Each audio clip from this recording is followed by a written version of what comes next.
was representing. That was the conversation. Okay. So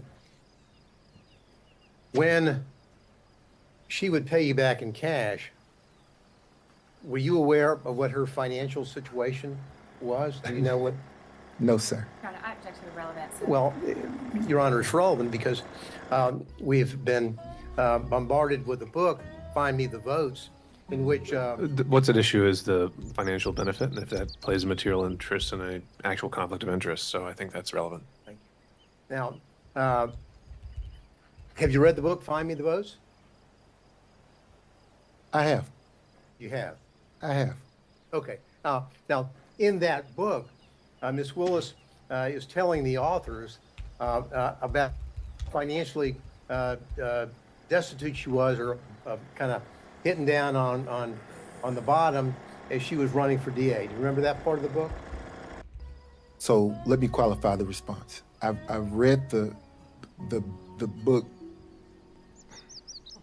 in parts. I hadn't had the time to sit and read the book in its entirety. Did you read that part about how she's telling the authors about how little money she had and how financially she was in bad shape prior to when she was running? Did you read that part? No, sir. Did you ever have discussions with Ms. Willis about her financial situation, which was in apparently in rough shape prior to her being elected DA?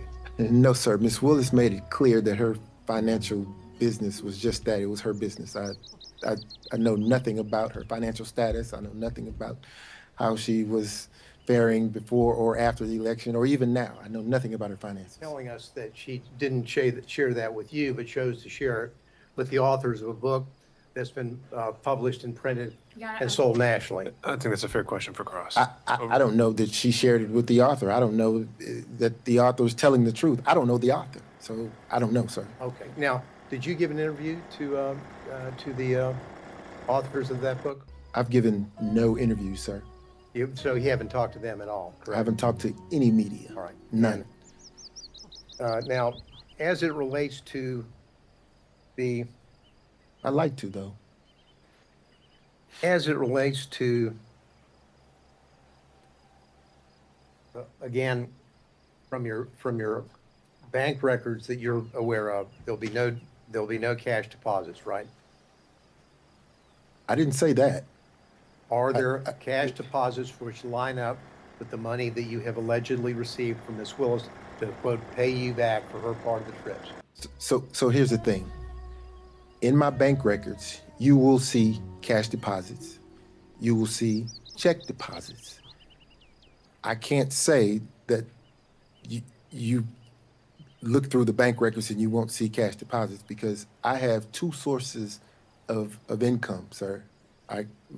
Income comes from my private practice, my firm, and income comes from the contract here with Fulton County. During the course of practice, occasionally I will have occasion to deposit cash into my account. And in preparation for this hearing and your testimony, did you go through your bank records to find out if you could locate any cash deposits that would corroborate your testimony? No, sir. I didn't go through my bank records at all. Now, so what you would do, the money that you received, of course, the money that you received from your work for Fulton County, that's public funds, correct? No, sir. That's private funds. It's my public funds pay you to do work for Fulton County, correct? Tell me what the definition of a public fund is. A public fund would be funds, as in not fund, but funds, money.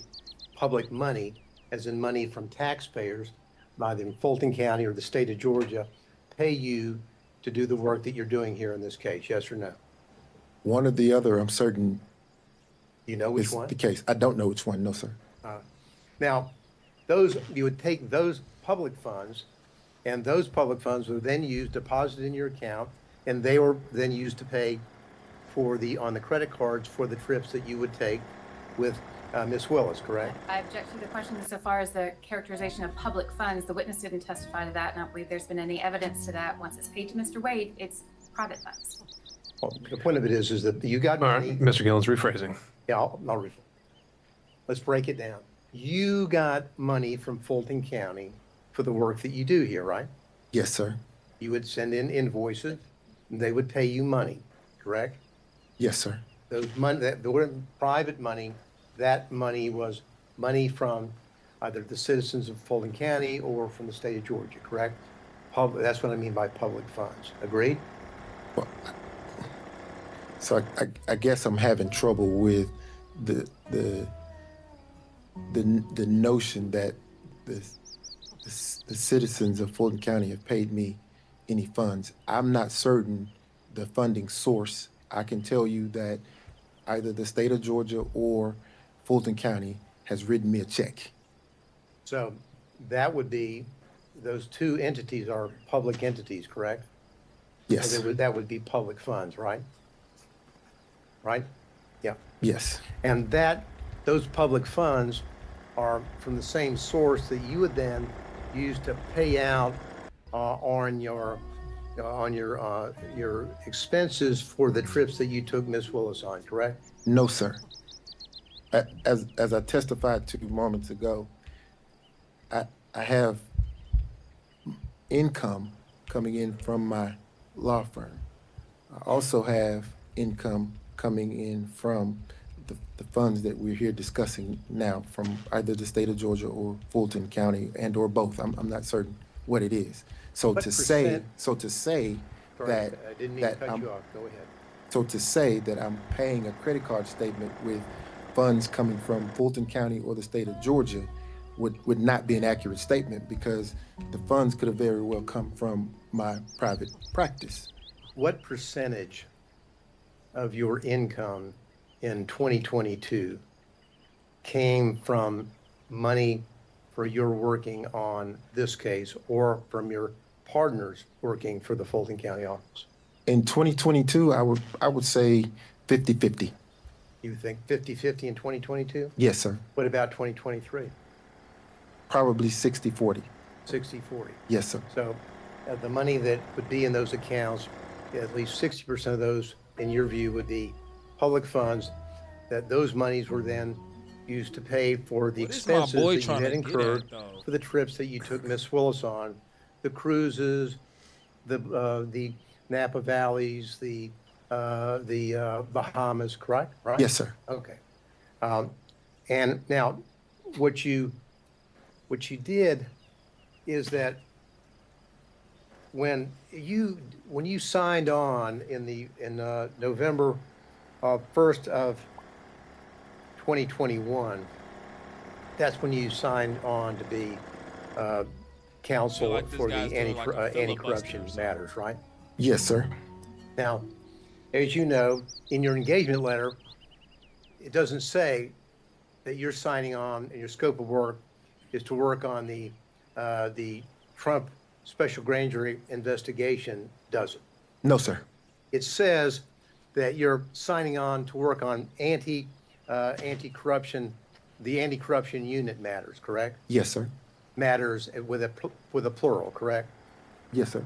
So in your contract, there is no specific reference to any specific case. Isn't that right? That's correct. Okay. Now, but you didn't sign on for the duration. There was a period, you'd have a contract, and then it would then expire, and then you would have a new contract, correct? Yes, sir. Now, of course, the extension that you received, the first one was in November of 2021, and then you filed, or excuse me, there was a renewal in November the 15th of 2022. Is that right? Sounds right. Oh, okay. Now, that was right after you got re-upped by Miss Willis, right after you took Miss Willis to Aruba. Isn't that right? On that November the 1st, 2022 trip to Aruba, and through November the 4th, 2022. correct? What does re-up mean? Well, re-up means that you came back, your contract was up, and then on November the 15th, you and Ms. Willis signed a new contract for you, right? Yes, sir. Okay. Now, when you were in taking her to the Aruba and on the cruises and the resort there, did you discuss your re-upping of signing an extension on your contract? No, sir. So But you make an excellent point. I'm glad you pointed that out. So the trip to Aruba, the contract was not in existence then. so you're saying that you were not Under contract. in your contract. Did you send any invoices in for work that you did after your first contract expired? No, sir. You didn't. No, sir. So when that expired, that was it. So then you're saying that after the Aruba trip, you get re-upped with a new contract, correct? I signed a new contract. Yes, Now, sir. was there any modifications on that contract? Did you get an extension on the cap that you were limited on the first one? Were there any modifications at all, Mr. Willis? Excuse me, I've done that again. I apologize. I've been called worse. Wait, I'm sorry. I've been called worse. Now, were there any modifications on that? Do you have the contracts in front of you where you could? I don't have it in front of me, but I think that Because I believe as the work gradually, as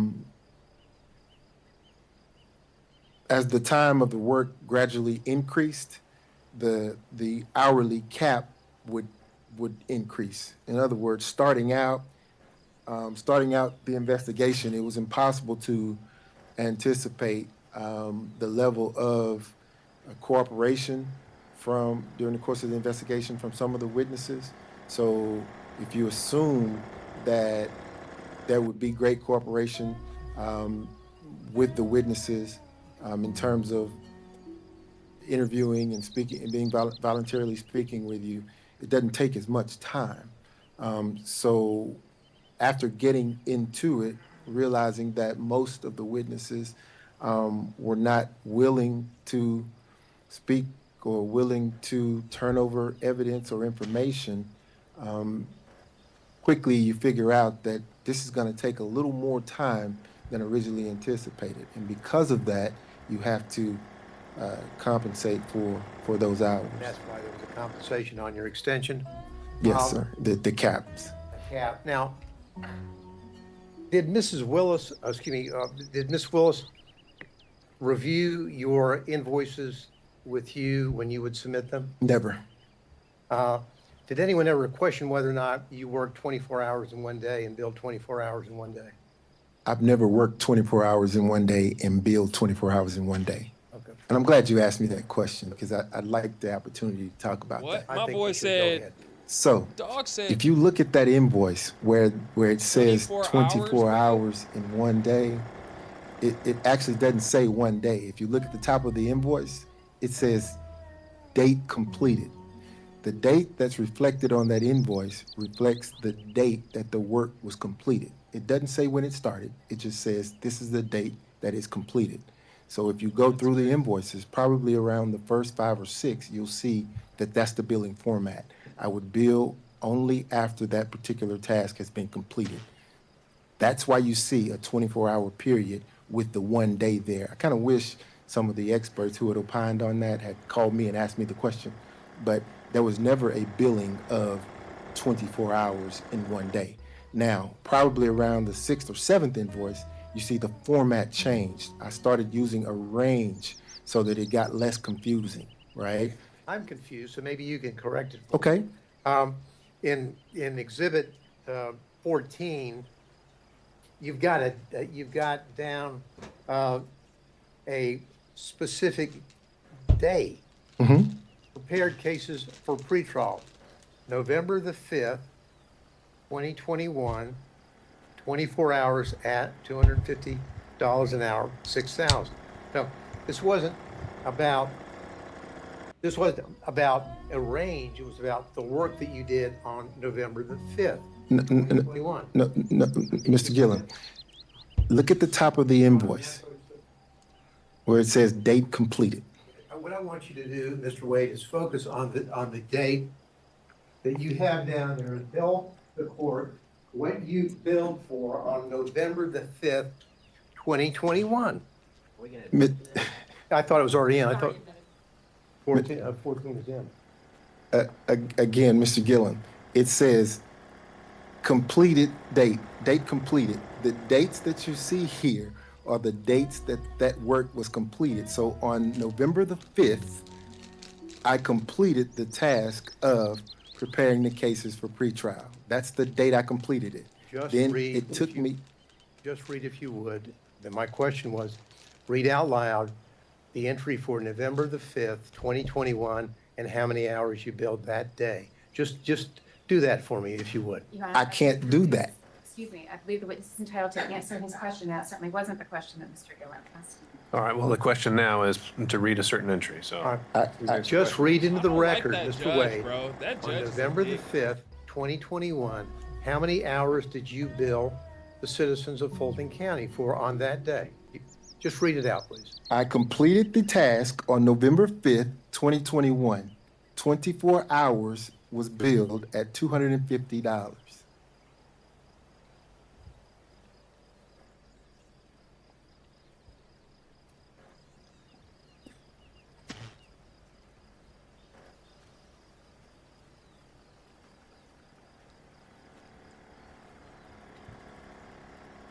Now, when you talked about your relationship with Ms. Willis, and your testimony is that it began in 2022. You remember that testimony? No, sir. Our relationship began in Your romantic 2019. relationship began in 2022? Is Yes, that sir. That's Yes, your sir. testimony? Yes, sir. Okay. Now, when you were re-upped on this contract, you had a romantic relationship already established with Miss Willis, yes or no? In 2022?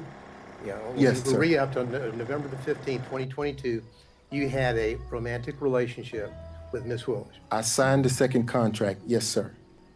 Answer my question, please. On I'm not going to use the words re-up. signed up on the we re-up or whatever you want to call it, your contract on November the 15th, 2022, you had a romantic relationship already existing with Miss Willis, yes or no? I signed the contract, the second contract, yes, sir, during the course of a romantic relationship. Yes or no, you had a romantic relationship with her at the time that you signed up the extension on November the 15th, 2022, yes or no? The answer to that question is yes. Thank you. Now, this was before the special purpose grand jury released any report, isn't that correct? Correct? Are you asking me if it's before the work was completed or before the special purpose grand jury actually publicly released the report? When they Those are released two the different. report. Your relationship with Miss Willis already existed when the special purpose grand jury released its report, correct? At the time the report was released, yes, sir. But you And- understand that the report, the work had been completed prior to the release of the report. You understand that? And your relationship with Miss Willis, of course, was prior to the indictment in this case, correct? Yes, sir.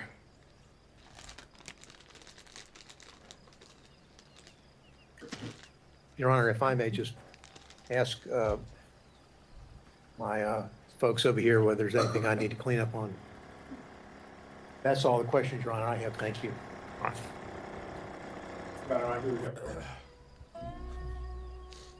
Well, Mr. Stenow, I think we went through. I had asked you the permission that he was going to go first on this and that I was going to follow up. That's the deferment, was to allow him to go first. That's what I thought I had. All right, all right, with the understanding next time, we're going to keep going in order and not skip around the order. All right, That's why I brought it up, because I thought that's what. okay. All right, Mr. Sadow.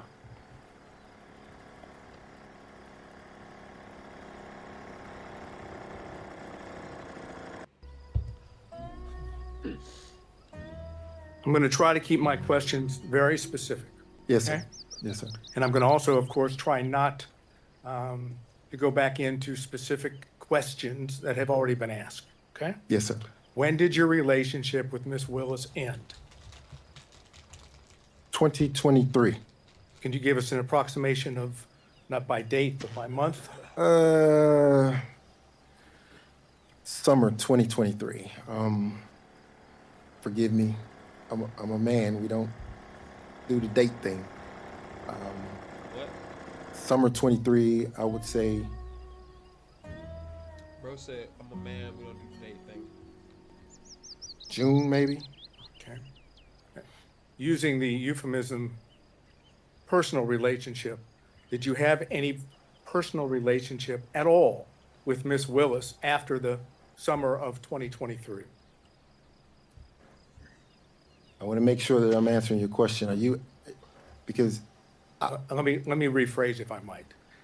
The way it has been characterized in, for example, the response of the state, and I believe in your affidavit, is there's a difference between a personal relationship and a professional relationship, correct? yes, sir. Okay. I'm not talking about a professional relationship. I'm talking about a personal relationship. Have you had a personal relationship at all, and you know what I mean by that, after the summer of 2023? Are you asking me if I had intercourse with the district attorney? I was trying not to, but I guess if you're going to characterize it as that, the answer would be, The answer would be no.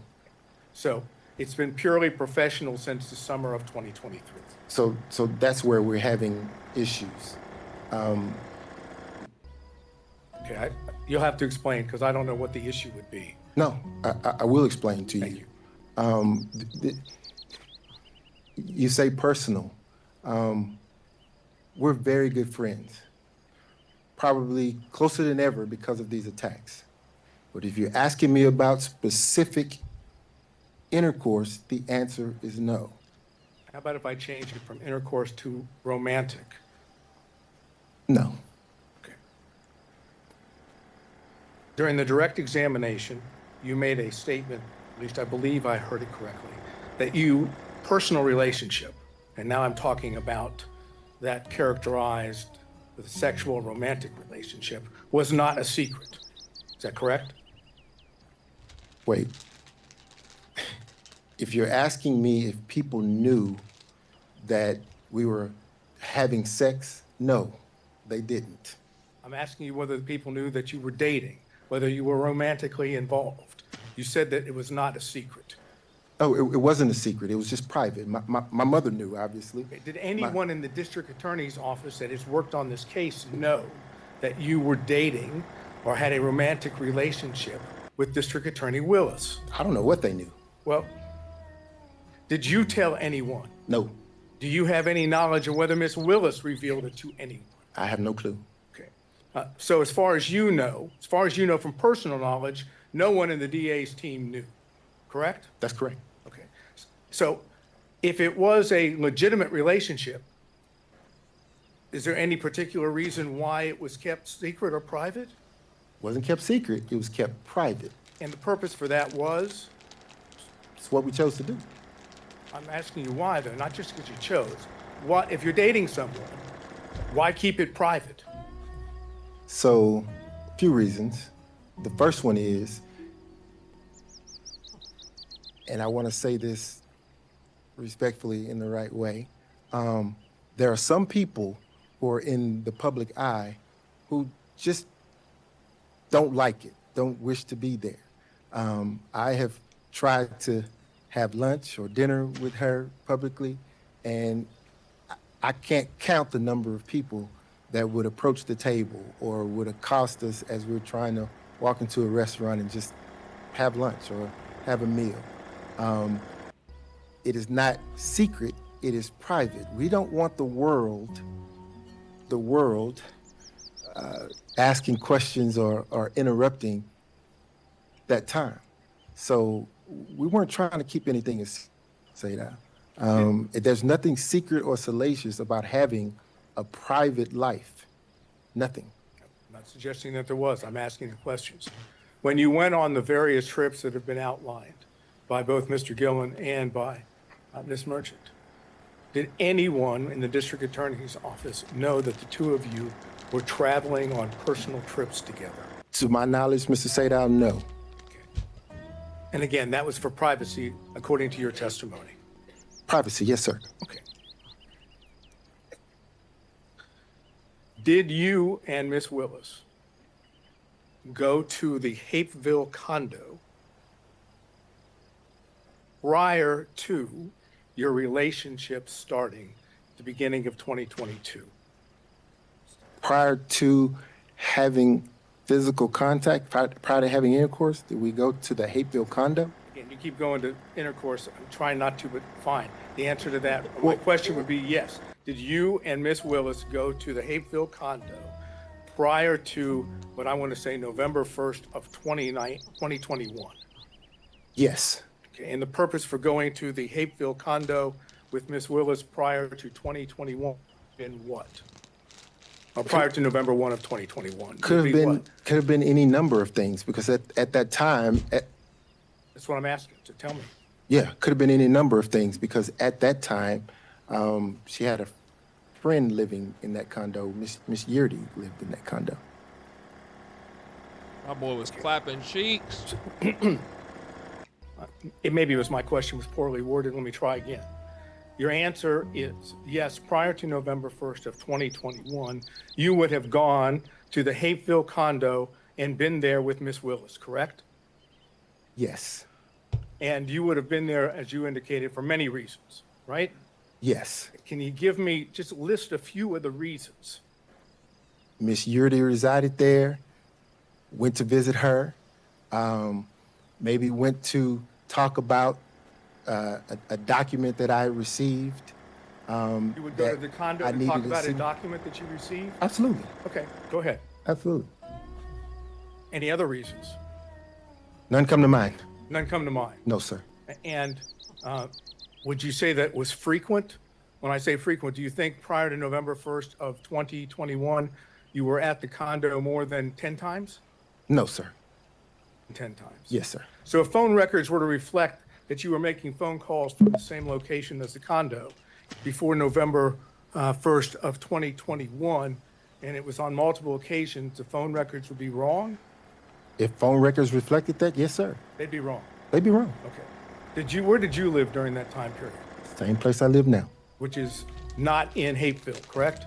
It is not in Hapeville. It is north of Atlanta, the city of Atlanta, correct? It is. Okay. And any other reasons why you would be in the Hapeville area on multiple occasions prior to November 1st of 2021? Some of these questions, I just don't understand Let's it, see. bro. Like, why? The Porsche experience is there. Why do you care? I'm sorry? The Porsche experience is there. Okay, so that would have been one. Any other reasons? Yes, sir. The airport is there. I couldn't be in. I couldn't be in this. Yes, sir. Field, bro. Delta Airlines is. I'll be upset Yeah. all the time. Like, bro, why you It's all in my headquartered business, there. bro? Let's see.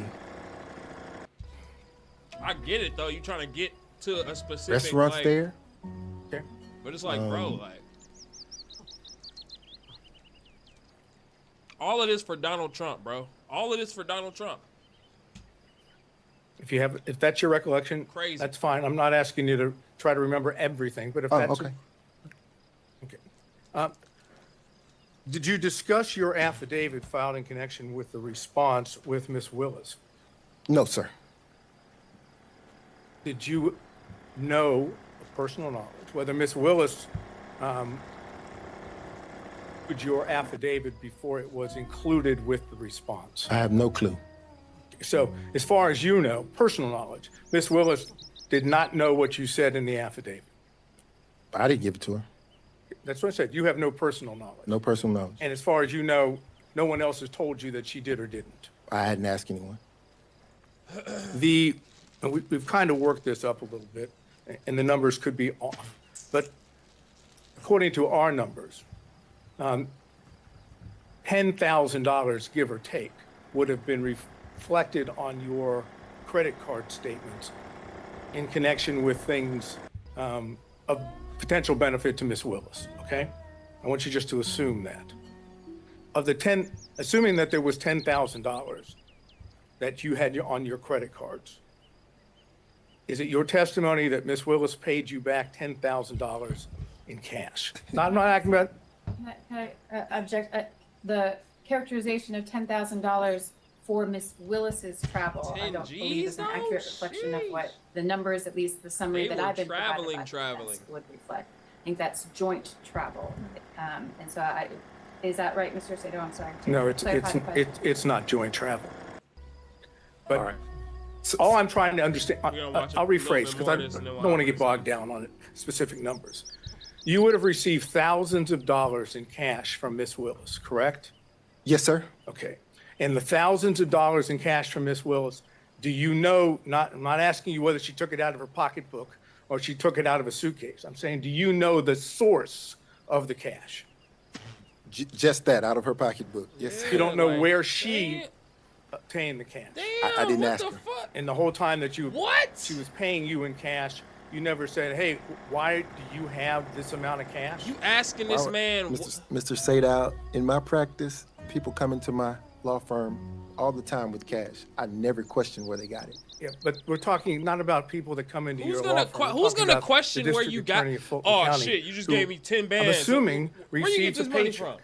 She doesn't get paid in cash. So just like you assumed, I assumed she got it from her paycheck. I don't know. Okay, but of course, it's already been, and I'm not going to go back into it. You've not seen any records indicating withdrawals of cash from Miss Willis at all. What is Why would I going ask on? her? What? No, sir. All I said is you haven't, right? No, sir. Okay. Now, Why would can you he explain have that? why you filed for one day after you were hired by Miss Willis? You filed on November 2nd of 2021. You're hired on November 1st of 2021. Why the day after? You mean one day before? So You filed for divorce one day after you were hired, right? okay, I'll answer your question. Okay, please. So in 2015, when my wife had the affair, we had a conversation that we would divorce. Bro, right then. they be asking some of Again, the the most better off-the-wall practice, questions. At least for my children at the time, was to stay in place until the youngest could graduate and matriculate into college. We did that. When she graduated, matriculated into college, at the time, my wife had moved back and forth to Houston, to Texas. So she's in Texas. We take our child off to college. We come back to Georgia for a brief period of time. Divorce gets filed. She gets Damn, served. dude. All it is for Trump, There we bro. go. Now, This the is reason freaking that crazy, date was dog. selected, Yes, sir. That's what I asked. the specific reason that specific They date trying was hard, bro. because They she was trying only in time hard to for a keep my brief- boy out the office. Attorney-client privilege. Why he decided to file his. And why do you have the right to object on his behalf for attorney-client privilege? Because it, Well, I'll make the formal objection. All right, there we go. And I believe start that there. he's already attempted to answer this question and there was no privilege raised. So he's given a partial answer and now he's about to finish that. So first of all, I don't think it's covered by attorney-client privilege and I'll deal with that if you want me to. But otherwise, he's already answered part of it. So he doesn't get to say, now I'm going to stop. So, well, it was a long preface, but I don't think it ever actually got to what might have been at issue there. So if you can lay the foundation, we'll deal with the objection. okay. Let's take a step back, okay? You realize that an attorney-client privilege is the privilege of the client, correct? Yes, sir. And you, in connection with your representation, at least has been proffered to the court by Mr. Bradley, that it's up to you to decide whether you want to raise the privilege, right? Yes, sir. It's not up to Mr. Bradley. Yes, sir. So you have the power, in order to get to the truth of the matter, you have the power to waive the attorney-client privilege, do you not? I believe that's an appropriate question. The privilege is there. Whether he uses it or not, it doesn't matter why. Mr. Stato, I think if we're trying to get to the answer to your question, let's figure out whether it covers the question you were trying to get to. And if I may finish, and your position is you have no intention of waiving your attorney-client privilege, correct? That's correct.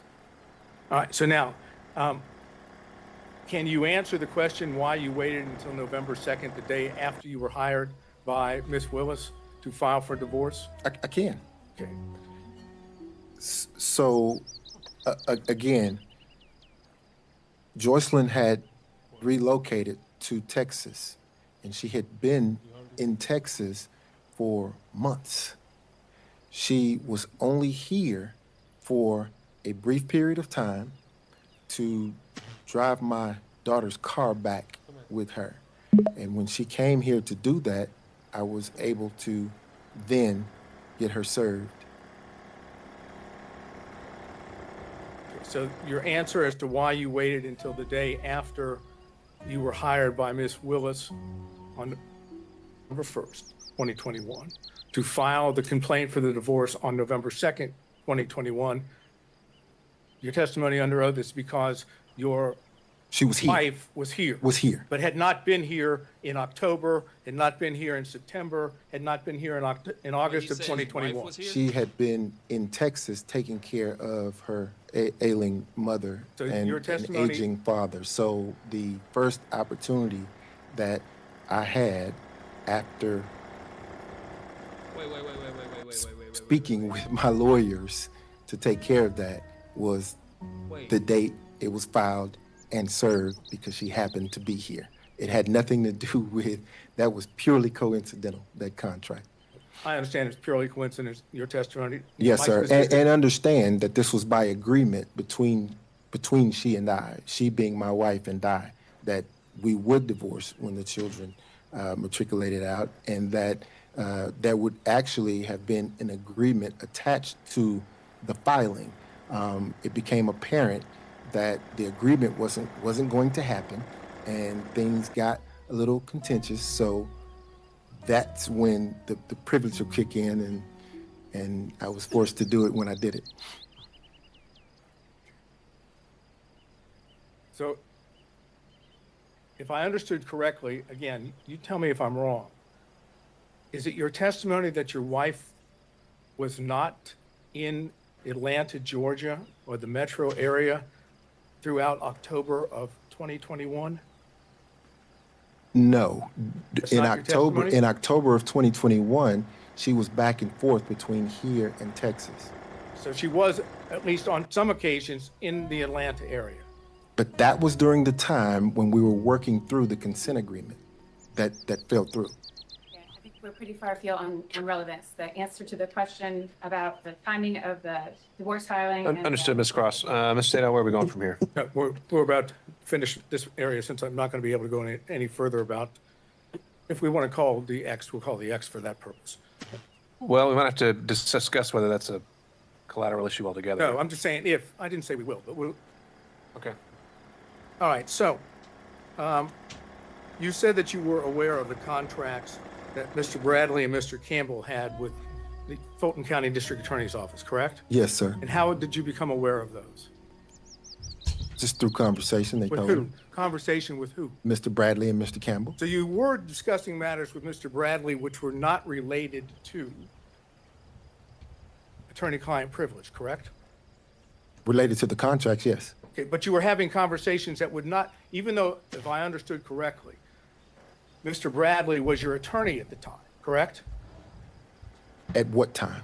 At the time that Mr. Bradley received his contract from Fulton County, which would have been beginning of January or in January of 2021, right? Is that the date of his contract? Pretty close. I don't know what the date of his contract was, but if it was after the date of the filing of the divorce, then yeah. I'm not talking about after the date of the filing of the divorce. It's been represented to the court that you had an attorney-client relationship with Mr. Bradley from 2015 forward. Yes, correct? Sir. Yes, sir. That is correct. When Mr. Bradley received his contract with Fulton County, that was in 2021, correct? I don't know. We can prove that through other evidence.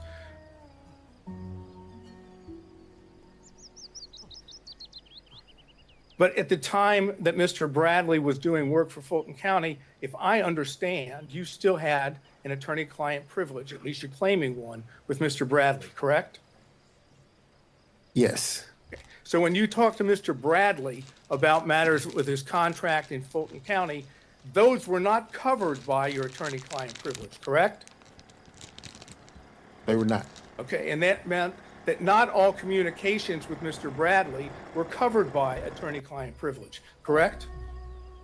Well, those certainly weren't. Well, but my question was, not all communications with Mr. Bradley were covered by, at least as you've been represented to the court, by the attorney-client privilege, correct? Those communications were not. So there were communications outside of the attorney-client privilege, correct?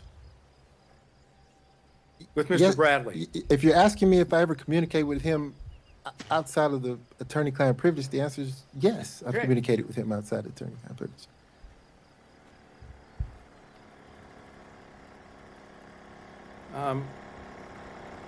Let's finish this up.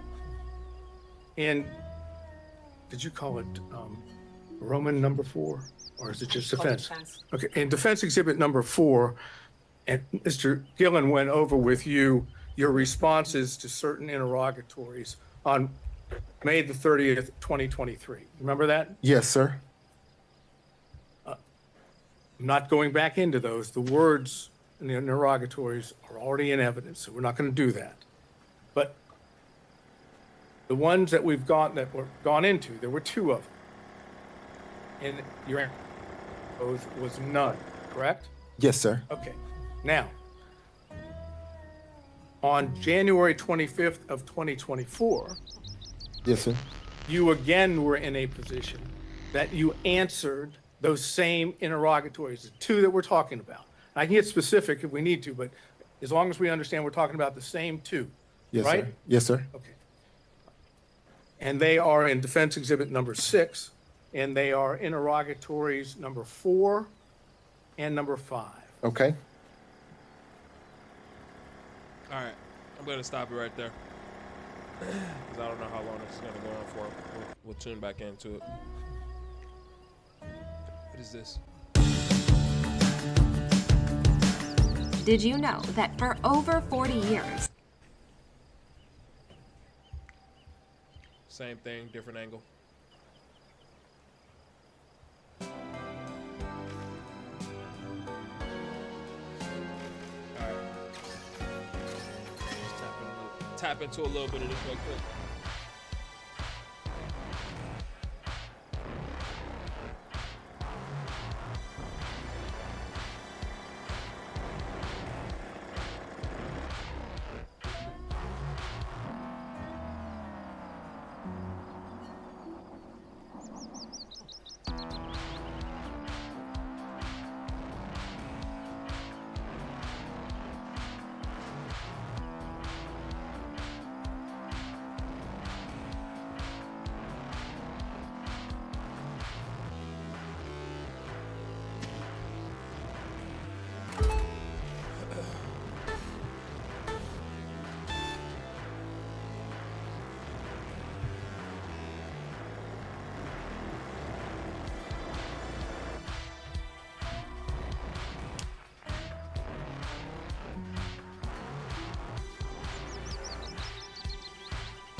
Gonna go with a light build this first time.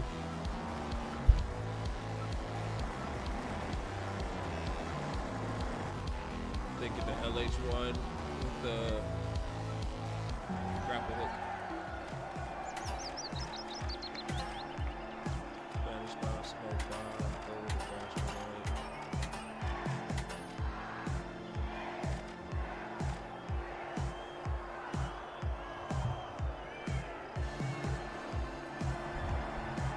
Here we go! The big splash! The overdogs! And finally, the high notes! The arena's calling!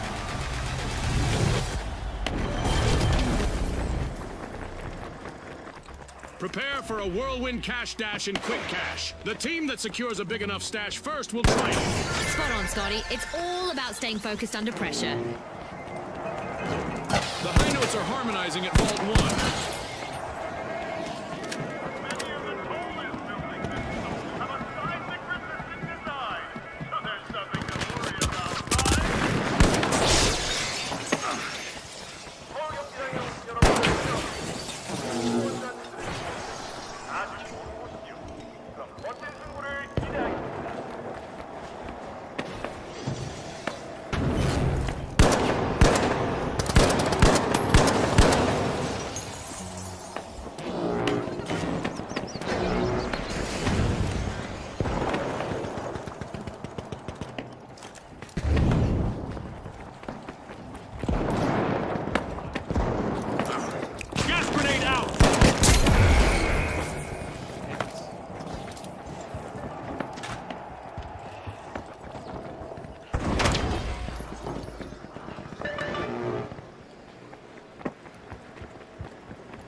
Team wipe mishap for the overdogs. It's all gone to the dogs for them, Scotty.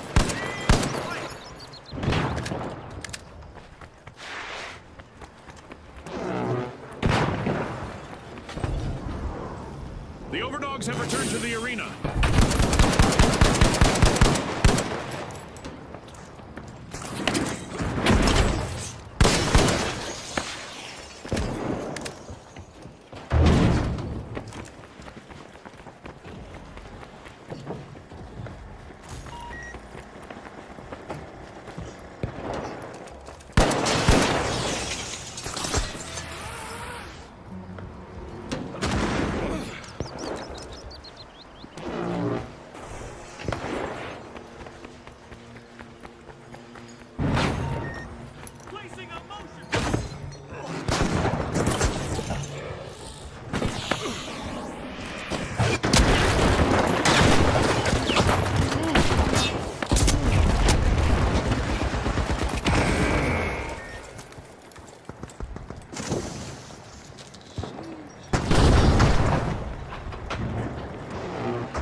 The finals, our contestants need to be prepared for anything.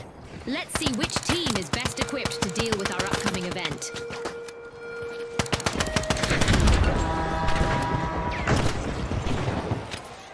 The Big Splash have jumped back in with a sensational turnaround.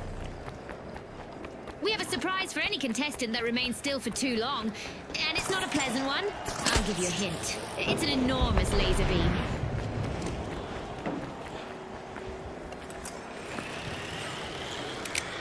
Using gas grenade!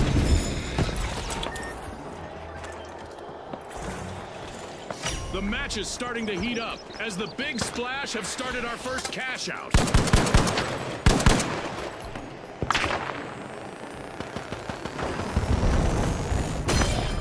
The Big Splash have surged out of nowhere! Stand clear!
to this game show event.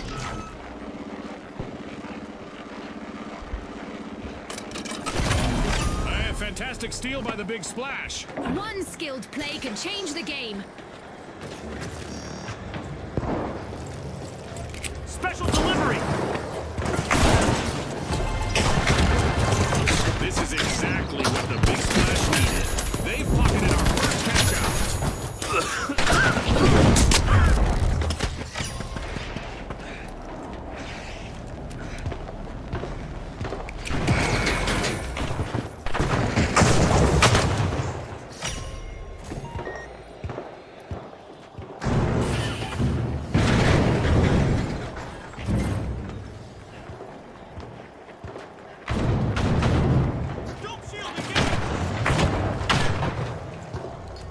This'll burn!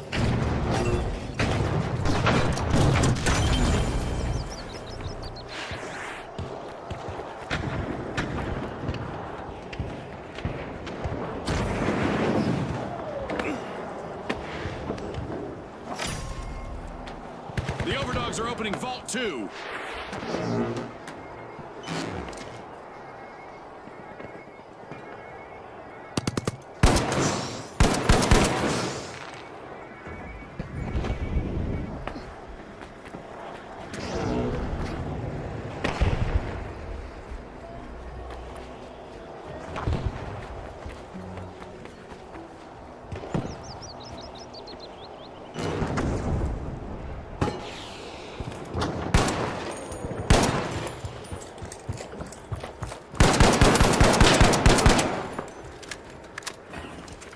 Gas grenade out! Great cloud out!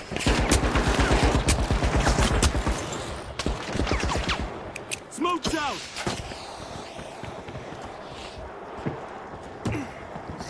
The Overdogs are initiating a cash out.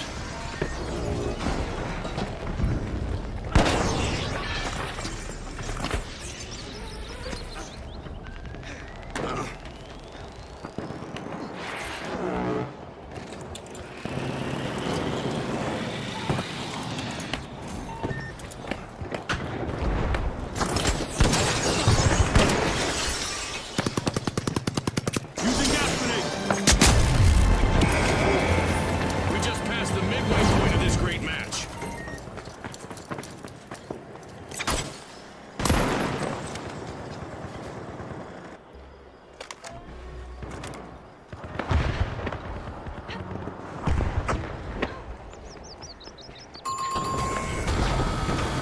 The Overdogs will need to reboot. Team wiped. I'm positive they'll do better next time.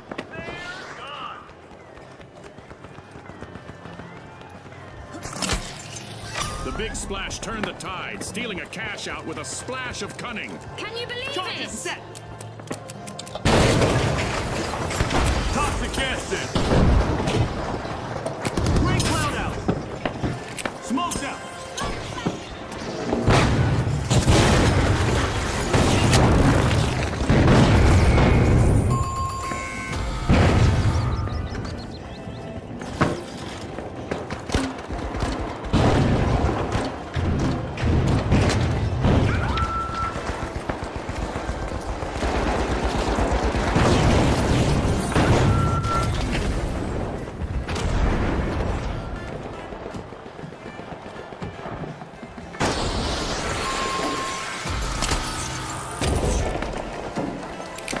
Gas set. An amazing show of skill, but we are out of time. A big thanks to our sponsors for bringing us this incredible spectacle, and a big congratulations to our winners.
The Shock and Awe have recovered and respawned.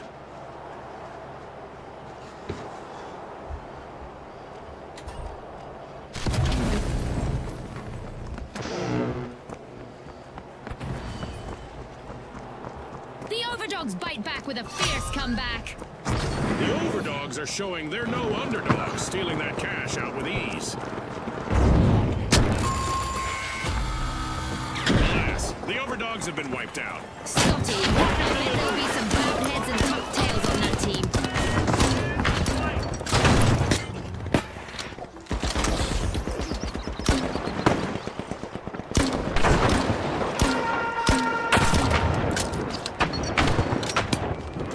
Viewers at home, an event is on the way that will make things pretty interesting for our contestants.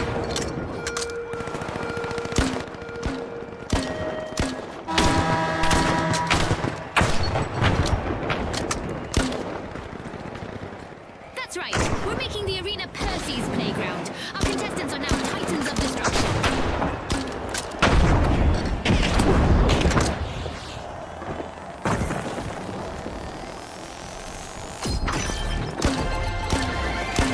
This is exactly what the Overdogs needed. They've pocketed our first cash out.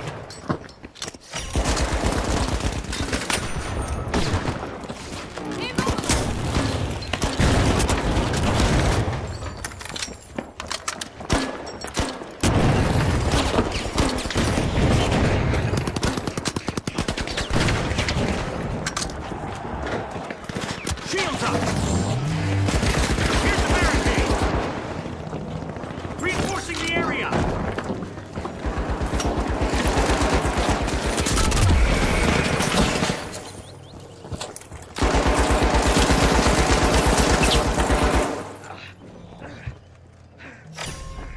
The powerhouses are busy tapping into Vault 2.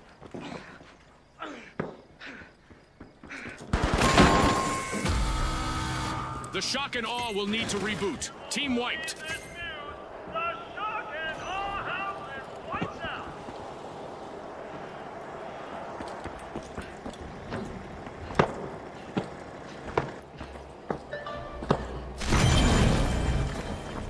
The Shock and Awe are re-entering the arena. Focusing on cash out B.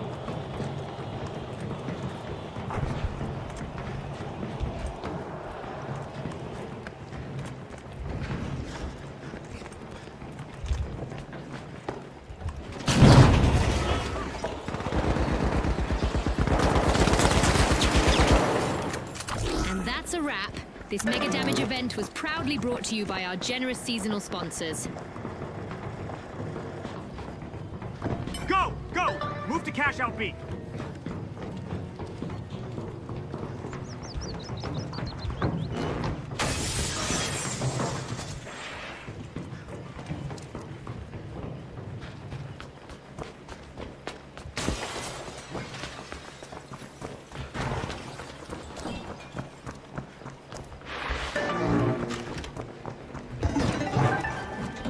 This'll protect us! Explosive mindset! Explosive! The Shock and Awe have commenced a cash out.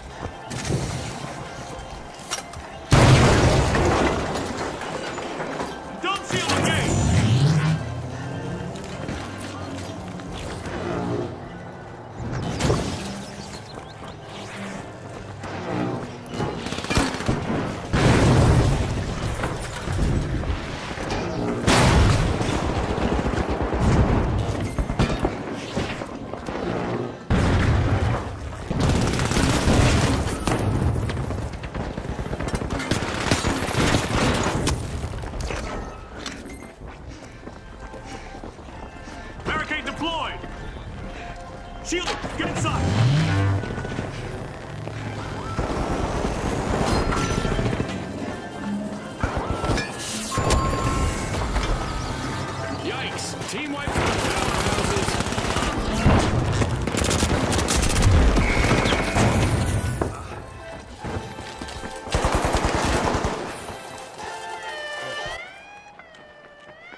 sponsor, Isolt.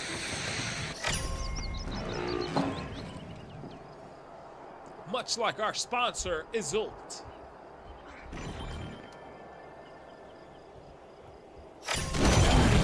The powerhouses are flexing at Vault 3. Secure Vault 3.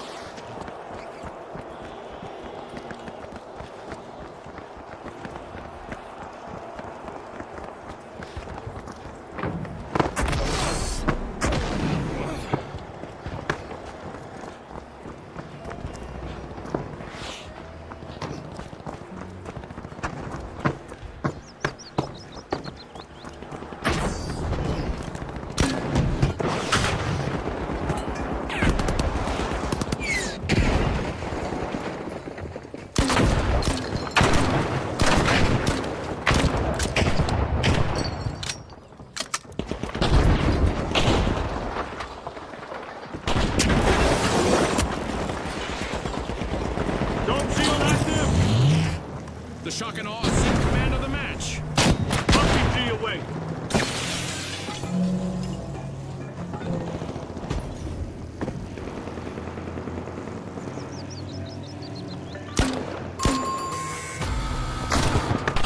The powerhouses have been rattled. Team wiped.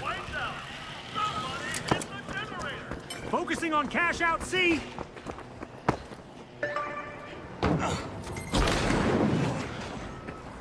The powerhouses have respawned. Dome shield online. That will protect us. The overdogs are on the way to glory.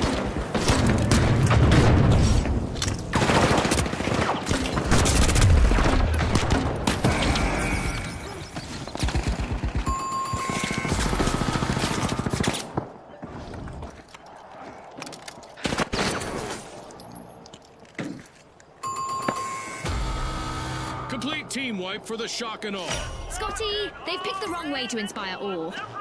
The powerhouses have commenced a cash out.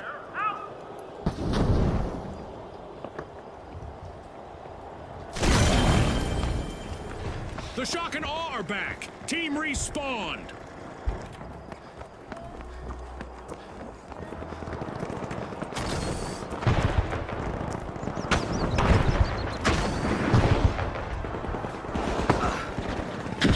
The Shock and Awe are holding the higher ground now. Dome shield active. Barricaded.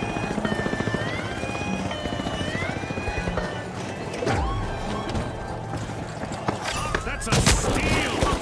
Out of the blue from the Shock and Awe. Will they make this a spree, I wonder?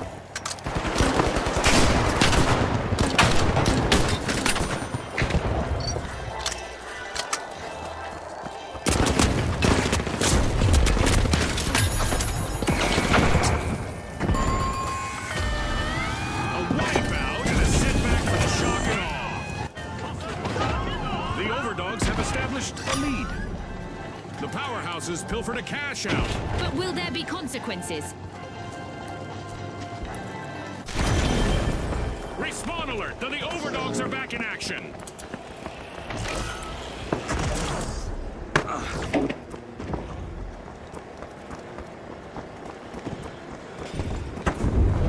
Down here.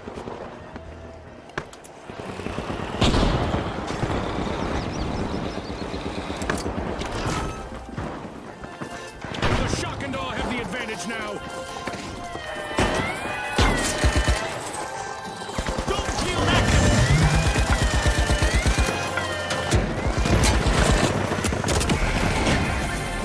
The powerhouses banked their earnings. Cash outs complete.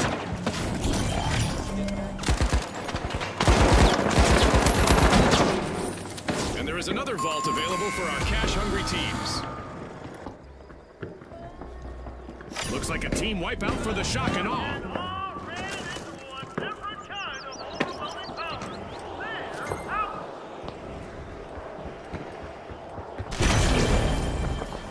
The Shock and Awe have taken up arms and are charging back into the arena. Team respawned. Vault 4 is being uncorked by the powerhouses. The powerhouses are flexing as they make an impressive comeback.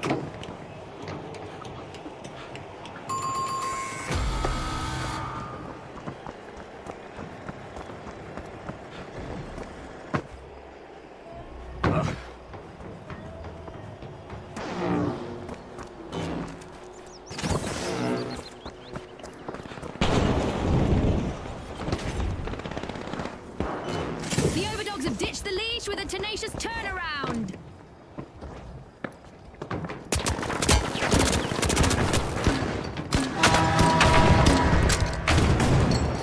The powerhouse has just jump-started a cash out.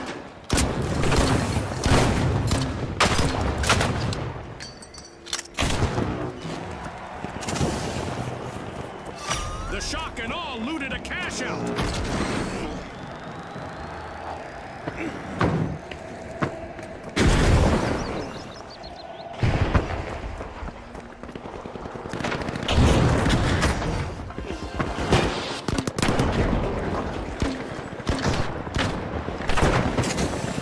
Here's some cover. Tighten the cover. Cover's here.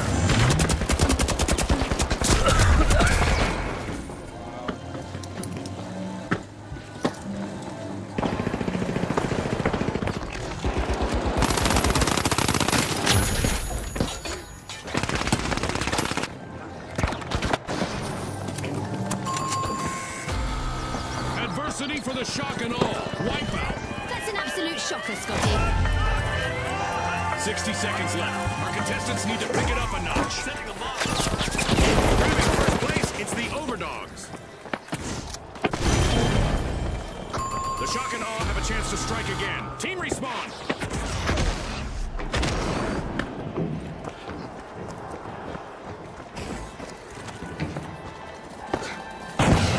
They fired. 30 seconds left for our contestants to change the game.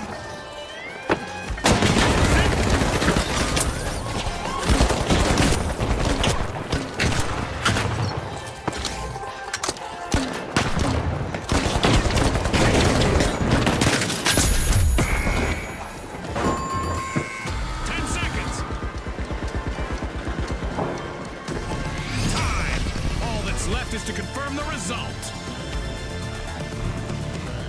And now we celebrate as one team of contestants becomes a group of rising stars. Thanks again to our sponsors and to our viewers at home.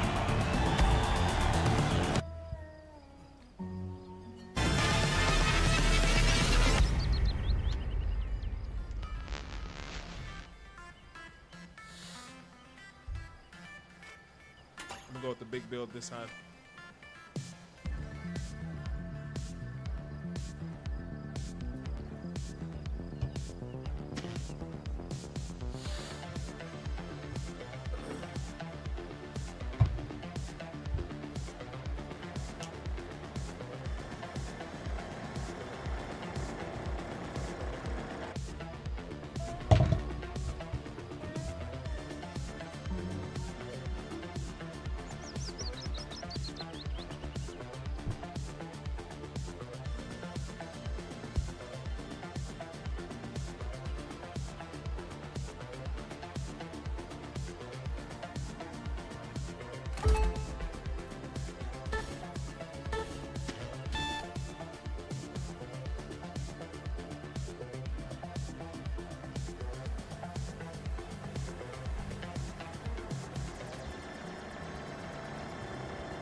Let me change my. I look like a ghost right now. Holy sheesh.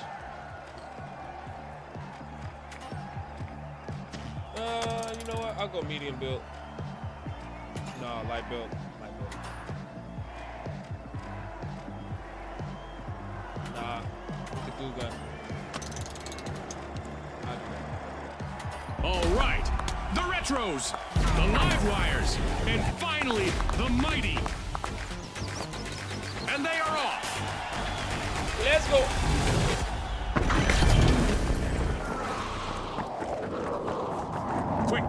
The team that is fastest to bank the funds claims the glory. You said it, Scotty. Let the financial foot race begin.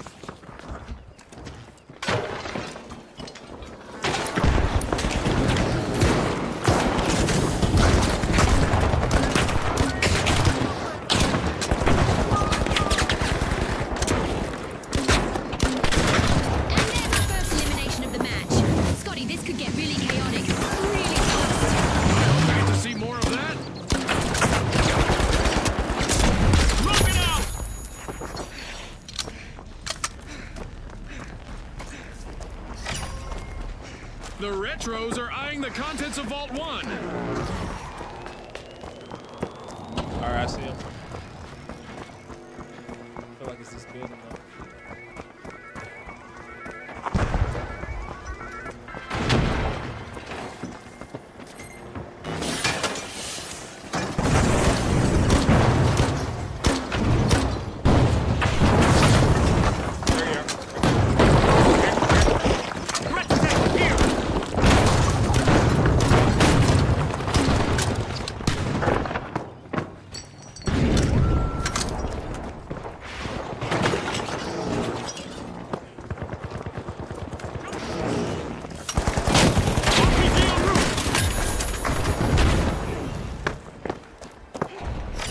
Retros are partying like it's 2029.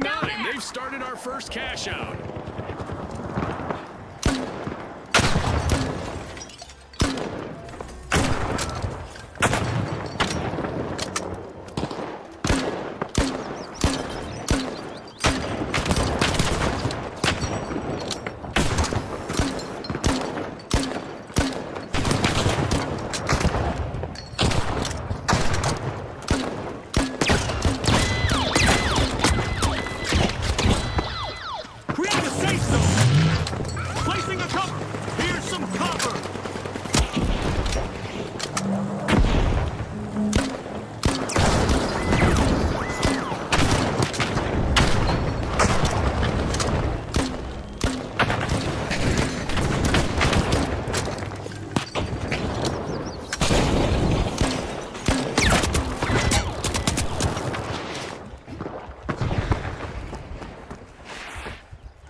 The mighty sure pack a punch, and they've started to unpack Vault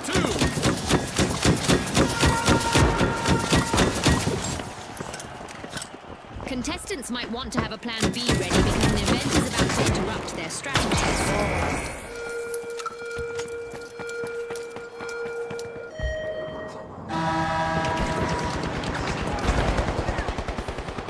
The arena is transforming into a physics-defying playground. Come on, come on. Don't even worry about me, bro. Don't even worry about me. Don't even worry about me.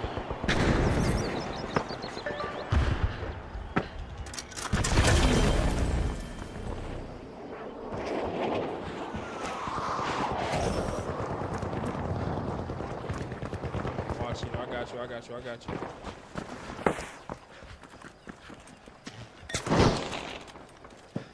It's rocket time.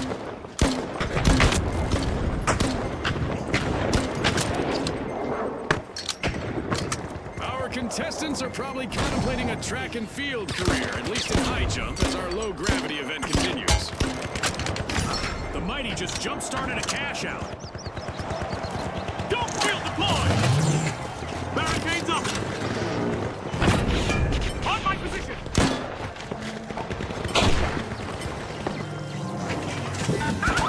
Barricaded!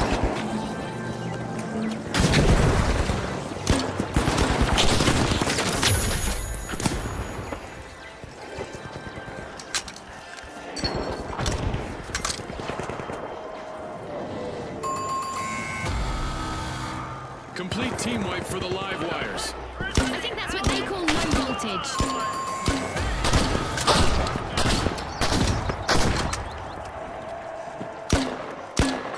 Respawn alert! The live wires are back in action.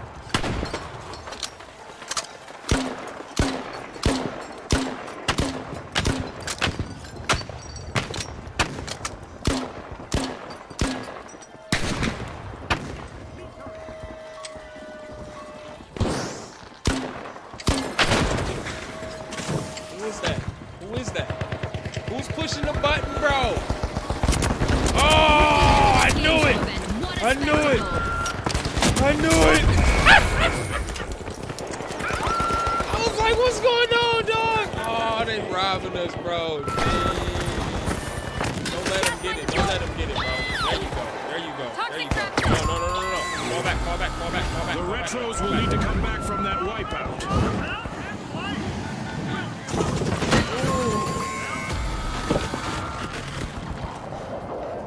Fell back. With electric agility, the live wires made a dazzling play, stealing that cash out. Wow, that was a bold play. Didn't get it.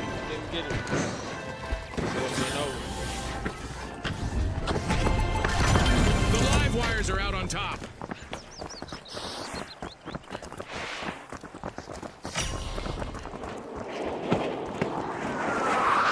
There's a new vault to fight for in the arena.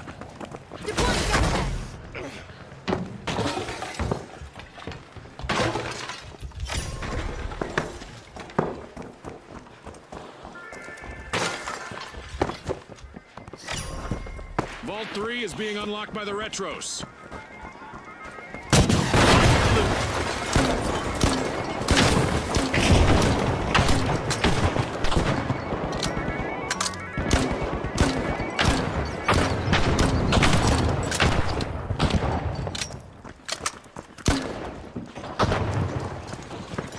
Barricade deployed! Barricade! The Retros pull ahead.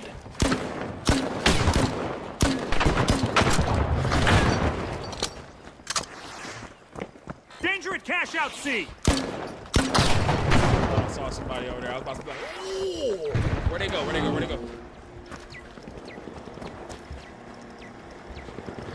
What's that? Oh, okay.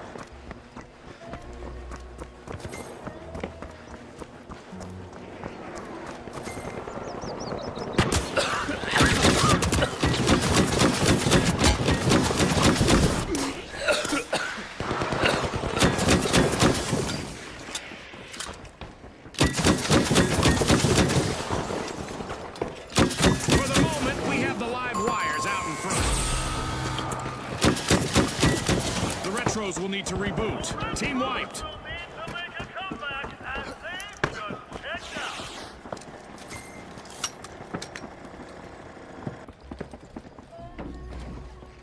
The Retros have respawned.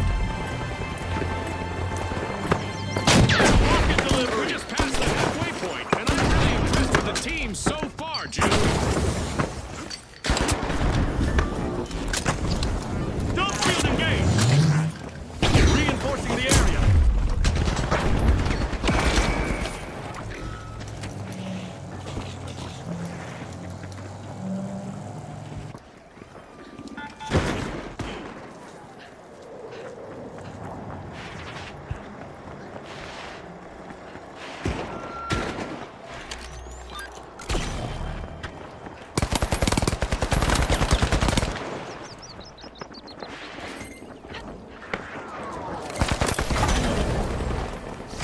There's no doubt that the live wires are plugged in. Hey, They've my bad, started bro. a cash out. I did not mean. The live wires are on the way to glory.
are rejoining the match. Throwing crap.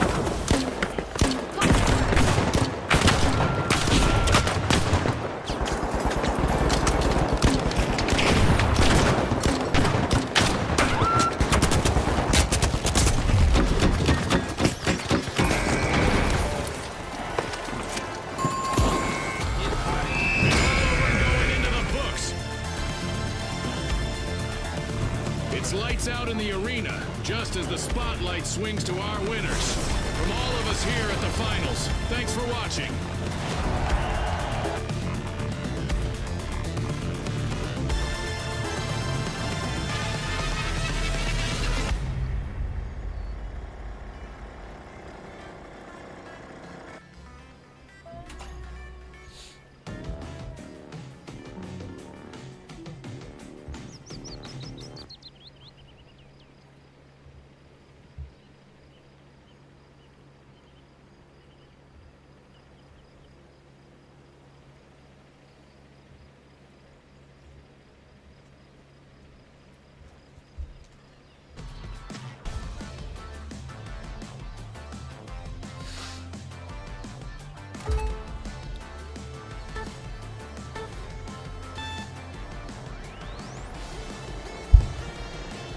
Swiss rolls.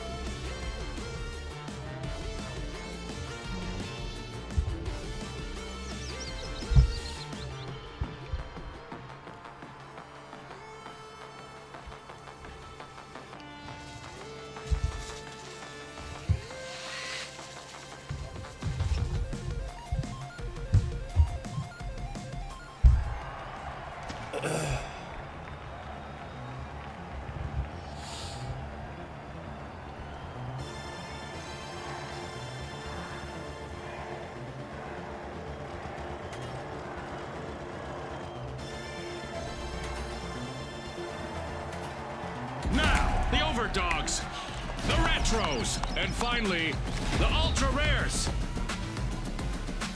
Let's go, everybody!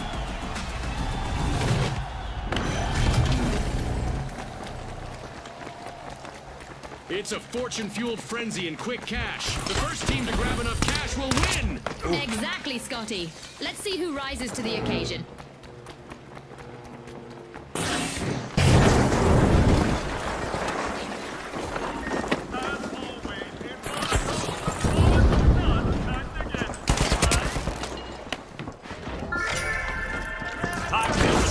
Busy unsealing Vault 1.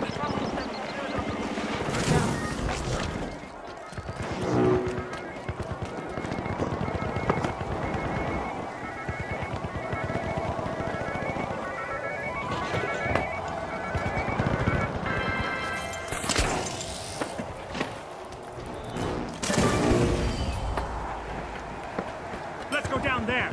Going to cash out B. A bit of virtual catastrophe for the Overdogs. Team wiped.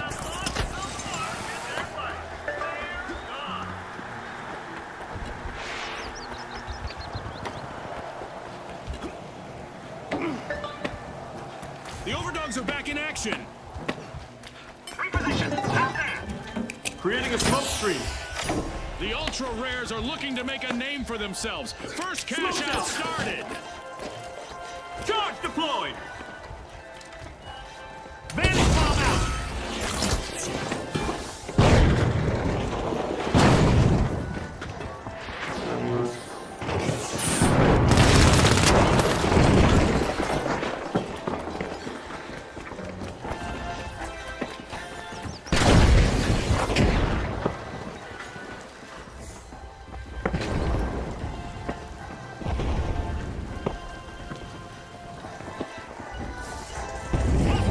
Recharge hard. It's a one-of-a-kind comeback from the Ultra Rares.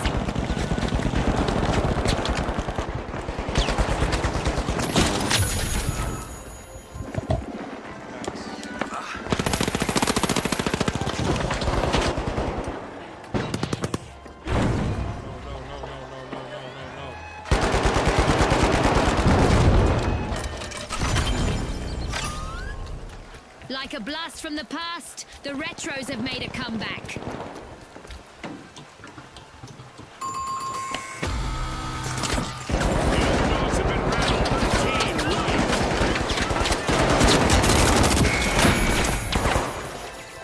Wow.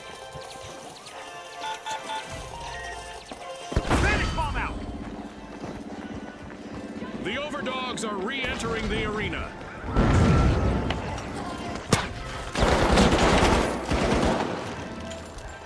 When you solo like that, it's like you can feel his voice, bro. It's the worst thing you can do.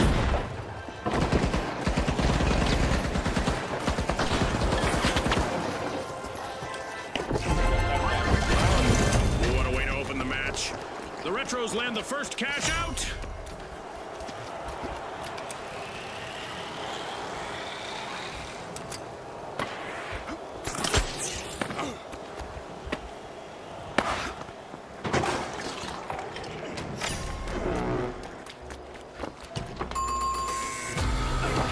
Overdogs will need to try again. Team White.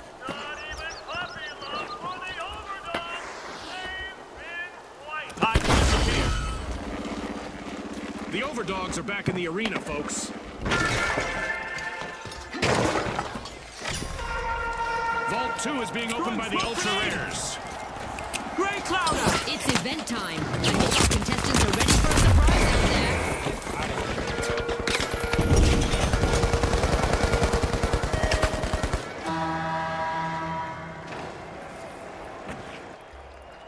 The force of gravity may be weak, but our contestants will need to be strong during this event.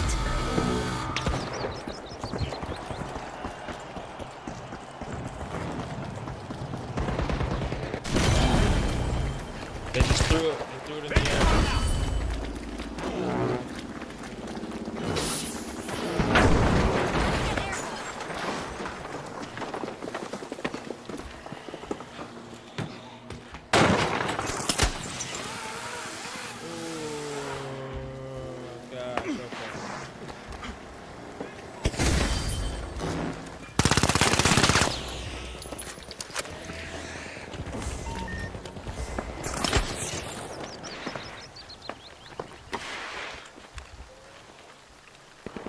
Secure cash box 2.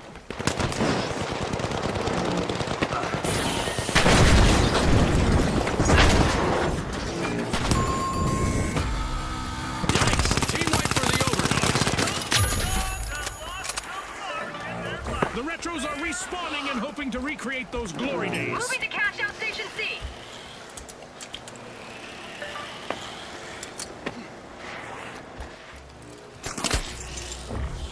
Oh shit. Oh my gosh.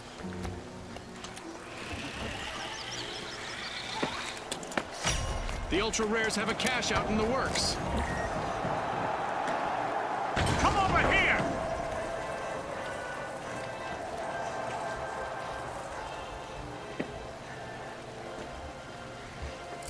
Let's go down there!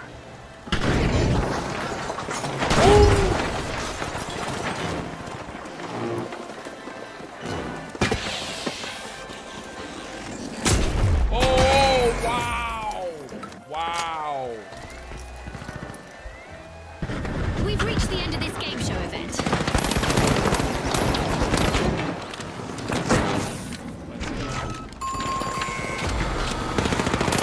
Adversity for the Overdogs. Wipeout. They were caught chasing their own tails.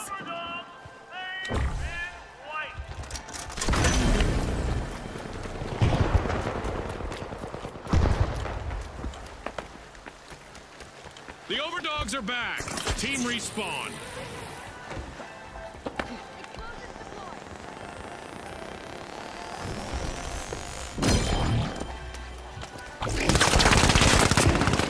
Oh my god. Get out of here. Stop it.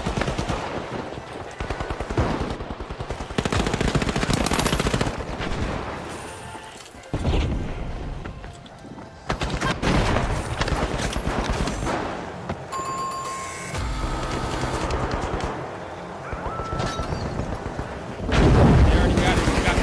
They got it. They got it. They got it.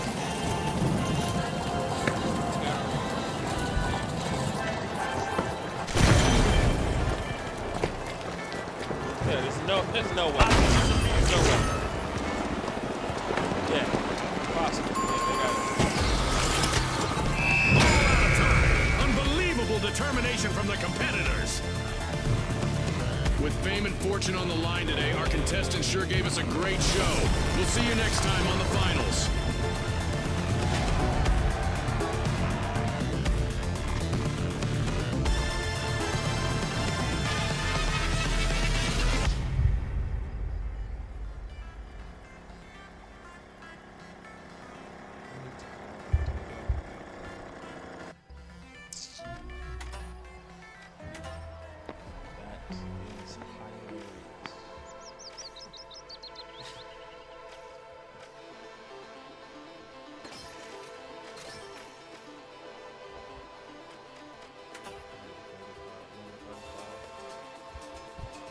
Season 1 bronze 4. How much did I get?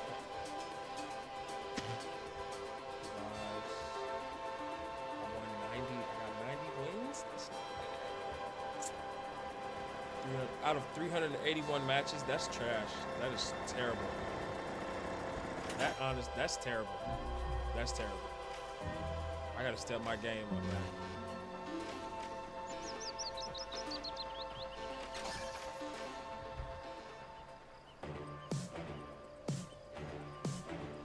Step my game up.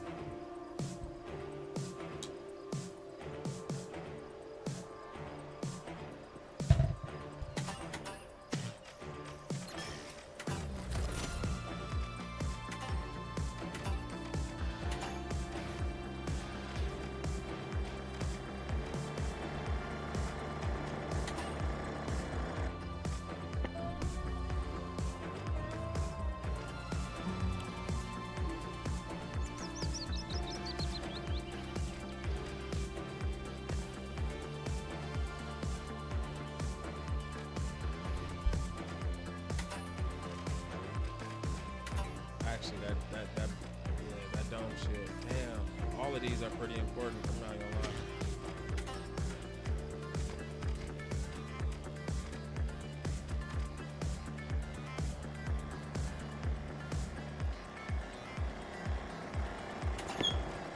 Yeah, sledgehammer with the shield is OP. I'm not gonna lie. Sledgehammer with the mesh shield is definitely OP. If you use it right, you just gotta switch in between on some fucking knight, and shining armor looking ass. Let's do it. Let's get it. That dude is massive, like a freaking juggernaut.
Ready to blast and ready to go. That's what that character would say. That's these characters. That's what I would imagine that character saying.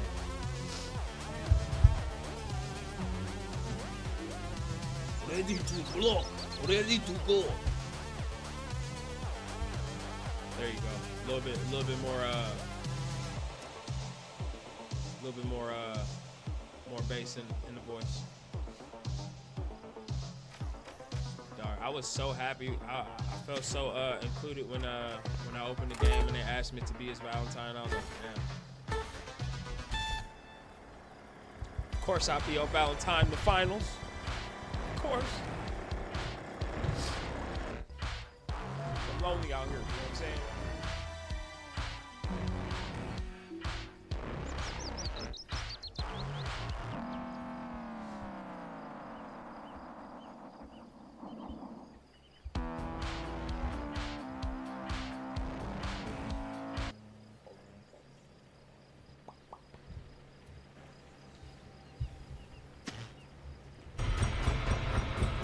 Yo, what kind of tournament is this? Bro, I've never seen this many people, bro. Holy crap, bro.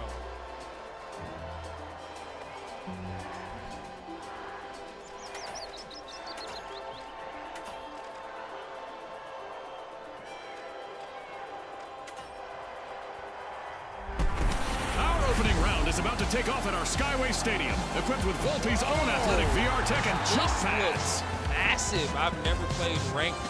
Here we go. The Tough Shells, the Mighty, the Live Wires, and finally, the Overdogs. Oh, okay. Watch closely, folks. They're ready.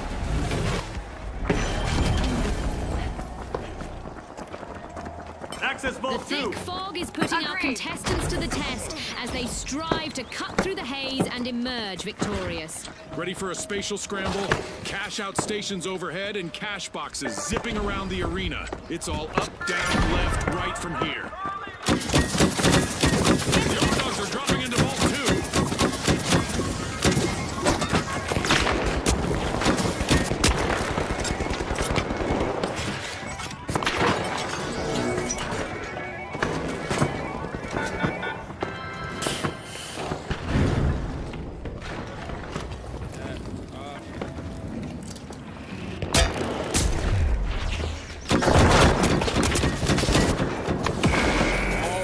Right there, bro. I didn't even freaking see him. A knock at the door of Vault 1 from the Mighty. Oh, don't die, don't die, don't die, don't die. Yeah, just go, just go, just go, just go.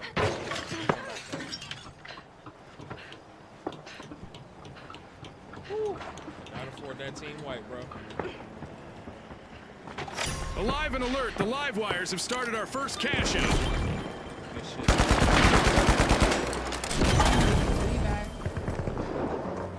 Damn.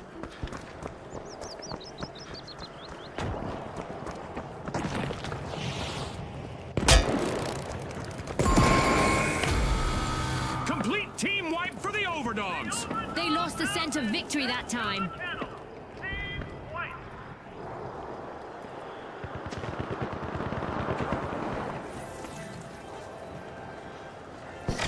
The Mighty have a cash out in the works. Using gas grenade.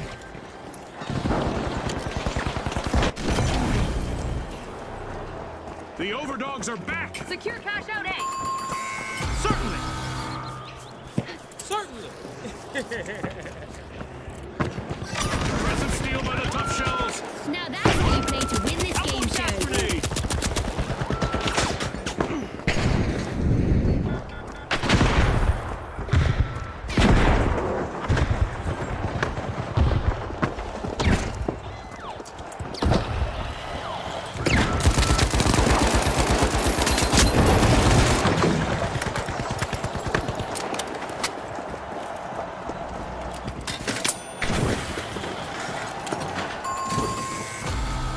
The Mighty will need to try again. Team wiped. A quick reminder for our audience that a complete team wipe will trigger team earnings in our tournament matches. Impressive steal by the Overdogs.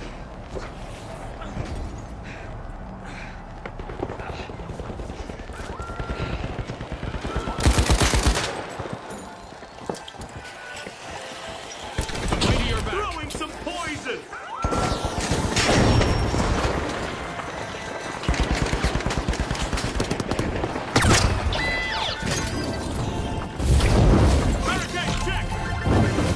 Resilience here from the Tough Shells as they stage an impressive comeback.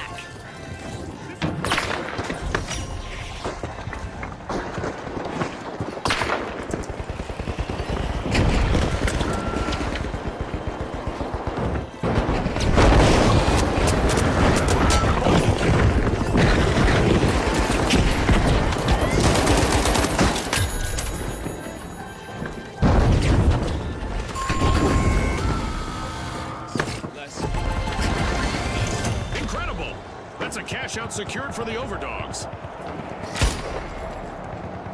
Aiming at Vault 4. Ah, I love this part of our show. Who will get to the new vault first?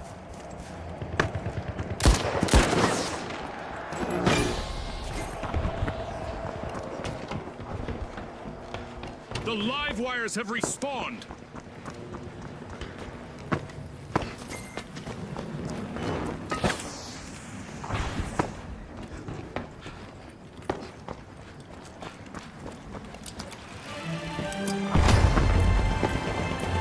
The teams better keep their heads in the game, June. We just reached the midway point. Watch out! Out there!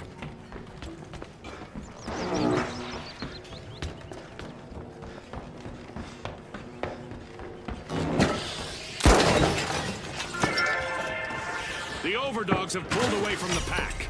The Overdogs are standing proudly on their hind legs, unlocking Vault 4.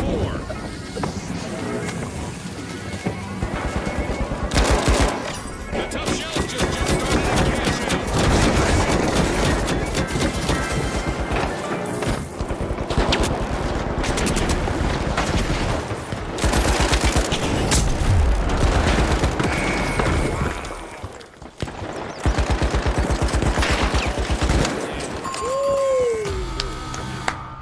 An awkward moment for the live wires. Team wiped. Yeah, just, It's lights out for now. Yep, you got it, you got it. Yeah. 15 seconds.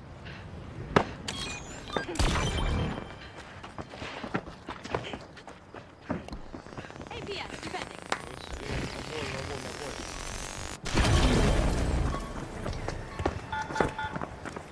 Move to cash out, C. The live wires are back in the arena, folks.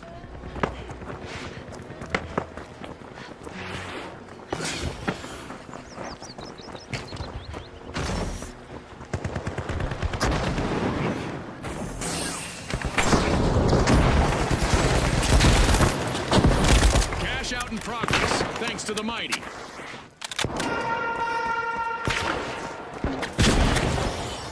An event is on its way that will force our contestants to mix up their strategies to win.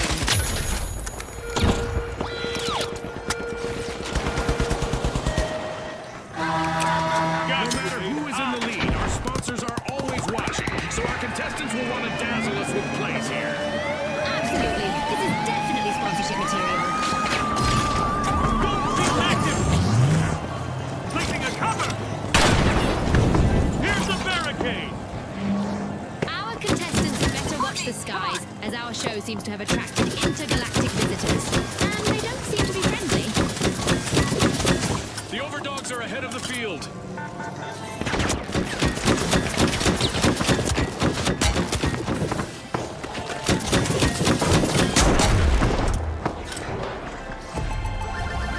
A tough act to follow in the arena as the Tough Shells complete a cash out. Here's the A shiny new vault just spawned, June. Let's see who gets to it first.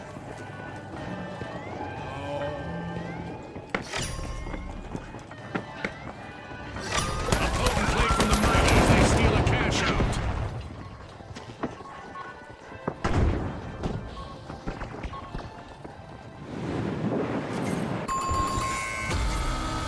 The Overdogs will need to come back from that wipeout. They're off to the doghouse now.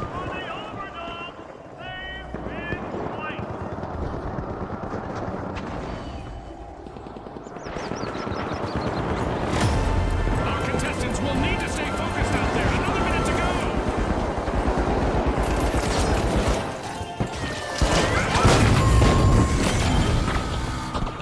The Overdogs are rejoining the match. Go.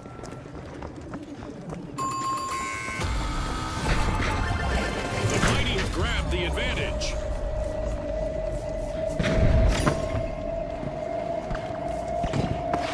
Money may not grow on trees, but a new vault just appeared in the arena.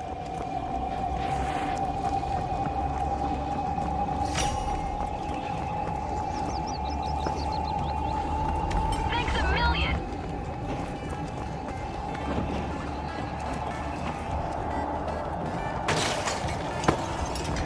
10 seconds left. Wow, yeah, we're not.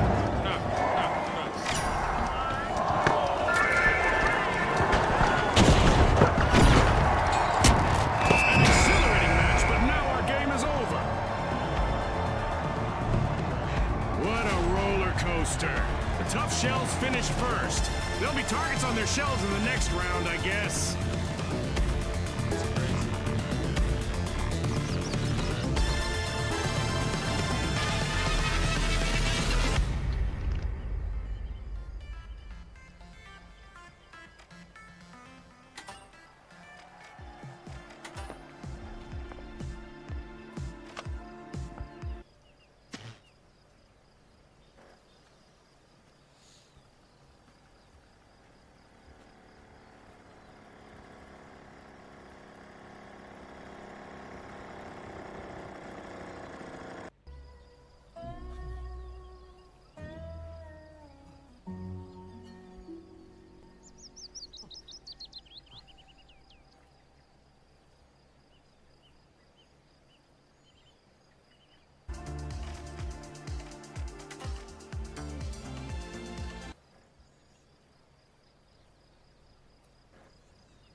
Maybe I should have closed that up before I started it up.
Built a 5G network so powerful, it goes beyond the expected.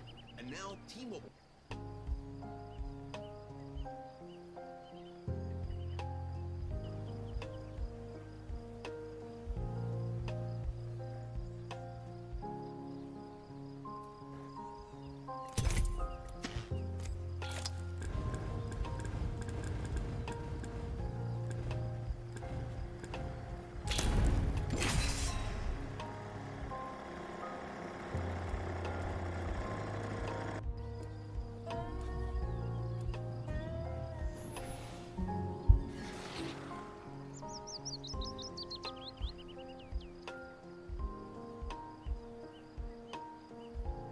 Get ready. Today is not gonna be easy.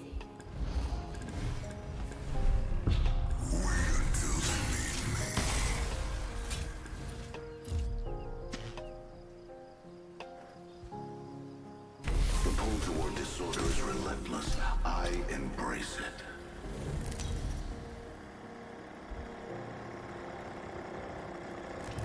Introducing your champion.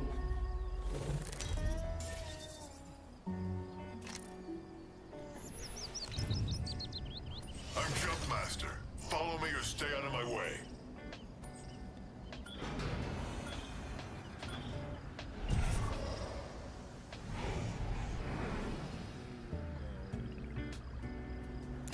Land there. I'm itching to draw first blood. Time to kill.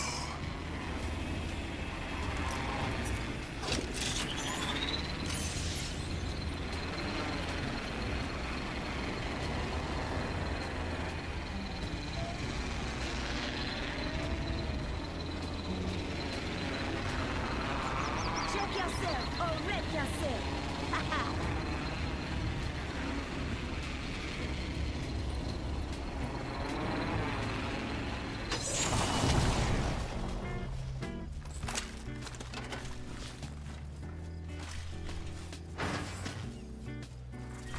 Round 1. Beginning ring countdown.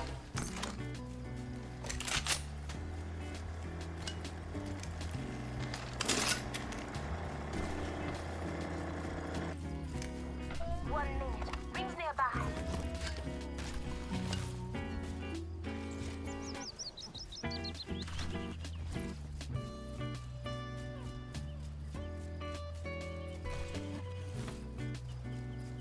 Seconds. Rings nearby.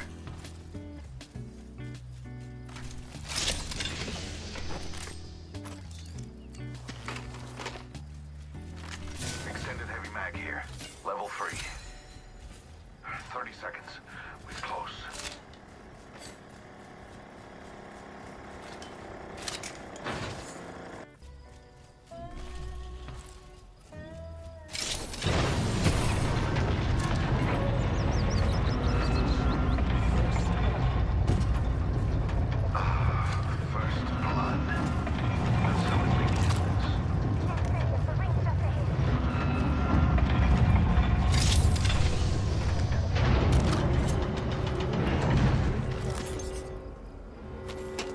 Outside the ring.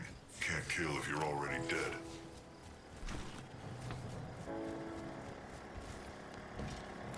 We should check out over there.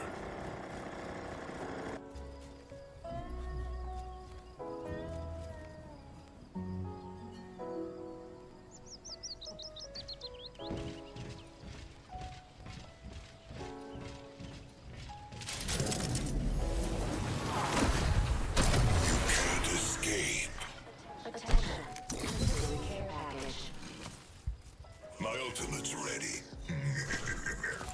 The rewards in that care package could be a deciding variable.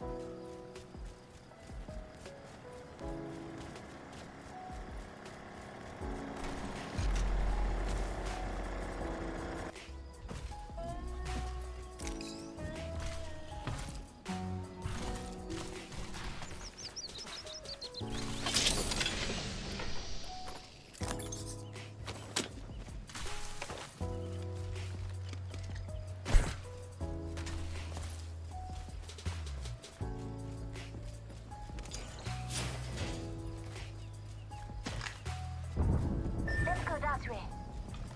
Heavy ammo here.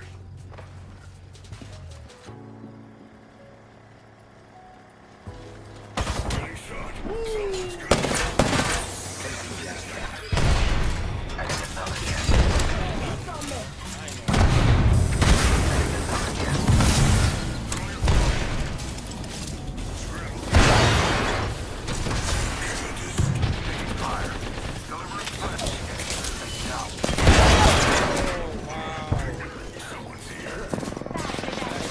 That shit scared you, boy. My vision is clear. I got you. Spotted the subject.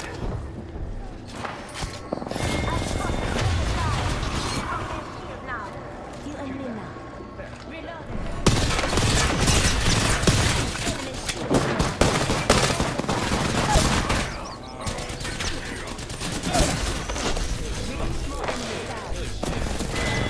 shield.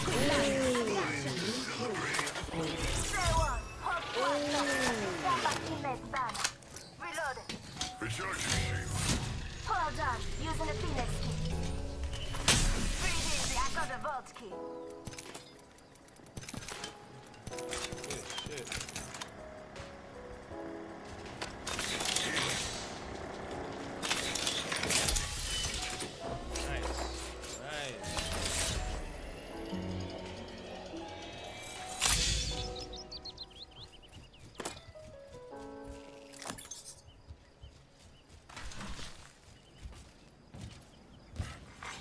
Attention.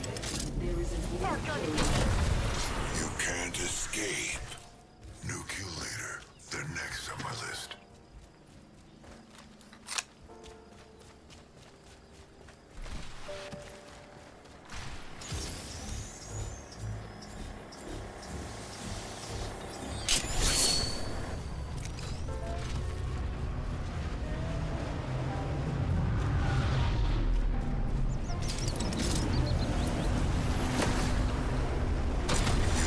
Escape.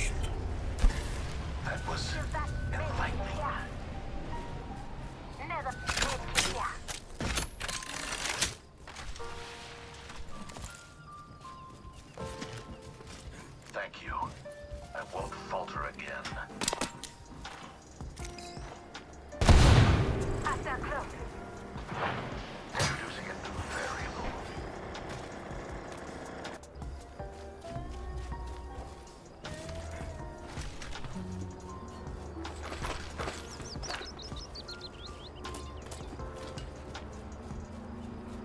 Enemy spotted. I'm spotted. Taking fire. Fast approaching. Now.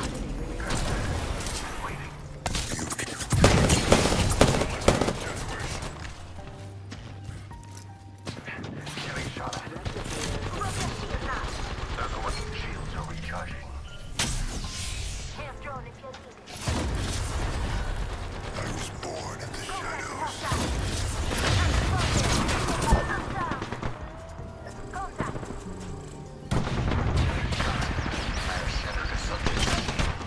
Reloading.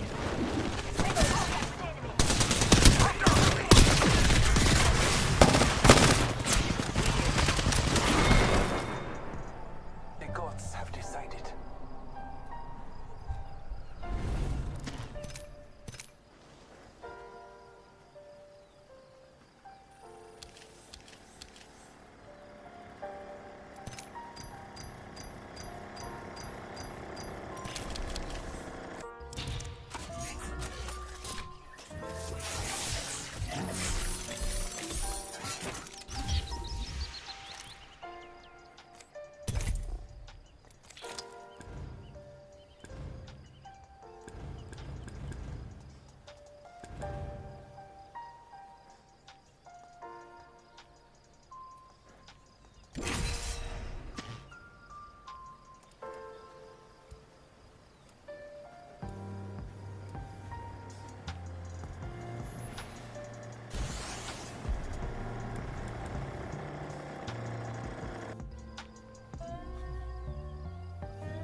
Where we're going?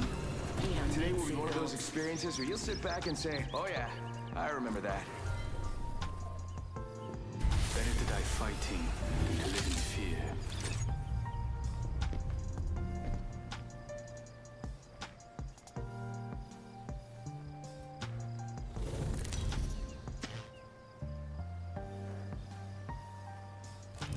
Introducing your champion. Run fast, eat fast, win fast.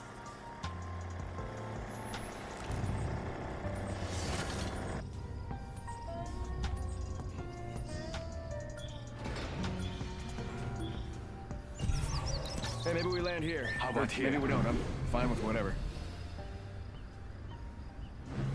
You better hope I find you. I don't know who you are, and I don't really care. You're going to disappear. Think you can surprise me? Up your squad. Think again. I'll try and keep us under the radar.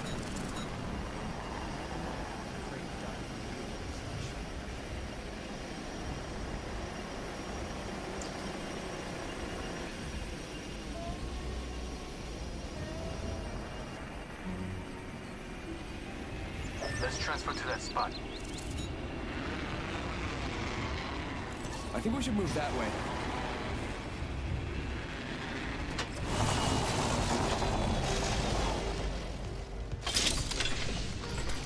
Attention. First blood. The first informant. Round 1. Beginning ring countdown. We aren't all in the ring. Now that's what the map's for. The boys stay by. New kill leader.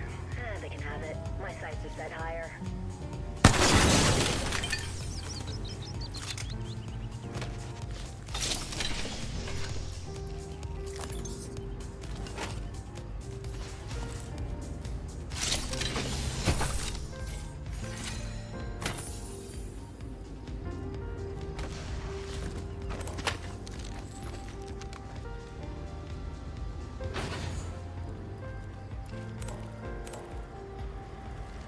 Yeah, under 30 seconds. Almost at the ring.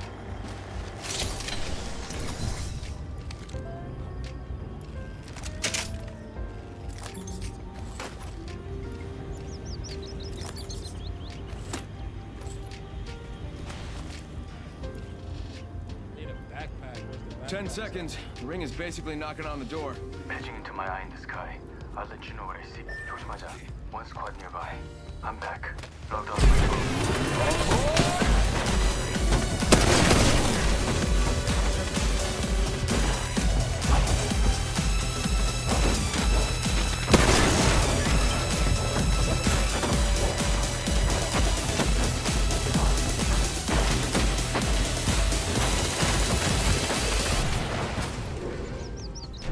Eyes on the map. We're spread out a lot.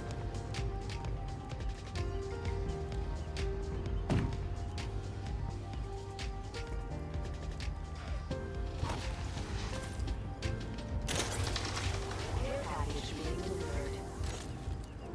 Eyes in the sky. Care package coming in. Get to bamboozling.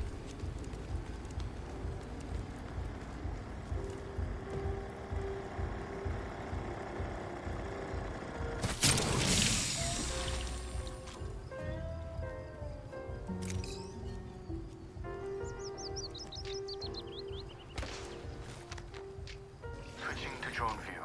Watch my back.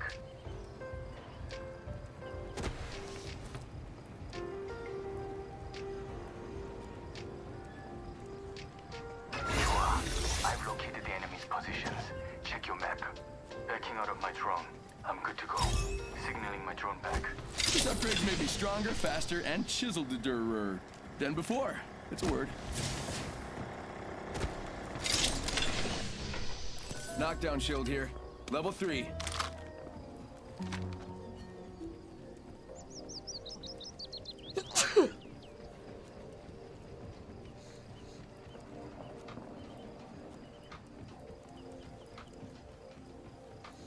I don't know what these guys were doing.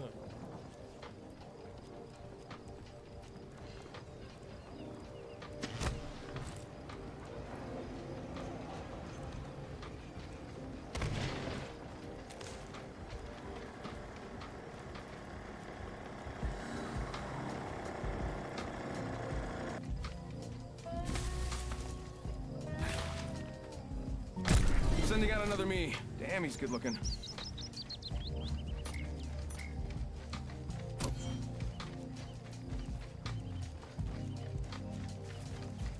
Optics here. Sniper.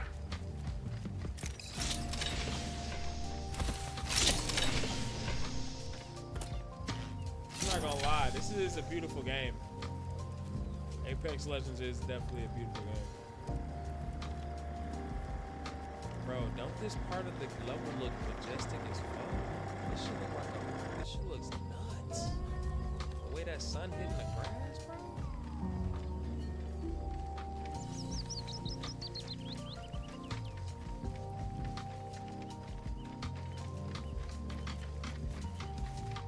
I got an evil harvester here.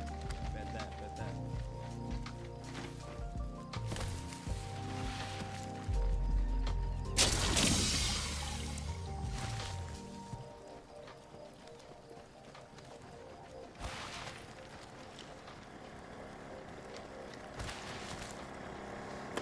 Hold up. Almost done crafting.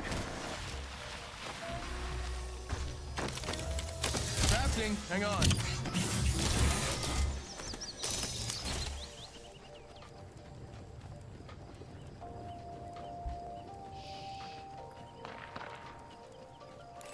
Bad guy over there. Go bamboozle.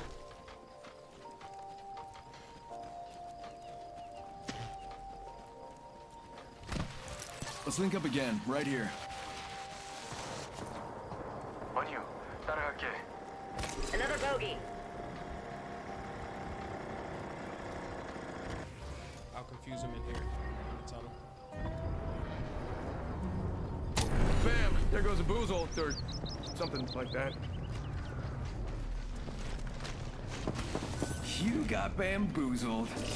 Overseeing eye. Coming. Yep, they just shot my friend. Switching to drone view. Watch my back. Activating hardware reboot. Backing out. Using the decoy escape.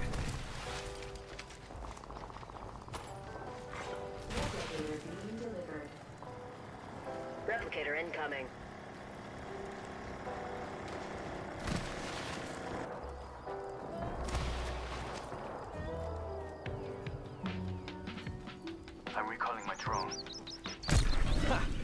Bamboozles for the foozles. Yeah, I said it.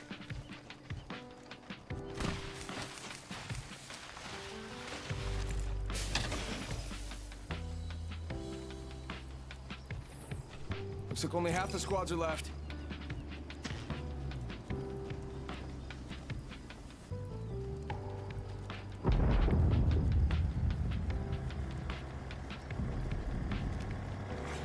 Attention. There is a new kill 60 leader. seconds left. The ring's very close. New kill leader, soon to be me. My ultimate is ready, like spaghetti. Bam to the bam. I'm running out of ideas.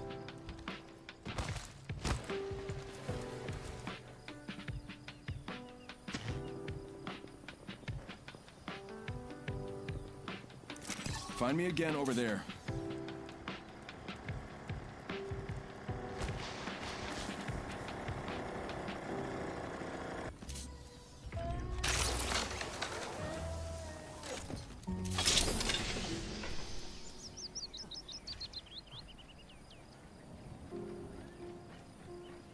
Back over there. Spotted one. Adding an extra pair of eyes. Zip line. Target spotted. Shots fired and they're hitting me. Switching to drone view. Watch my back. Bamboozles for the fools. It works, it rhymes. You got bamboozled. Cracked above your shield. Jupes o'clock. Someone destroyed my drone. Reload. Taking fire. You got bamboozled. Cracked shields on that bandit. You got bamboozled. Go bamboozle. Charging on my shield. You Getting shot at. I broke an enemy shield. Reloading. Under fire. Hold on. Shields are charging. Cracked shields on that bandit. Reloading.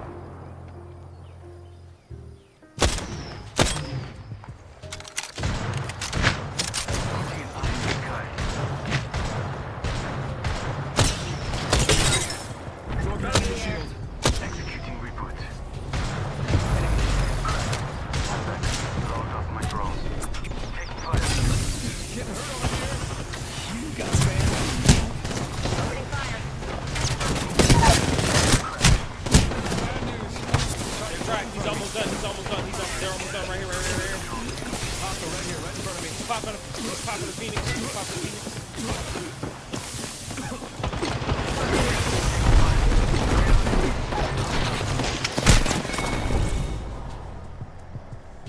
She's rezzing. She just rezzed. Okay.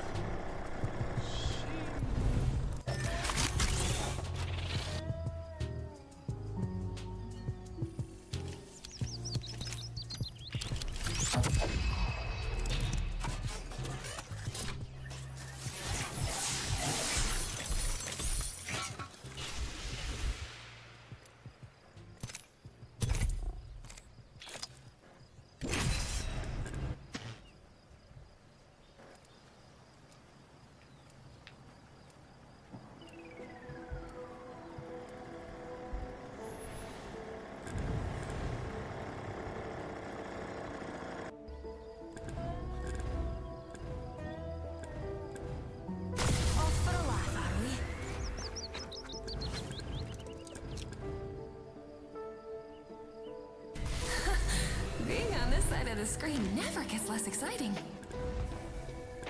Time to teach all of you things. We win together or we lose together. No in between.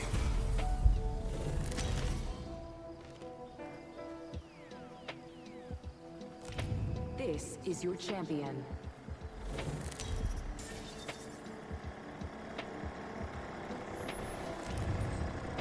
I'll be leading the charge on this jump. Hi, friends. I got you. How about we reposition over there?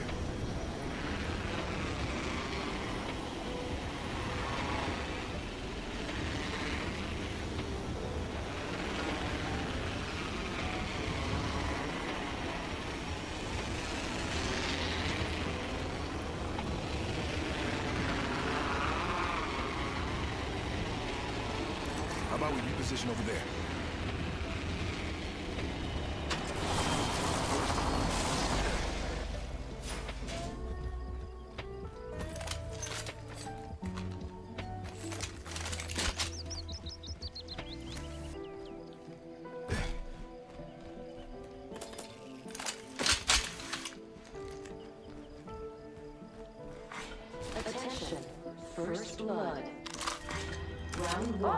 first blood. You can't solve the eternal mysteries of the universe without breaking a few eggs.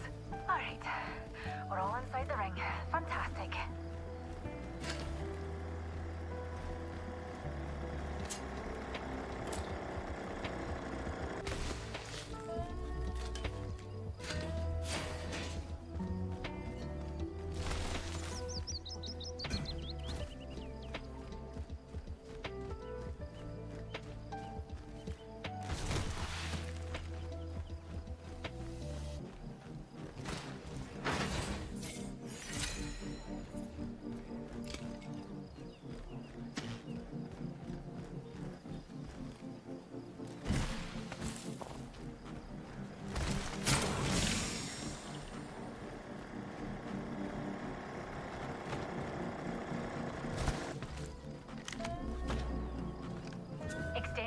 Mag here, level 2. Rival there, way in the distance.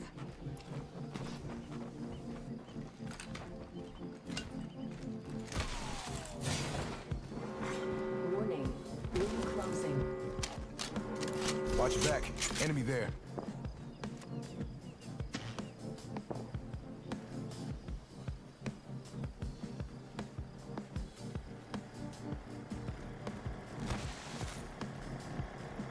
Spotted a wee hooligan.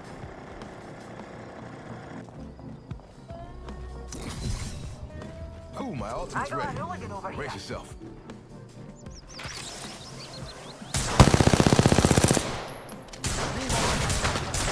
Stay behind this protection. Reloading. How about a wee pixie up? Deers, eyes to the skies. A care package.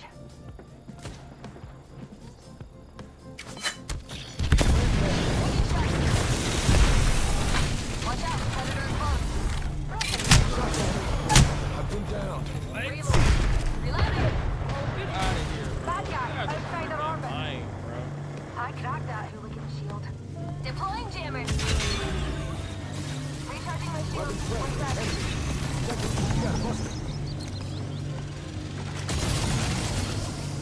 She took my.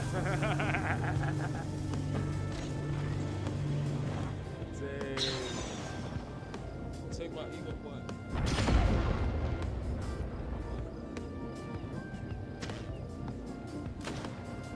Taking shots here.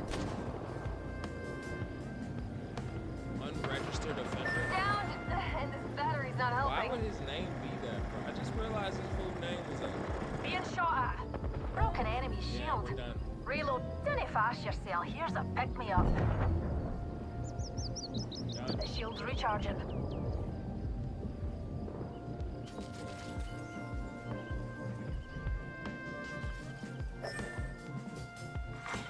New kill leader appointed. Pulling. Being shot at. Reloading. I figured.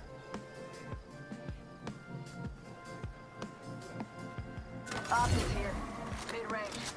Make this platform more versatile. Leaves.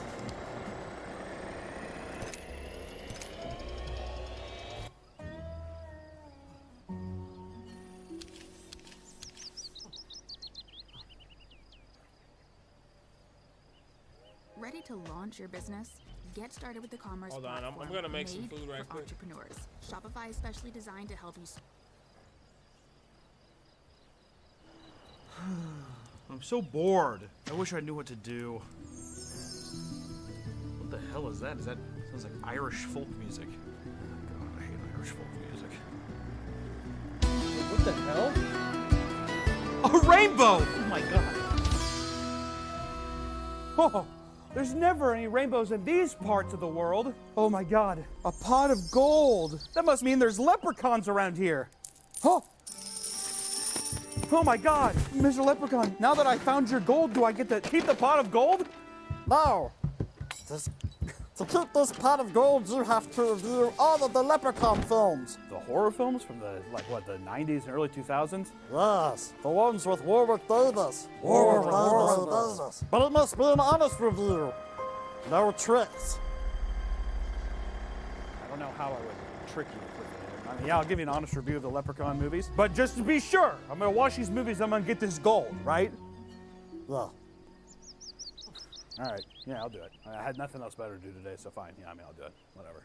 Okay, once again, here we are reviewing another horror franchise. This time, it's Warwick Davis's Leprechaun. I think there's different directors each time, so whatever. All we know is that Warwick Davis is the most important one of them all. There's 6 Leprechaun films. Leprechaun 1, Leprechaun 2, Leprechaun 3, Leprechaun 4, In Space, Leprechaun 5, In the Hood, Leprechaun 6, Back to the Hood. I didn't name it. Okay, that's what happened. Wait, before we go any further, I just want to thank today's beautiful partners at GamerSupps. Now, GamerSupps has been a long-standing partner with this channel, and for good reason. Tasty beverages, it gets you hyped up, 0 sugar, keto-friendly, what else do you need? Big, beautiful anime girls on shakers, oh my god. And the delicious flavors that go inside make GamerSupps a goddamn must. Right now, February 7th through February 9th, you get 22% off when you use promo code PAPAMEAD at checkout. You get the deals. You get the discounts. And also, if you want to sign up and get some free flavors, you get to do a little trial period. And if you don't like it, then you say no. But here's the thing. As soon as you try it, you're going to be hooked and so in love with GamerSupps, I swear you're going to become crawling back. And the best thing about it, too, is they have many non-caffeinated options. So in case you don't want to go too hard, drink too much caffeine, have your heart go boom, you can just have nice, tasty, non-caffeinated beverage. It's nice. You know what? It's good and good for you. So I just wanted to say thank you, GamerSupps, for being an amazing partner. And like I said, February 7th to February 9th, use promo code PAPAMEAT to get 22% off your order. Thank you so much, GamerSupps, for partnering with us. And back to the video. We're just gonna go in numerical order as we always do. Watch it from beginning to end. So let's start off with Leprechaun 1. Leprechaun 1. The beginning of a franchise. It's always so exciting. This one, beginning in 1993, was made with a budget of $1 million, and it made around $8.6 million.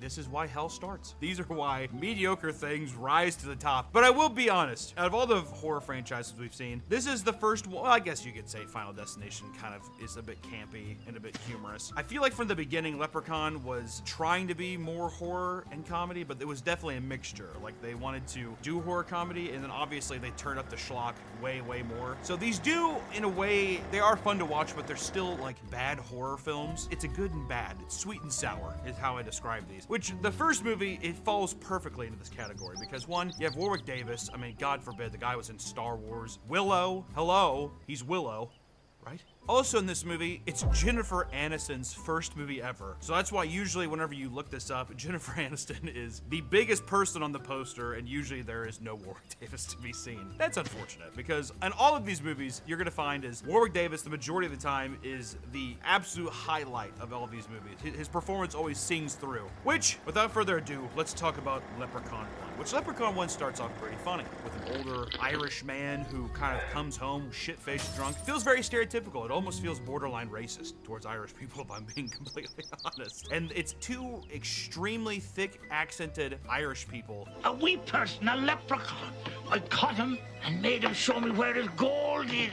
Living in North Dakota? I just don't know why they're there. I mean, like, obviously people can move there, but to me, I was just like, what? Why are you there? Why the hell are they there? But this man named O'Grady stole leprechaun gold. He's rich as shit. And the leprechaun comes back and he's pissed. Pushes his wife. Actually, you know what? He doesn't even push his wife downstairs. That's one thing that we're gonna find with all these leprechaun films. The leprechaun really doesn't, like, kill people. People kind of just die in different ways. Isn't that the weirdest thing? He's supposed to be like a Michael Myers or a Jason Voorhees or something like that, but he just is kind of there and he just rhymes. And people, like in this case, O'Grady's wife, she and trips and falls down some steps and dies. And then even O'Grady, he doesn't even kill O'Grady. O'Grady traps the leprechaun in his basement by putting a 4-leaf clover on a box, which I thought 4-leaf clover, I didn't know. Is that a part of leprechaun tradition? Or 4-leaf clovers like bad for them? I thought that they liked 4-leaf clovers. Bring you good luck. Yeah, so in this movie though, the leprechauns, they don't like 4-leaf clovers. Warwick Davis does not like 4-leaf clovers. That's actually in his contract why. He's like, I don't want it. Is that what Warwick Davis sounds like? Much like a crucifix to a vampire, this is how this exact same effect a 4-leaf clover has on a leprechaun. He traps the leprechaun in the basement in a wooden box, and he's gonna burn down the house. He takes his wife out of there because, you know, like I said, she tumbled down the steps, but he drags her back out, and before he can light the match, he has a stroke and is presumably dead. So once again, the leprechaun doesn't even kill him, and then the leprechaun is just like, I'll get out of here one day. And then we do a 10-year jump, and then we see Jennifer Aniston and her dad driving in. I guess they're moving moving to this farmhouse. Oh, it's their farmhouse for the summer. Moving to the farmhouse for the summer, and Jennifer Aniston's role in this is pretty insufferable. She's definitely like a better actor than almost everybody in the film, probably besides Warwick Davis, but her actual character is just insufferable. She's like a city kid, and she just keeps talking about how boring and bad everything is until she sees like a very apparent 35-year-old man helping paint the house, and then her pussy gets all wet, and she's just like, oh, actually, I like it out here. But I think the guy is supposed to be in his early 20s.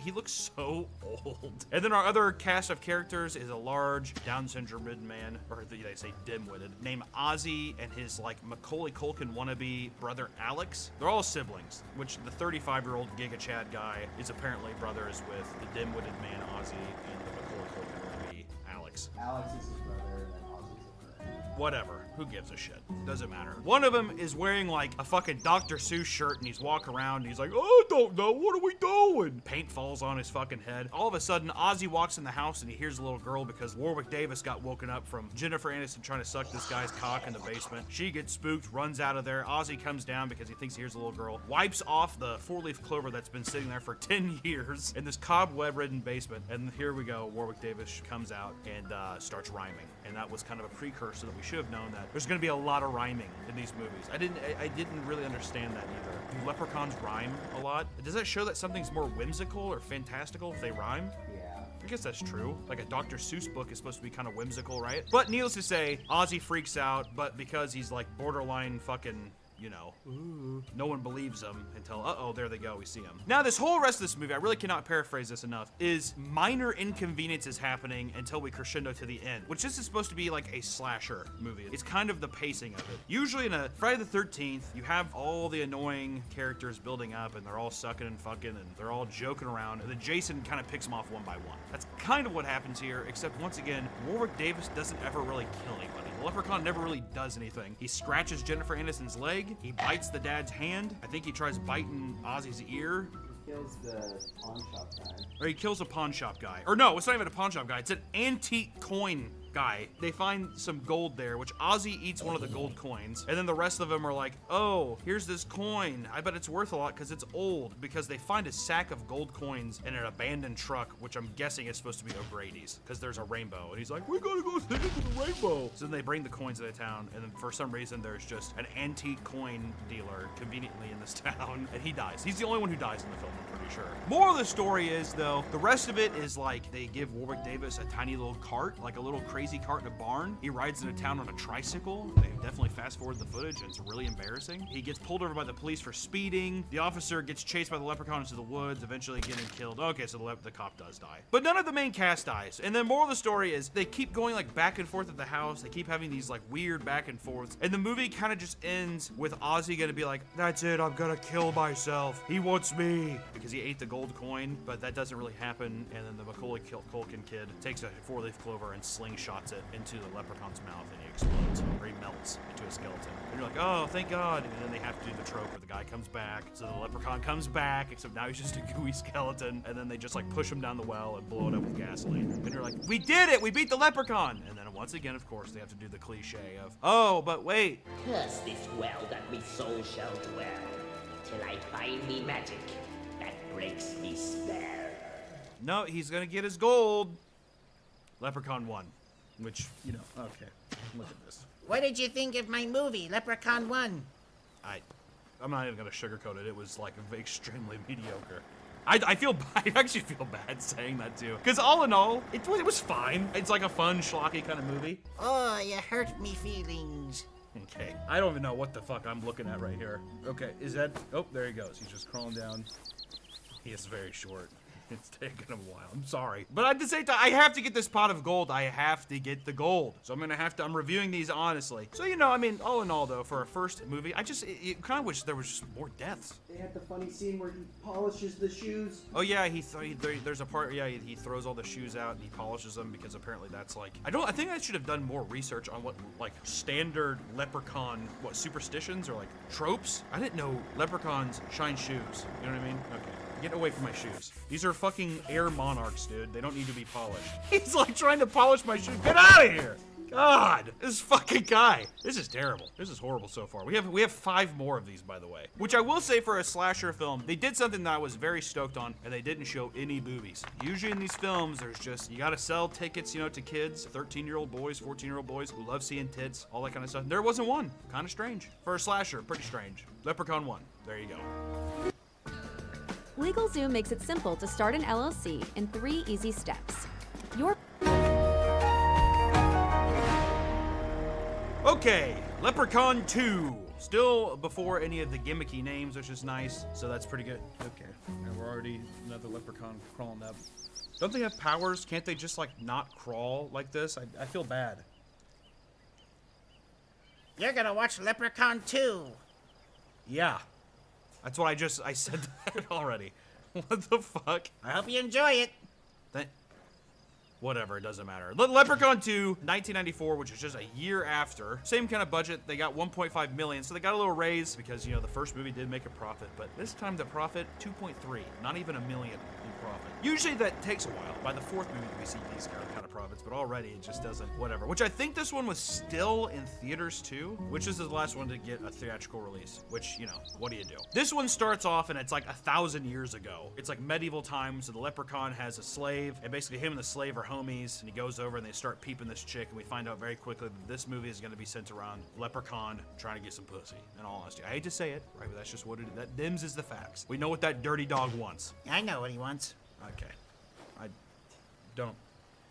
It feels just gross. I'm not even gonna look back over here because that just feels gross. I hate that he's just looking at me. Look just somewhere else, anywhere else, please. It's just so distracting, I'm sorry. Basically, he sits there, he sees this girl, and it turns out to be his slave's daughter. And he's like, no. And if she sneezes 3 times, that means that they're wed. But then his, like, servant or slave or whatever says, God bless you on the last time, and it, like, breaks the curse. It's not, the flow of that feels very odd. And essentially, he's like, oh, well, in another 1,000 years, I'll get, like, another descendant of your daughters or whatever, right? Which is why, upon rewatching this in the second one, we get, like, a little book montage, and it's all the women throughout the 1,000 years until the one we land on now. Our main characters in this one are Cody, his creepy, weird boss, Morty, who is the guy from Seinfeld where he offers him the pen in the retirement home. If you remember him. Do me a personal favor. No, I'm not Take comfortable. the pen. I cannot take it. Take the pen. Are you sure? Love that guy. And Bridget, which Bridget's performance in this, I'm not gonna lie, she's not a very good actor. All right, just gonna put that out there now. Cody works for like a haunted tours thing in LA, and he kind of like scams people. His boss Morty is kind of a scumbag,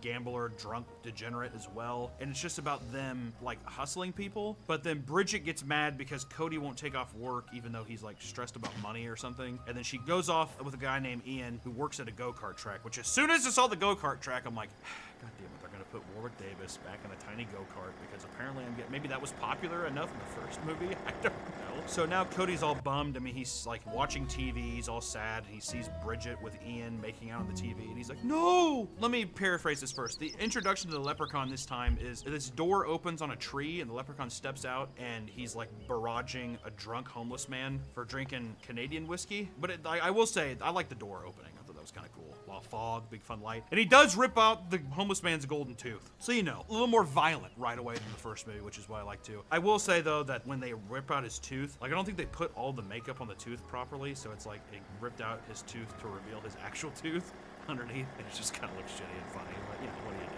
But now, the leprechaun is out to hunt for Bridget because Bridget is the descendant of his servant's or slave's daughter. So as he's going around, Ian drops Bridget off, but he's mad because he's like, what are you, a fucking tease? I took off work for you. She's like, dude, you work at a go-kart track. I mean, you're not the fucking CEO of some business or something. Calm down. He bought her 2 chili dogs. He did say that, and he put in there, he's like, I bought you a fucking chili dog. And what about those chili dogs? Like she's Sonic the Hedgehog. Like that's supposed to be some big fucking perk for her. And she's like, cool, well, see ya. And he's like,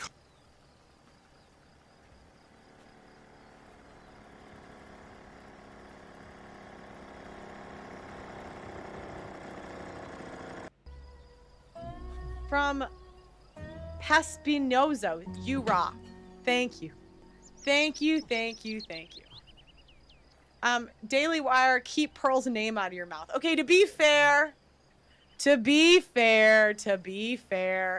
I think I started it. I do think I started it. I don't remember who started it, but what's Matt Walsh's wife's name?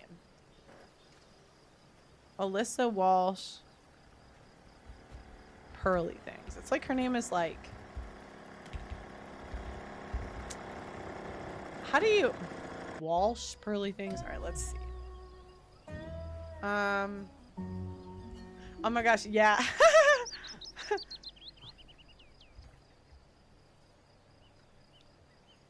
Alright. Yeah, you know, how much... Let me see. Let me see what... I'm not gonna lie to you guys. I think I've tweeted at them a decent amount. So... Yeah, let's see.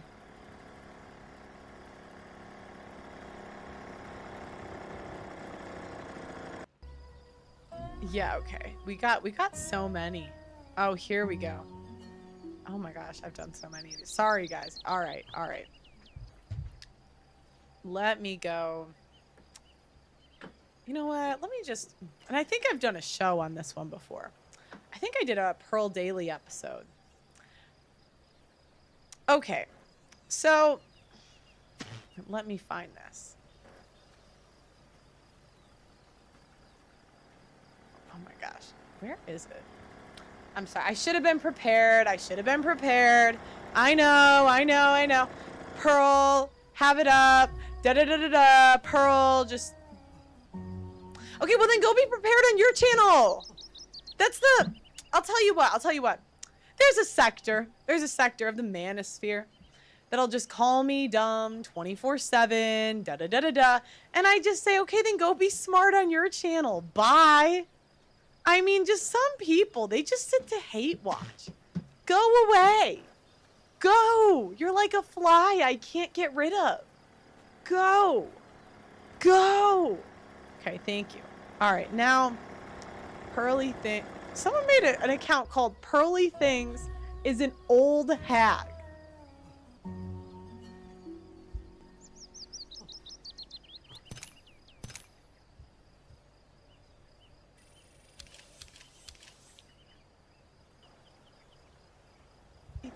Someone made an account.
This body count lottery rounded out to a solid and sturdy 30. 10 out of Haywood, thanks to unabated gang wars. One officer down, so I guess you're all screwed, cause the NCPD will not let that go. Got another blackout in Santo Domingo. Net runners are at it again, poking holes in the power grid. While over in Westbrook, trauma teams scraping cyber psycho victims off the pavement. And in Pacifica, well, Pacifica is still Pacifica. This has been your man, Stan. Join me for another day in our city of dreams.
Good evening, Night City. We begin tonight with, a look at the stock market, as usual. In the wake of another attack on our economy. We have the route past the partition, and we'll be at the core.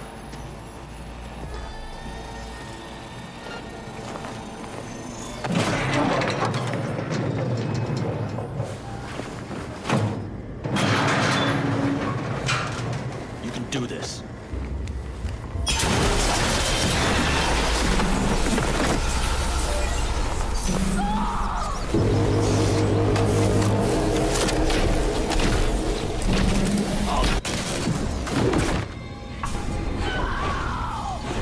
Fuck.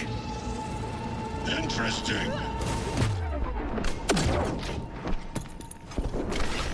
Let's go.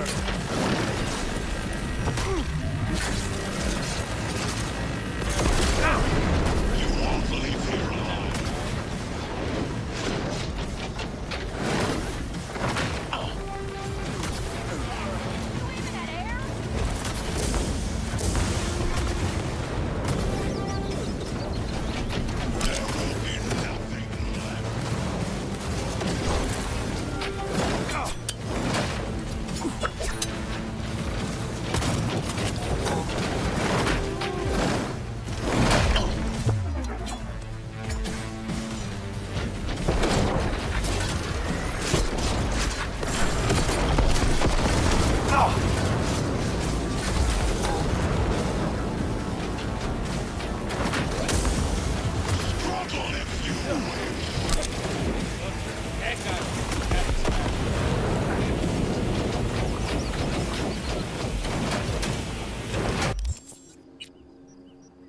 Bro, they buffed him so much.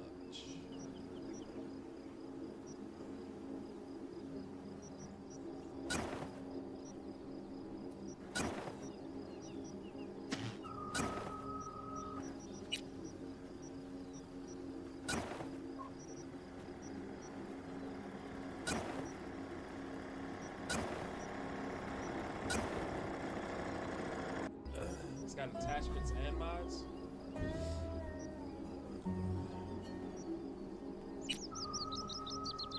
What?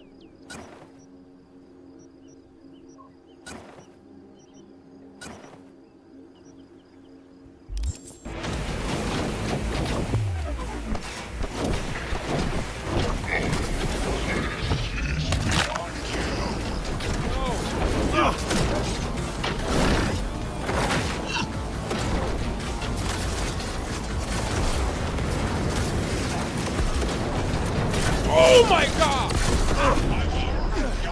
How is he that fast, bro? Survival favors the strong.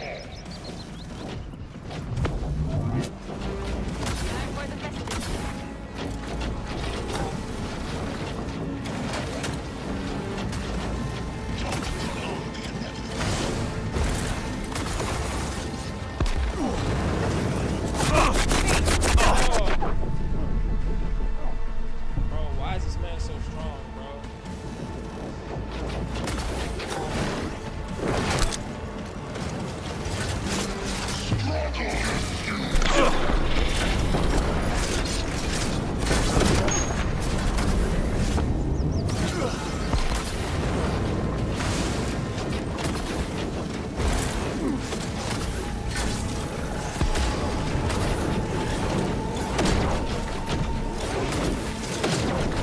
Survival favors the strong.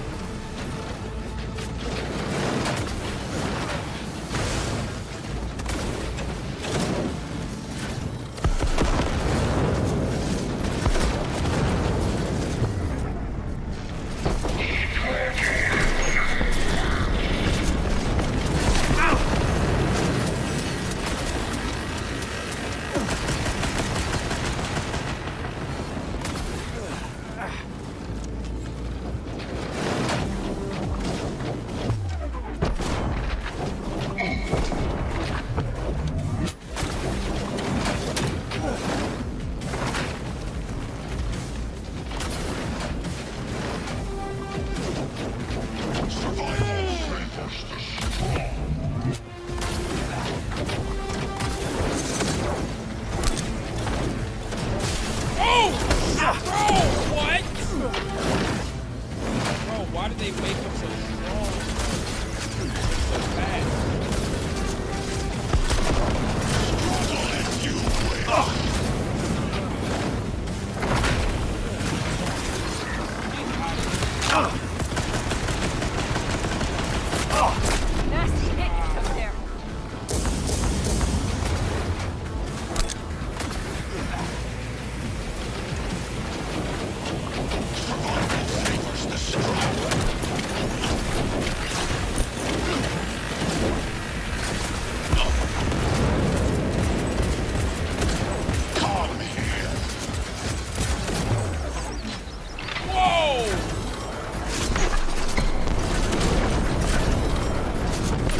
he's literally just raising through my Sam never stand. This is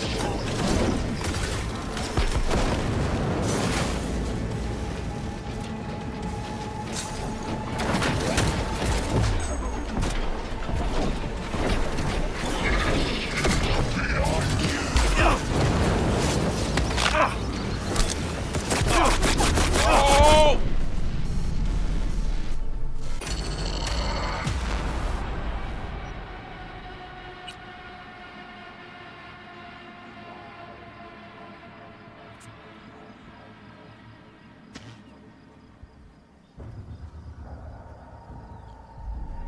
It can't be much further, can it?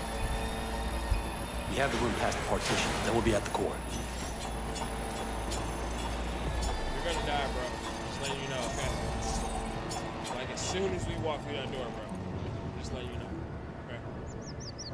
So if you wanna back out, you can now. Turn around, bro.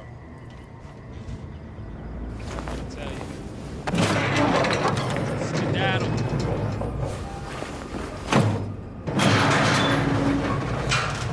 You can do this. Told you, bro.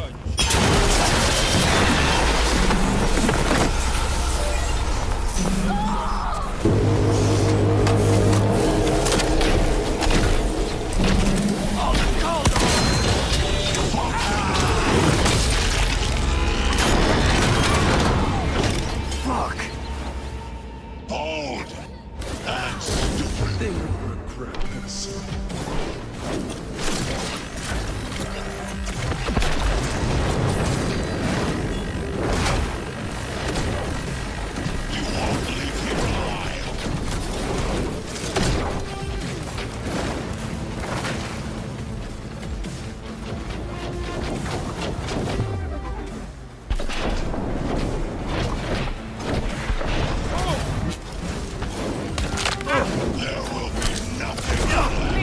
Try not to get hurt.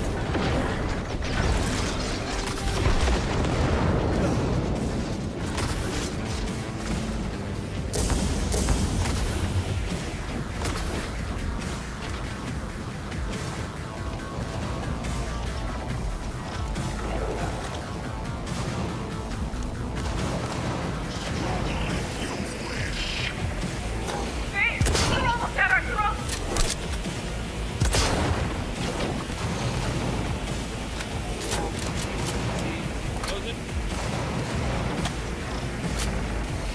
Survival favors the strong.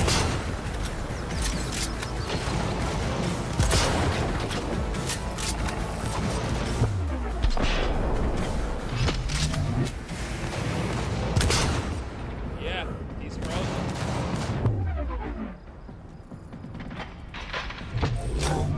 We're gonna take advantage of that. Struggle if you wish.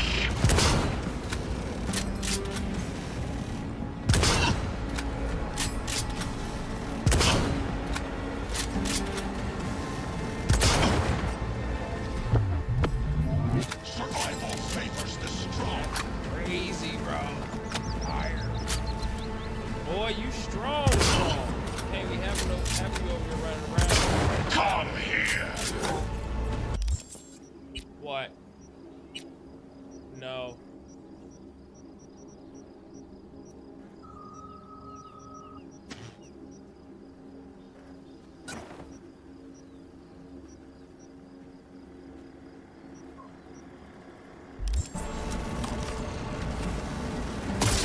Struggle if you wish.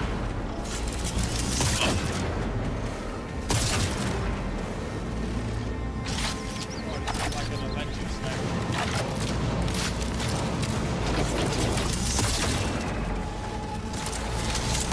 Survival favors the strong.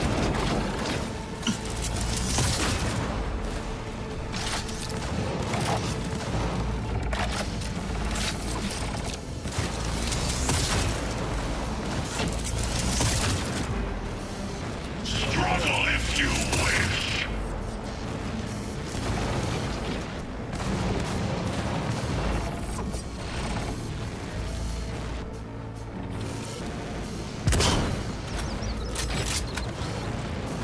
Survival favors the strong.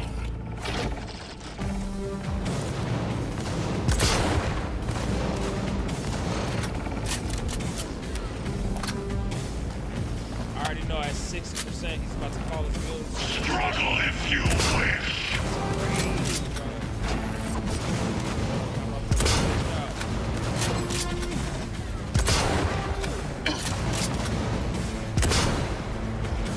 You killed Oda.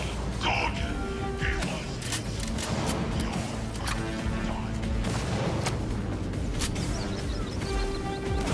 survival favors the strong.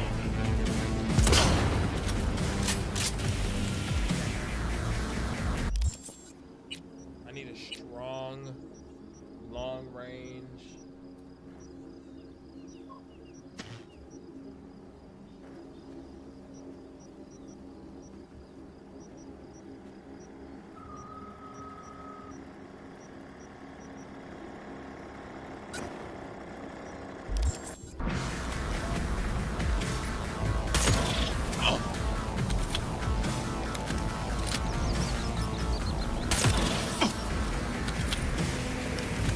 Struggle if you wish. It's actually doing some damage. Let's go. It's like 1% per bullet, so what, 50 bullets?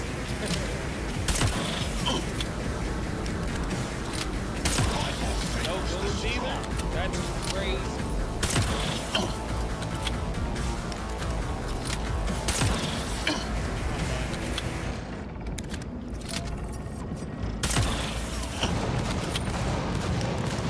Struggle if you wish.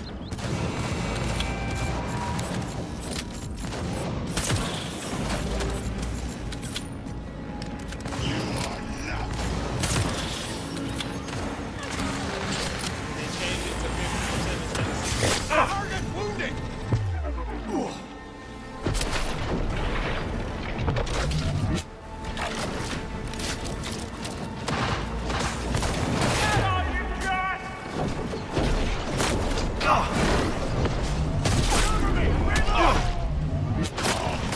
I will refrain from your skull. Wow. Now I gotta go. Now I gotta switch to my knives.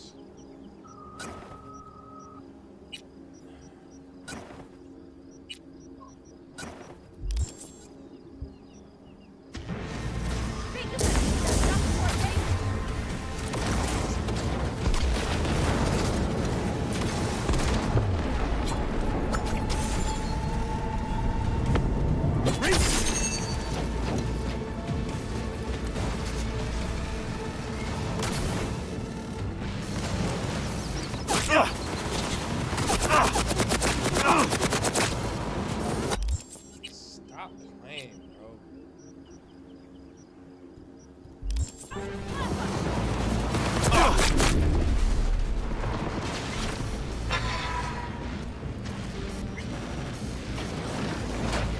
That's all.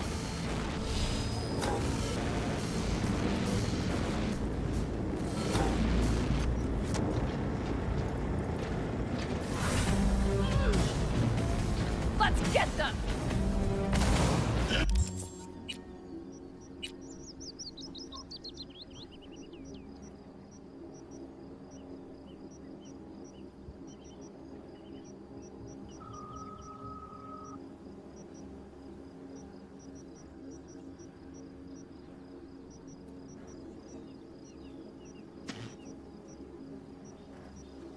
Where is it? Oh, here it is.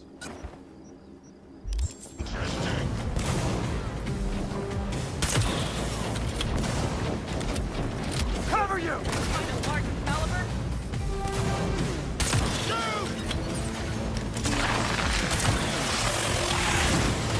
Retreat is not. Yep. Yep.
Harbor Engine. You're on the overview level now. Please keep in mind, this level only shows the assets and not the hard events. If you want to experience the hard event functions, please go to the red platform and enter the demo level.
I need to unlatch it first.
Welcome to Harbor Engine. You're on the overview level now. Please keep in mind, this level only shows the assets and not the hard events.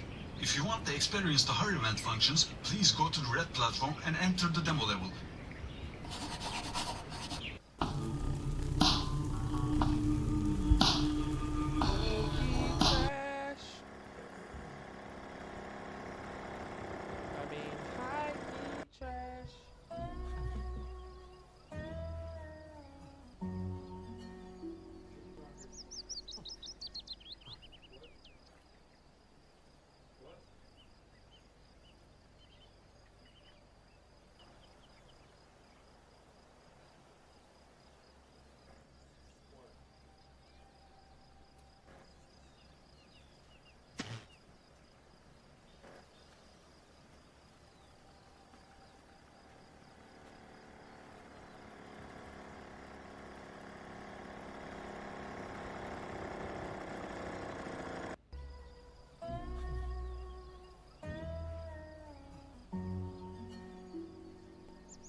and turn website layouts into a loan, whether she took. Okay. What's the relevance? And what would be the relevance of that? I tried to understand whether or not we have the ability to show a personal trip in which Mr. Wade is there at the same time. I understand her answer. Thank you so much. Okay, I understand her answer, but we have documents, we have records that. Documents that they. Well, this could be something that's maybe not part of the record yet, but if he has I think there have been other things discussed in this case, and they have evidence that Mr. Wade may have been in D.C. at the same time. If you want to ask about that exact specific date, Mr. Sadon, you can do that. I would report that was not asked of Mr. Wade. Anything about any trips to D.C. Sure. And so that's going to limit its merit and impact on credibility. So Mr. Sadon asked the question. So I understand your testimony is you never took a trip to D.C. with Mr. Wade. That's correct. Personal or business? That's correct. Were you ever in D.C. at the same time as Mr. Wade? I was not. Personal or business? No, me and Mr. Wade have not been to D.C. at the same time. However, since Mr. Wade has been on this case, he's been to D.C. Since Mr. Wade has been on to this case, I've been to D.C. What has not happened is we have not been in the District of Columbia at the same time. Now, the only thing I'm not sure about with what you asked me is if I've been to DC personally, because I got a lot of personal friends in that area, but I know that I have been to DC. I did an interview at Howard University. I went to DC for that. Seems like I've been to DC one other time. Oh, I went to DC for the Global Summit. Actually, yeah, those were two separate trips. My next question is based on her opening the door, and therefore I'll just ask it and Your Honor can decide whether or not it's appropriate. When you went to D.C., did you go to the White House? I did not go to the White House. Oh my God. Apparently I'm going to get the answer anyhow. There you have it. Next question. Okay. You indicated your best recollection was that your relationship with Mr. Wade, the romantic relationship, ended, you left it in August of 2023. Does that sound right? That's the hard conversation. That's not the. We've covered this. Next question. And you characterize it as a tough conversation, correct? Yes. I'm not going to get into the conversation per se. Should. Oh. Okay. We won't go there. So, Mr. Sadler, next question. You know, it's kind of hard to say no when you've got that opportunity. All I'm going to say is, was it pre-indictment in this case? So we know the timeline that the indictment was delivered. Okay. And so that we're clear, the physical relationship ended pre-indictment. And is that when you were talking about the tough conversation? But I'm not sure that the tough conversation didn't happen until after, but the physical relationship. So I'm sure if you ask Mr. Wade, because he's a male, he would say we ended June or July because physical contact ended then. Just in my mind, being a woman, it's over when you have that like hard conversation. I just think women and men think differently. Shout out to Fanny. Fanny know about your question was she's not sure whether it was before or after the indictment. I'm not sure that was her answer, but let's see if I can get specific. That is what I said. That's what I said. I'll let you. Next question, Mr. Sato. If you need to clarify. Want to say one more? The romantic relationship ended before the indictment was returned. Yes or no? To a man, yes. To a man, yes. To you, no? She's explained this, Mr. Sato. She's explained this. Yeah. And did the forthcoming indictment have anything to do with that? Or was it just a coincidence? Let's go on and have the conversation. No, I'm just asking you whether or not it was a coincidence. Had absolutely nothing to do with this. It's interesting that we're here about this money. Mr. Wade is used to women that, as he told me one time, the only thing a woman can do for him is make him a sandwich. We would have brutal arguments about the fact that I am your equal. I don't need anything from a man. A man is not a plan. A man is a companion. And so there was tension always in our relationship, which is why I would give him his money back. I don't need anybody to foot my bills. The only man who's ever foot my bills completely is my daddy. Wow. Is there anything else you would like to add? What I tell you about the queen? No. Sure. I'm sure we'll talk about it further. No, we're not going to talk about it further. All right, no back and forth. Let's stay down. Next question. My next question is something that I would that has to do with You said the, no. what I characterized as the church speech. You won't do it. Let me just tell you what the question is, because I know that's not something. Preserve it for the record. Huh? You can preserve the question for the record, but then we'll move on. That's correct. Thank you. When you gave what I've referred to as the Martin Luther King weekend church speech, you know what I'm referring to. A great honor of mine. That's a historic African-American church. Yes, I do. Okay. Did you have handwritten notes with you that you were reading from during the speech? And on second thought, Mr. Sadov, because you might have a number of questions about this, why don't we just bullet point what you would want to cover on this, reserved for the record, and then we'll move on to the next topic. Okay. Since I had laid out before that the forensic misconduct isn't a subject. Do I not get an answer for that? That's right. Okay.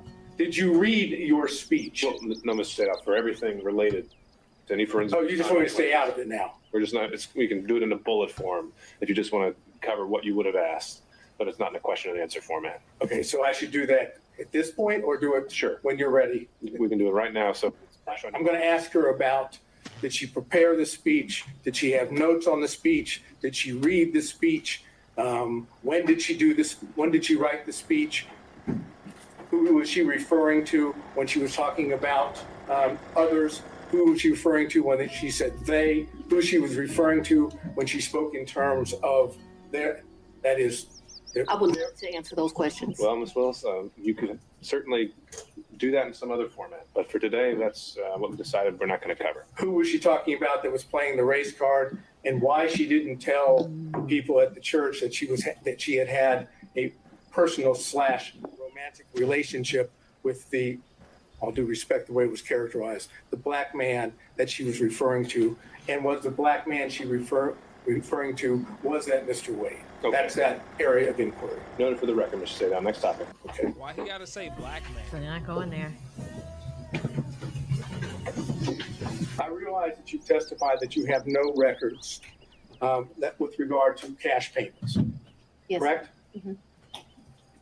Would your bank records reflect that you withdrew cash from your bank accounts during the time period of 2020, 2021, 2022, or 2023?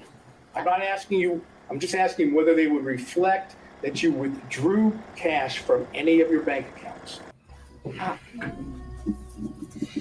So the exact amounts? Hello? But yeah, That you did. Of course, I withdrew money throughout that time period. Throughout my life, I withdrawn money from the bank. Yes, of course. Talking about cash from, that is, that you go to a Cash, bank right. or you go to an ATM Cash. and you take cash out. Either that way, or you go to Publix and you overpay, or you go to another store and you overpay. So yes, both through that, yes, of course they would reflect that at times. Okay, and so those records, if we had them, would show that, correct? That throughout the course of my life, I took out money. I was very specific. I said Yes, during the course of 2020. that time period, I would have taken money out. Yes. So, do you have a problem with? I absolutely.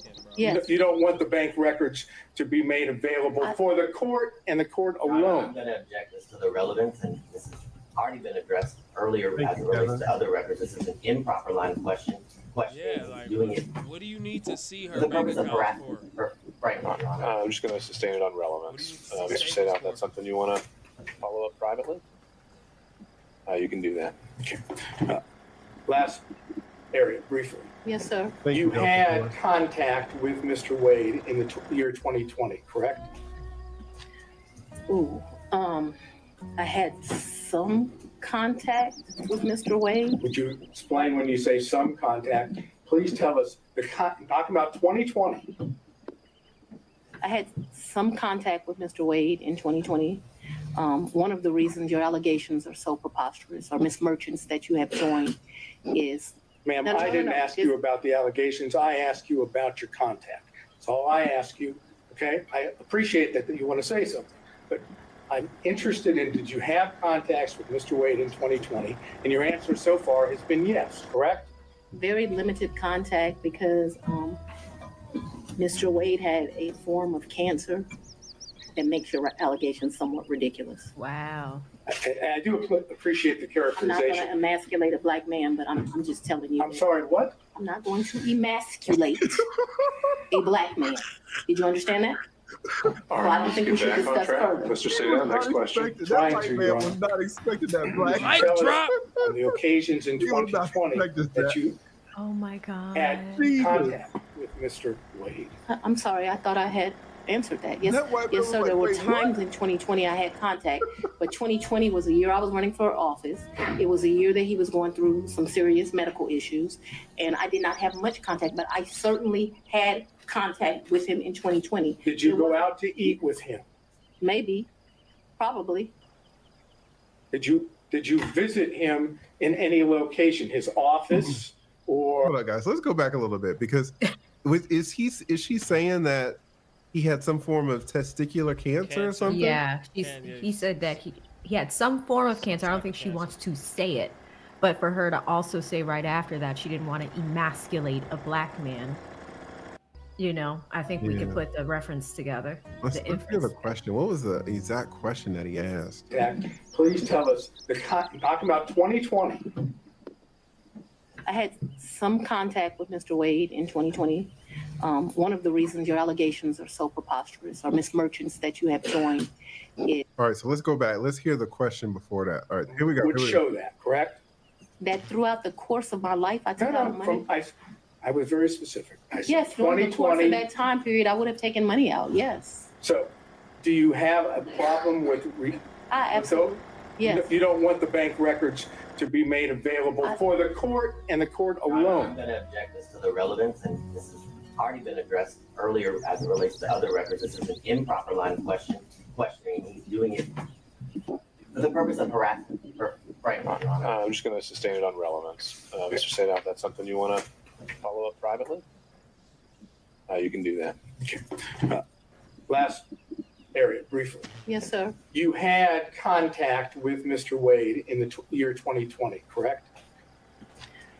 Ooh, I had some contact with Mr. Wade. Would you explain when you say some contact? Please tell us. Talking about 2020. I had some contact with Mr. Wade in 2020.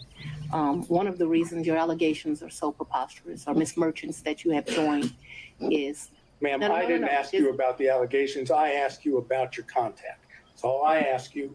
Okay? I appreciate that you want to say something, but I'm interested in, did you have contacts with Mr. Wade in 2020? And your answer so far has been yes, correct?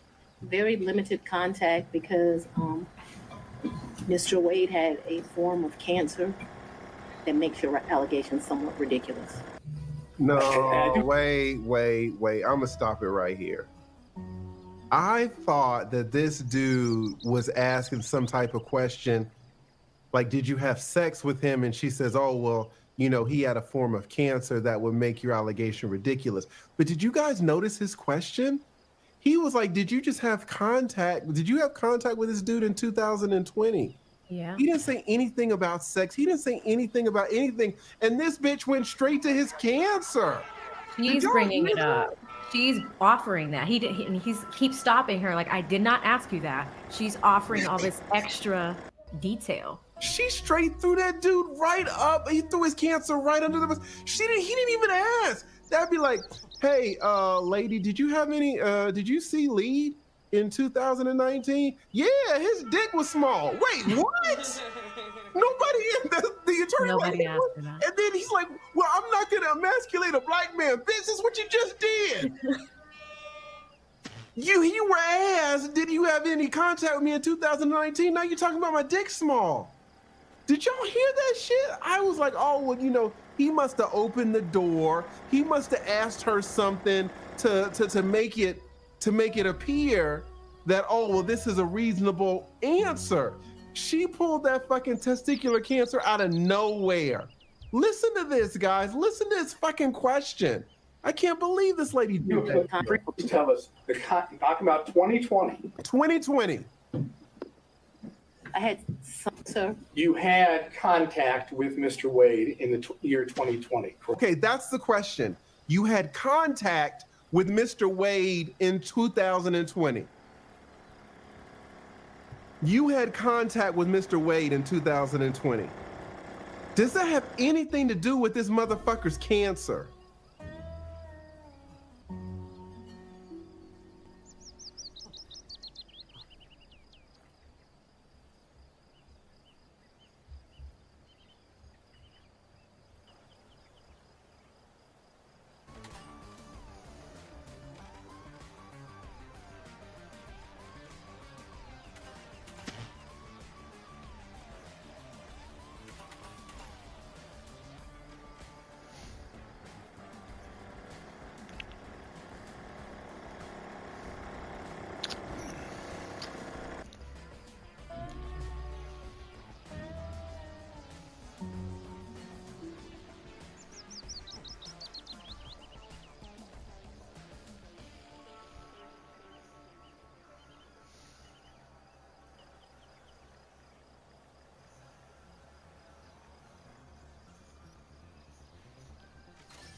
Immerses you in a universe with thousands of star systems like never before.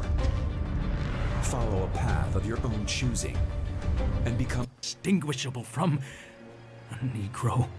No! Not that! Anything but that! Stop!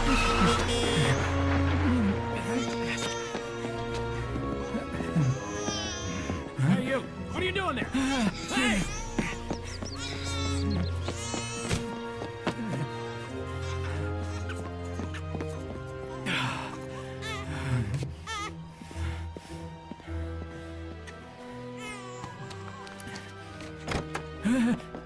Come here, bitch. Give me some real quick. You ain't said nothing so far about my hair. 'Cause it ain't yours. It is so mine. I'm the first colored girl you ever met with blonde hair. And one day, I'm gonna have eyes as blue as the summer sky. Bitch, you ain't never in a million fucking years gonna have no blue eyes. You're hairier than a motherfucker, too. Your personality ain't much to speak of either. Your cooking ain't shit. You ain't clean worth a damn. Nasty bitch. But I need somebody around here that's gonna wash the shit stains out in my drawers. So I guess you'll do. But mister, your mama hates me. Mama ain't got much more time left in her. She gonna be dead in a few seconds. You watch and see. I don't know. Look, why don't we go for a walk down by the swamp and talk about it? But what about the... Bitch, I said let's walk by the swamp. Okay.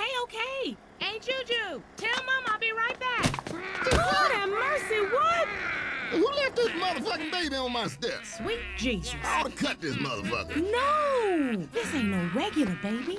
It's a white baby. It's the most beautiful white baby in the whole wide world. White baby? Oh, shit. That's all I need. A goddamn white baby kidnapping charge. Bitch, put that thing down before the police come. No, wait. Here's some money. Somebody wanted us to take him.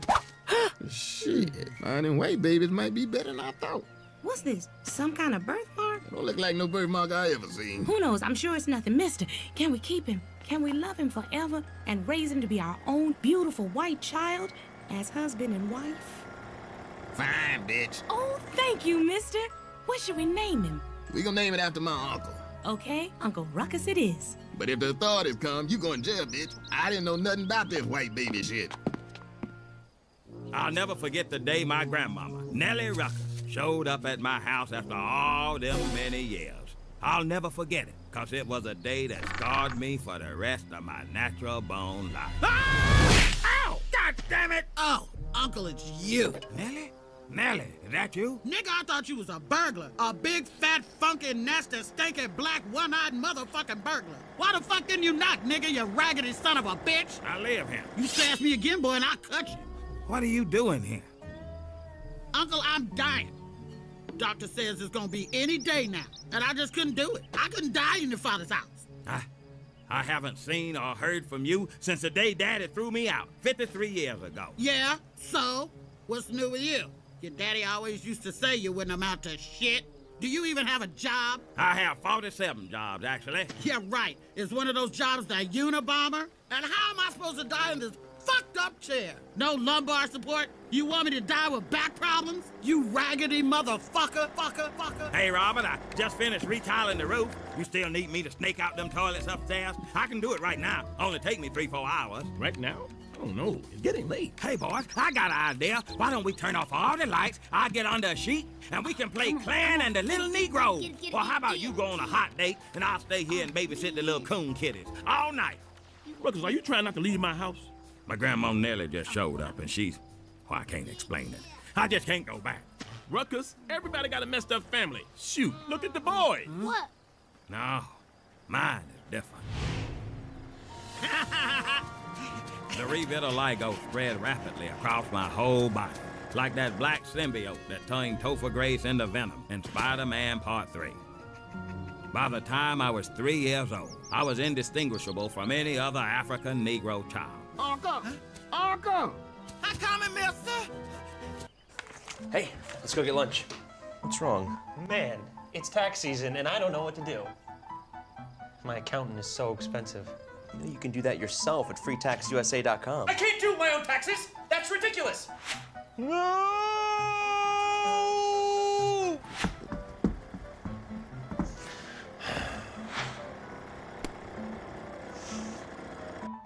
Hey, back here. It's really easy and free. Look. See? You did it! I did it.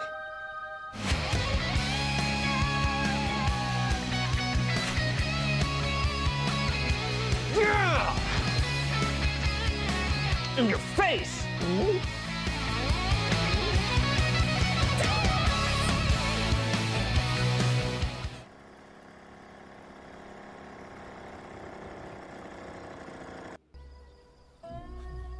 This will revolutionize your shaving routine, all thanks to manscaped.com and their handyman compact face shaver, so you can look and feel your best in a package that fits in the palm of your hands. They've incorporated their skin safe technology, helping to reduce nicks and cuts in the process. Plus, it's waterproof too, which makes cleaning a breeze by simply running it through some water. The best part though is how portable and compact it is. It conveniently slides into your travel bag with your other daily essentials. Upgrade your grooming kit today at manscaped.com.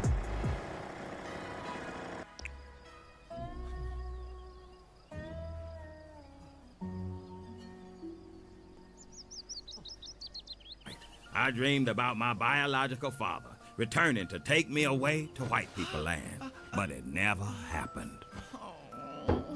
When I thought it couldn't get no worse, my grandmama showed up at the doorstep. I'm dying! She was the only person I ever met more miserable than my daddy. Ugh, look at you. Didn't I tell you wasn't gonna be shit with your stupid, ugly wife and your stupid, ugly cheerings? I can't wait to die so I don't have to look at your ugly black nigger ass no more. God damn it! I can't take it no more! It was very shortly after that my adopted father threw me out of the house. I ain't seen none of them since. Your story is just so powerful and so sad. Real sad. I mean, I ain't gonna cry because that's gay, but it is real sad. But I don't know what to do. I swear I can't go back home with that woman there. Please don't make me go. Oh, I get it. You leave me in the shack, and you come and hang out in here in the fancy motherfucking mansion. Get out of my way, god damn it. I get out here, Rob. I get out. This. Oh, shit. Now, this is a dying chair right here. No. That's my chair. That's a living chair. Oh, yeah. I might want to get buried in this motherfucker right here. Grandma Nellie, please. You can't die in Robert's chair. Let's go back home. I don't want to die in that shithole. I want to die in the fancy fucking mansion. I only get to do this once, and I'm gonna do it right. Robert, you gotta help me. You black. You understand dysfunctional families. Make her leave. I can't. She's my grandmother. You can. Hell, you old enough to be a grandmother. I don't know who'd want to keep living in this world. Economy gone down the goddamn toilet, got disease, war, oil spills, fucking food shortages. I bet people gonna start eating each other. They probably gonna eat them cheering first. Flesh more tender. Please, Robert, please. She won't be too much hassle. The doctor said she gonna be dead any minute now. No, she can't stay here, and she definitely can't die here. On the front lawn, maybe, but not in the living room. Now you make her leave, or I'm gonna make her leave. I know what God really wants, damn it. He wants me to kill my motherfucking self. That's why he fucks with me. That's why he gave me a fucked up ass life. But the joke's on him. I ain't gonna give that motherfucker the satisfaction. You make her leave. Nigga, what the fuck do you want? Ma'am, it is a pleasure to meet you, and I'm very, very sorry about your impending demise, but I'm afraid I'm gonna have to ask you to leave. Motherfucker, I'll leave when I'm dead. Ain't y'all got no food in this raggedy piece of shit fancy fucking mansion? Okay, that's enough. I'm not playing around anymore. I ain't scared of you, nigga. We can both die in this house today. You ain't gonna talk to me like that in my house. I ain't no... Let me at it. Let me go. Oh, damn. It's probably Mister. Daddy? Daddy is coming here? I told him I was here, and he told me he want to come watch me die. Ain't that a bitch? Good, he can take your ass out of here and watch you die someplace else. Never that bitch trying to put a blade on me in my house. It was the first time seeing my adopted family in 50 years. My mother, Bunny Rocker, my brother, Daryl, and my other brother, Darrell, and finally, my father, Mr. Ruckus. Is the bitch dead yet? Okay, we here. Now go ahead and die already. You think you impatient? I've been waiting to die since the day you was born, you worthless bastard. Guys, can we do this someplace else? I ain't moving. First person to lay a finger on me's getting cut.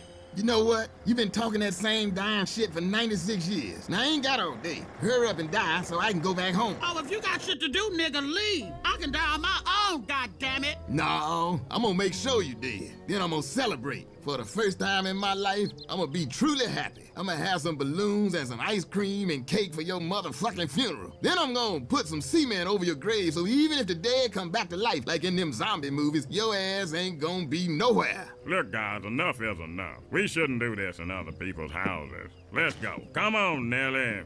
Oh, my God! Lord, damn. You okay? Oh, man. Baby. Ooh, I can't tell you how nice it is to see all of my boys under one roof. Oh, white God, he's good, ain't he? We got so much catching up to do. Now, Uncle, did you know that Daryl is an accountant for a white finance company and just got a promotion from his white boss? Ooh, isn't that amazing? That's wonderful, Daryl. A white man promoted you. Congratulations. Oh, it's really not that big a deal. And Darrell here owns his very own motorcycle shop, and he's married to a white woman. Oh, she's the most beautifulest white woman you've ever seen. And she has his name tattooed right here on her white titty. Mama, that's personal. I can't believe it. My own brother with his name tattooed across a white woman's milk glands. Congratulations. Speaking of accomplishments, what you accomplished, boy? Hush, mister. I'm proud of Uncle. He lives in this beautiful neighborhood around some lovely white people. He live in a shack on the outskirts of town. He works hard. And still ain't got shit, and ain't never gonna have shit. You know what that makes you? A Mexican. Is that what you've accomplished with your life, boy? Being a Mexican? You ain't even gotta speak English to be a Mexican. Whose fault is it that you a professional Mexican? Is that my fault? He's not a Mexican. He's our son. You always treated me different. You never loved me because I am adopted. Adopted? Boy, you still believe that shit? God damn it, how old are you? Mister, stop. You still believe you got, what was that called? What'd you call it, revitaligo? Daddy, come on. That's enough. He does have revitiligo. You ever heard of anybody else having revitaligo? Your mama made that shit up, boy. She thought it'd be good for your self-esteem if you believed deep down you was white. That's why they shouldn't let dumb bitches read psychology books. That's not true. We found you on the doorstep. I don't hate you because you adopted. I hate you because knocking up your mama killed my chance of me ever experiencing a single moment of happiness or joy for the rest of my damn life. Baby, don't listen to him. After that, it was more and more hungry niggas miles to feed. All my big plans gone right down the shitter. I worked my life away for these damn crackers. Still couldn't make my ends meet. Mister, now you leave the white man out of this. Shut your ass up, Bunny. I'm sick of you talking about that goddamn white man all the time. Name one of them who ever did shit for any of you. Huh? Can't do it, can you? Look at what you did. All my kids are some damn Uncle Toms. And you the worst. A black fool who hates himself so much he can't even see what's in front of him in the mirror. Just another black nigga like the rest of us. I hate you. You the reason why after I say the name Ruckus, I always say no relation. I am adopted. I am adopted. It's a shame we don't all get together more often. Well, there's got to be some way to get these people out of my house. Wait, what about hounds? Can we release some hounds that, chase them away? That's legal, right? Riley, Google hounds. Hey, Ruckus, are you okay? Yeah. He just said something. He said something terrible. He said I wasn't adopted. Adopted? Nigga, you ain't. Well, I'm sure he was just trying to push your buttons. Oh, yeah, you're right. I mean, of course I'm adopted. Hell, we don't even look nothing alike. I'm sorry, boys. This must be confusing for y'all. I know you think of your old Uncle Ruckus as a pillar of strength and confidence. Look, Uncle Ruckus, we know what it's like to have an abusive parental figure, to suffer the mental and physical abuse. Hey, this ain't about me. Leave that alone. The endless work, clean up your room, take out the trash, do your homework, always walking on eggshells, wondering when the next whooping gonna come. Oh, I'll never forget the day. The day he threw me out. The day that changed everything. Stop!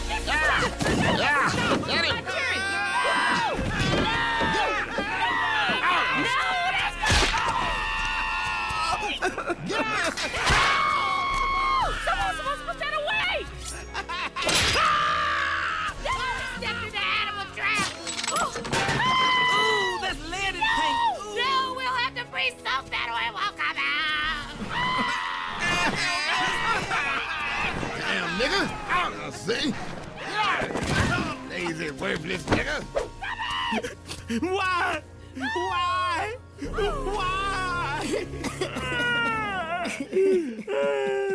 That's so unbelievably sad. That's like Academy Award nominated sad. Man, I ain't crying because of this story. I got allergies. But that was pretty sad.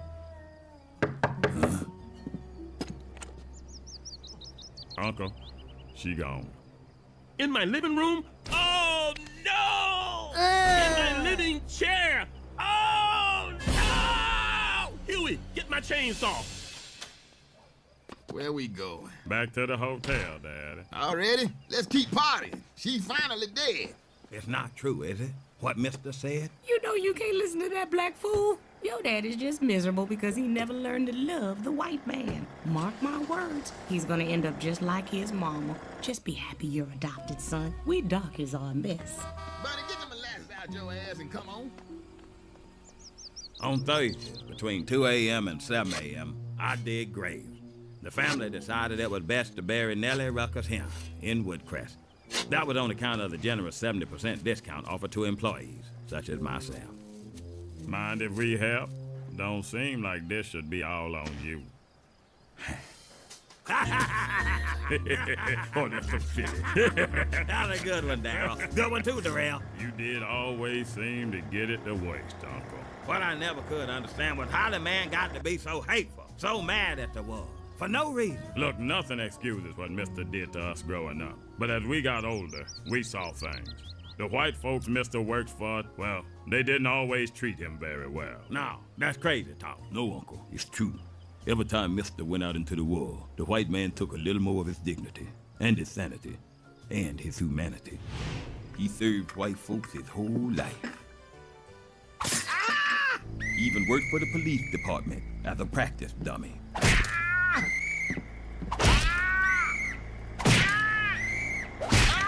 Sometimes they would just abuse him for no reason. Good job, boy. Yeah.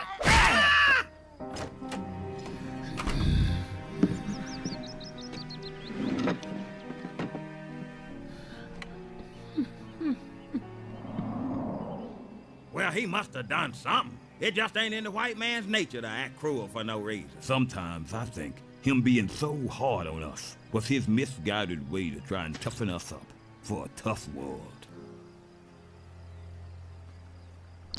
I can't believe you made us get dressed up for this, Granddad. The earlier parts were just so moving. I have to see how this tragic story ends. Nellie had a statement that she wanted read today. For the last 6 decades of my miserable life, I had only 2 wishes. The first was to die. The second was that my only son, Mister, would somehow reach the grave before me. While I am obviously disappointed that this didn't happen, and I curse him from the grave, I'm still pretty happy to be dead. That was beautiful. Thank you. However, I get the last word because I'm alive, bitch. And a round of applause for my son, Uncle, for the fine job he did digging the grave. It's okay, boy. I had some shitty jobs in my day. Of course, that was back in Jim Crow. Now, how you gonna be a failure in the 21st century with a nigga in the White House is beyond me. Dad, that's enough. Dad, please. No, that's okay. Keep talking. Keep talking, Daddy. That's the eulogy this old woman deserves. Oh, she did this to you, and now you doing it to me. You've been doing it our whole lives, and it's getting old. It's getting real old man. So get it out your system, then sit down and shut the fuck up. Oh, shit. Boy, what did you say to me? What part in particular? I'll show you what part in particular. My back is my own injury.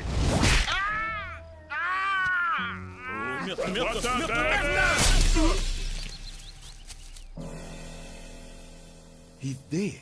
Well, I guess Grandma Nellie got her wish. Yes, now I can marry my white lover. If only Mister had lived long enough to love the white man, too. I never thought I'd say this, but our family isn't as messed up as I thought. I feel great. I saw a story that moved me emotionally. Yeah, me too. I hate to beat him. And I've learned my lesson. I see I've been too soft on you guys all this time. From now on, I'm really gonna let you have it. I'm finna give y'all some of them good old-fashioned country beating. Come here. Stop it, Granddad. You crazy. I'm gonna hit you with a switch, or something bigger than a switch, like some firewood, or throw you out into the field, or push you out of a moving car. I will push you out of the car, Granddad. Why you ain't laughing, Huey? See you soon, Ruckus. You was a sight for sore eyes. Take care of yourself, Uncle. Bye, Daryl. Bye, Darrell. Hug your white wife for me. Bye, Mama. Bye, Mama's white lover. Bye, Uncle. Bless you. Bye-bye. It's hard to escape becoming your parents. Hard, but not impossible.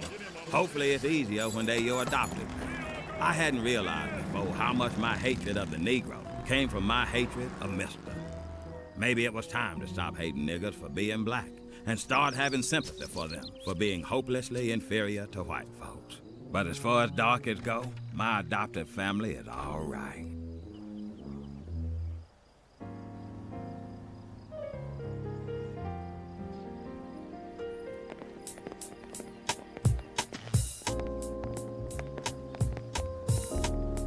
Hey.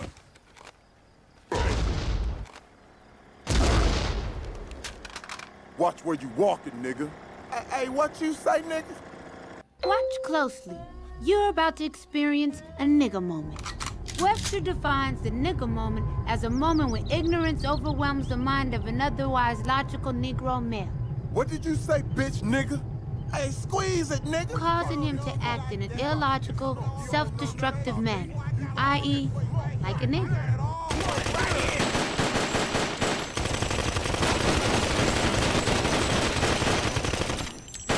Nigger moments are unpredictable. Hey, wait, man, wait. This is stupid. Hey, you right, dawg. Look, let's put the guns away and go on about our business. Freeze! But they all end up bad. If they had their own category, nigger moments would be the third leading killer of black men behind pork chops and FEMA. It's a fact. Now let's see how a nigger moment affects a white man. Frick. Watch where you walking, bitch. What did you... Wait a minute. I'm white. Where you going? Don't you ignore me. This is a perfectly good moment to throw your life away. A big misconception about the nigger moment is that it can be avoided by simply moving away from niggas.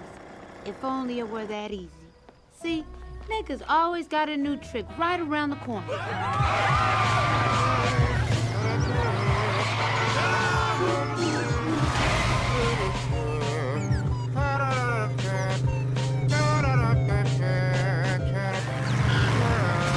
Listen up, boys. I'm about to sing the New Shoe song. New shoes, boy. Nike makes some good shoes. Ave Maria.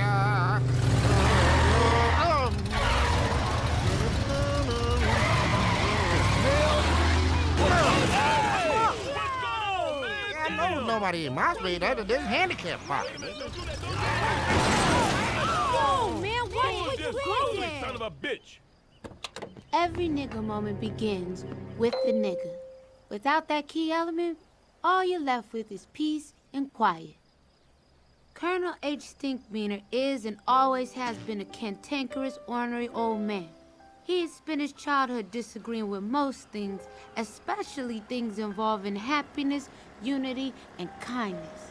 Stinkmeaner got no pleasure seeing sunsets and trees, dolphins or rainbows. Man, this some old bullshit. So, he didn't particularly mind when at age 15, he lost his sight to cancer. At least I don't have to look at your glass no more. The doctors gave him 3 years to live. So, he dedicated those 3 years to spreading a lifetime of misery and hatred. Nobody knows how Stinkmeaner managed to live so long. He believed it was his love of hatred that kept him going. Who in the hell parked in my space? That's like calling 1-800 collect an ass whooping. And no, that ain't no toll-free call, partner. You hit my car. Are you blind? Yes, I am.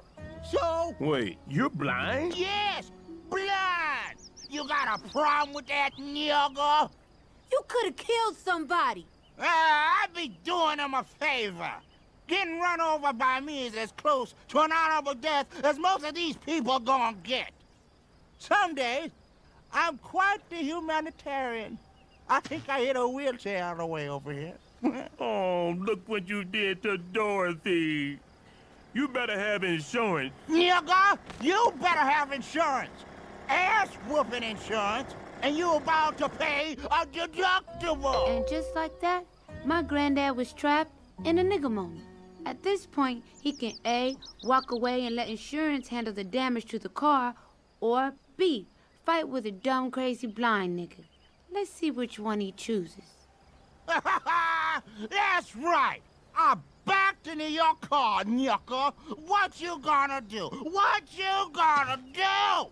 Oh, hell no! Granddad, let's whoop this nigga's ass right now! Bitch ass, faggot ass, punk ass, pussy ass, bitch ass, nigga! You wanna do something, bitch ass, nigga? Hold up. I smell new shoes. Oh, neat. Oh, what you made? I've said it before. Expensive sneakers are like $150 landmines. Step on one and boom! A perfectly rational black man can explode. Yeah! They ain't new anymore, are they? Nigga! And that nigga spitting on you. You better hit him, Granddad. Hit him. Hit him. Yeah! Hit him! Oh! What happened? My bad knee! Oh, lordy, lord. My knee. My bad knee. Oh, man. You lose all your pimp status. This fight is over.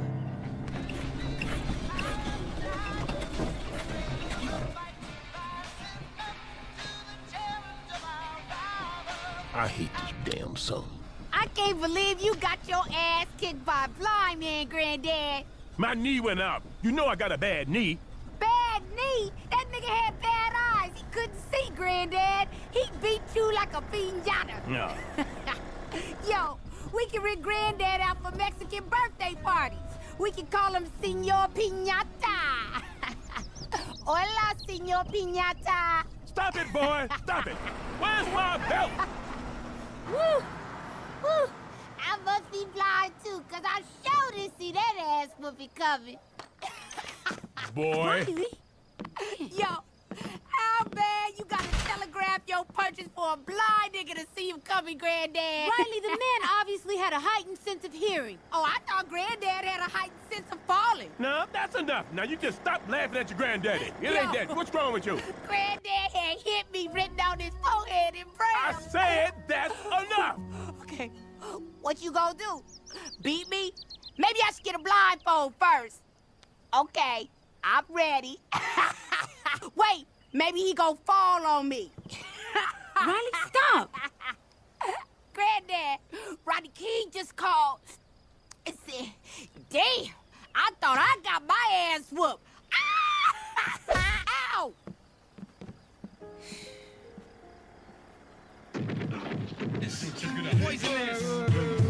Poisonous. I should slap all y'all niggas for coming in my face with that shit.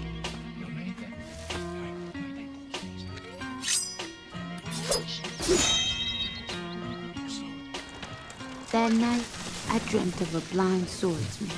Poisonous paragraph, smash your phonograph in half and read the Inspector Jack on the warpath. First class, leaving mics with a cast, causing ruckus like the aftermath on guns blast.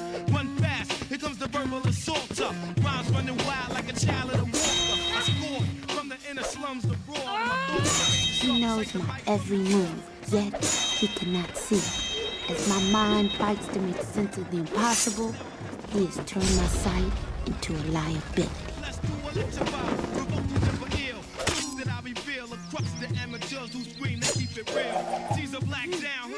He has no just cause to want my life. There is no forethought, no logic in his actions. This isn't just any swordsman. This is the blind nigga samurai. What's good, nigga? What's really good? Niggas. A nigga moment isn't necessarily over when you think it's over. It kind of hangs around like an unpaid bill. And in the case of the blind beating the dumb, security cameras from the Woodcrest Square Mall captured a fight between a blind old man and an unidentified assailant following a parking dispute. Man. It's just local news. CNN has now confirmed that it was this man, Robert Jebediah Freeman, who got beat up by a slightly older, significantly blinder gentleman. Police aren't pressing charges against Mr. Freeman. They say that ass-whooping was punishment enough. We at CNN agree. Granddad, I don't think you should watch this anymore. El residente de Woodcrest, Robert Freeman, tiene un nuevo apodo. Señor Piñata. Oh, man. Granddad, you gotta ask yourself, would you really be better off if you had beaten up a blind old man in the street? It was a nigga moment, Granddad. You gotta let it go. Maybe you're right. You have reached the Freeman residence. If this is a lovely cutie pie, please leave a message. Everybody else should just hang up right now because I'm not interested. Hello, Robert. Pick up the phone. Pick up the phone. I know you there in hiding. I seen you on the news getting your black ass whooped by that blind old monkey. That's why they shouldn't let niggas go shopping. Call me back. Don't you walk away from this answer machine. Granddad, just let it die. I promise you, nobody's gonna call you a punk. I will. Well, Riley will. Granddad!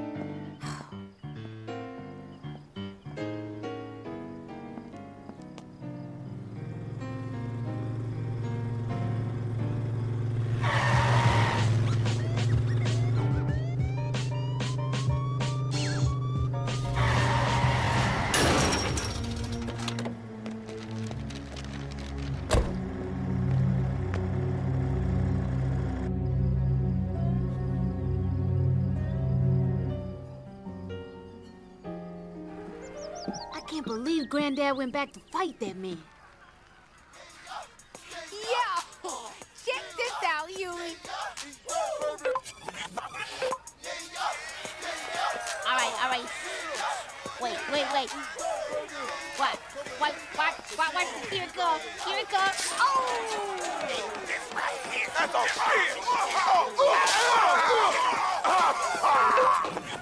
Hey, you ever notice whenever someone throws a chair, a ball jumps off?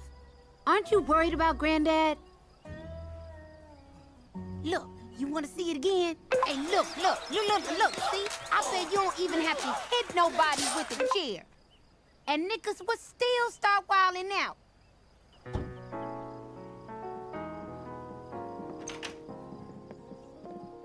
Well, you don't look hurt. 2 weeks. Good for you. A rematch in 2 weeks. This'll be great. Hey, we might be able to make some money off this. The Slugfest in Woodcrest. Yeah!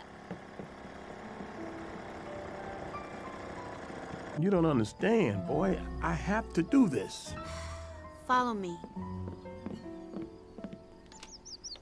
I want you to see what you're up against.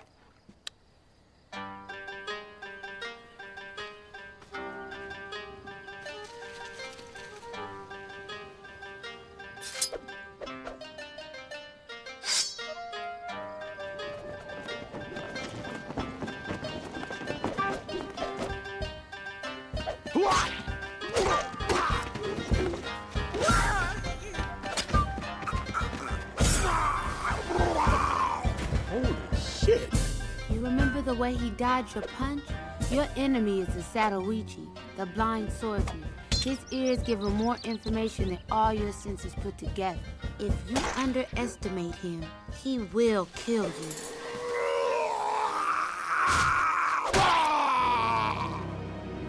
You must train. I won't fail you. I'm not afraid. Oh, you will be. You will be. And 1, 2, and 3.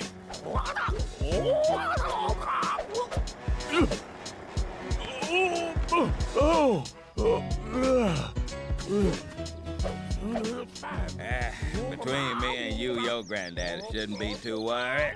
Everybody knows niggas can't fight. I'm sorry? You heard me, nigga. Niggas can't fight. They don't possess the strength for character or the mental quickness to be a great fighter. That's why all the best fighters in the world have always been white men. Jack Dempsey, Rocky Marciano, Sylvester Stallone, and don't forget Ralph Macchio. You name me one great black heavyweight fighter. Name one. Go ahead, try. Name one. See that you can't do it. What? Oh, you want to pull Ali out your ass? That what you think about? Muhammad Ali? Well, if that nigga so tough, then why he didn't go to Vietnam? I'll tell you why. 'Cause he was scared, that's why. Shoot, no Vietnamese ever called me nigga. I called him a nigga 8 times before I had breakfast. Now what he gonna do? Hold on, I'll make it 9. Nigga!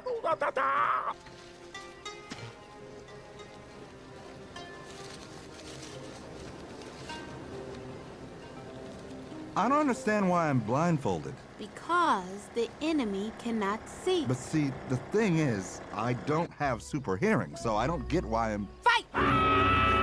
Ow! Stop! Jean-Claude Van Damme's the best martial artist in the world. He killed a man with his butt cheek power. Steven Seagal, David Carradine, Chuck Norris, shoot. Walker, Texas Ranger. Now that's a karate man right there. Word got out that my granddad was training for a rematch, and it quickly became the talk of the town. What was that? An exhibition? You need emotional content. Now, try again.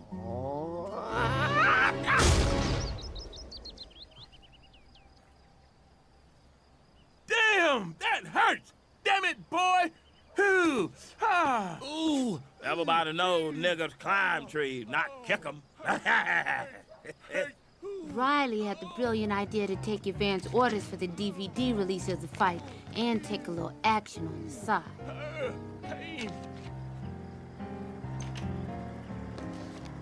He hired a street team to create the necessary hype.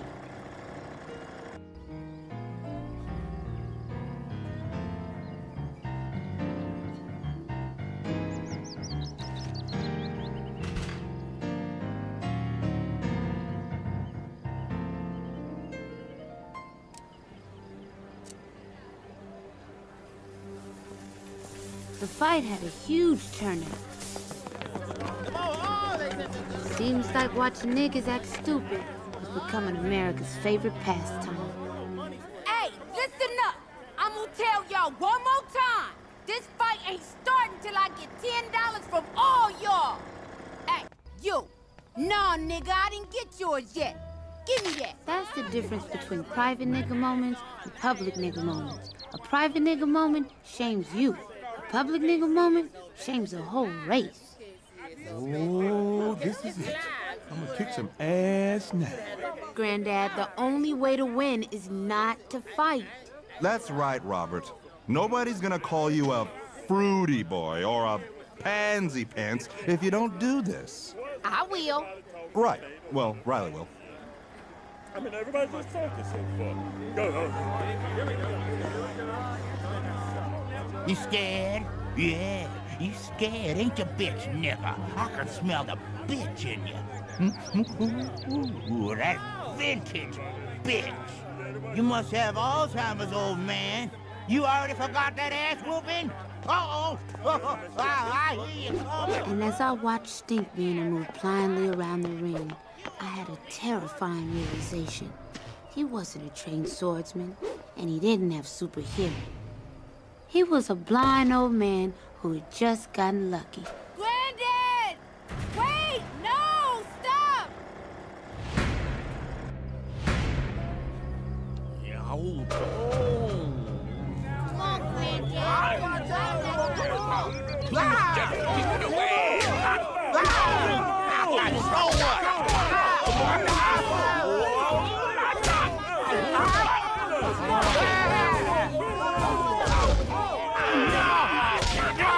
I'ma keep coming anyway.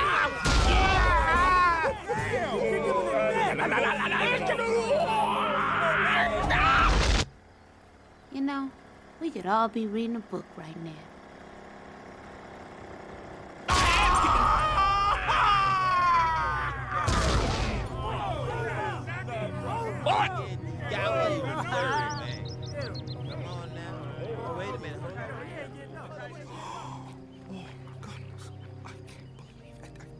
Dang, Granddad, you didn't have to kill him. And so, Granddad emerged from the nigga moment victorious. Congratulations, Robert. I told you a nigga that black couldn't fight. Woo! Good going. That wasn't even worth it, man. I had my fingers crossed. You owe me money, man. Give me my money back. I want my money now. Give me my damn money.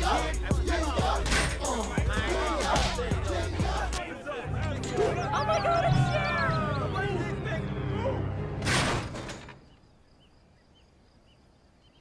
I'm mad,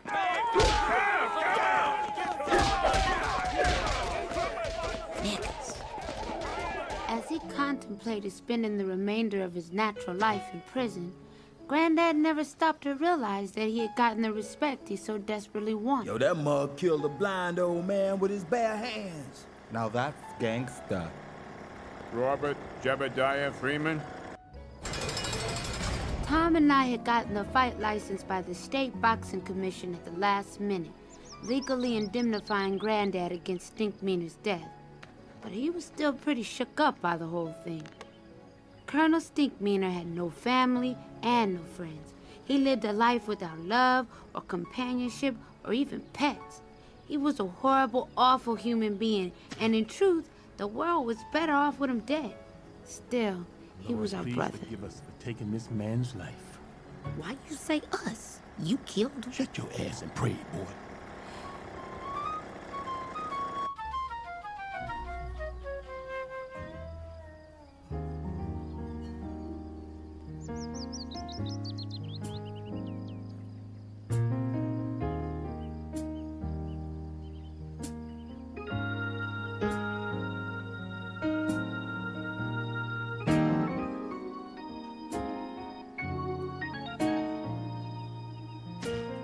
Martin Luther King Jr. was shot in Memphis, Tennessee on April 4th, 1968.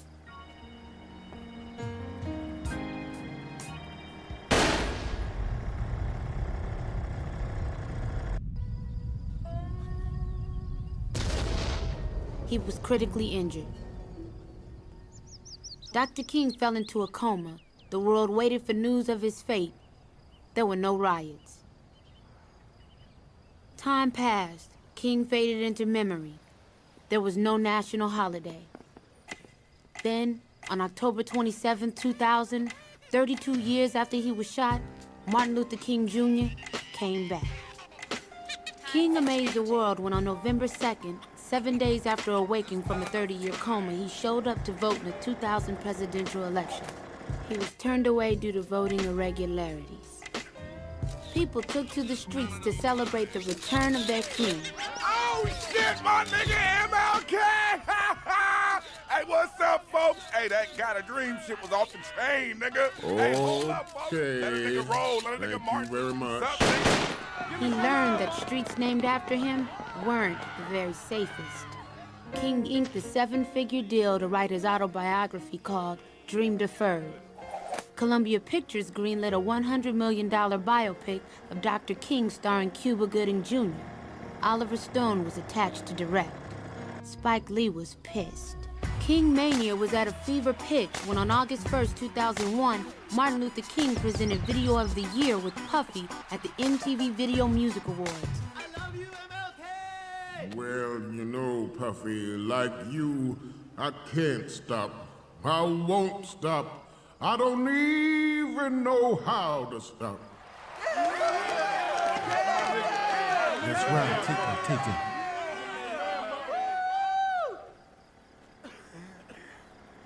And now the nominees for Video of the Year. King was released the week of September 21st, 2001. 1 week after 9/11. Then, on October 15th, during an appearance on Politically Incorrect, King shot the country. Great. Dr. King, okay, you're an advocate of nonviolence, but guess what? How do you think the United States should respond to the terror attacks of 9/11? Well, as a Christian, we are taught that you should love thy enemy, and if attacked, you should turn the other cheek. What? America was outraged. The president was very concerned by some comments made by some ex-civil rights leaders, and those people in question should watch their goddamn fucking mouths. Of course, an Al-Qaeda lover like Martin Luther King wants us to just roll over and let the terrorists win because he hates America. My suggestion, go take another 30-year nap, commie bastard. In December 2001, CNN named Martin Luther King one of the 10 most unpatriotic Americans.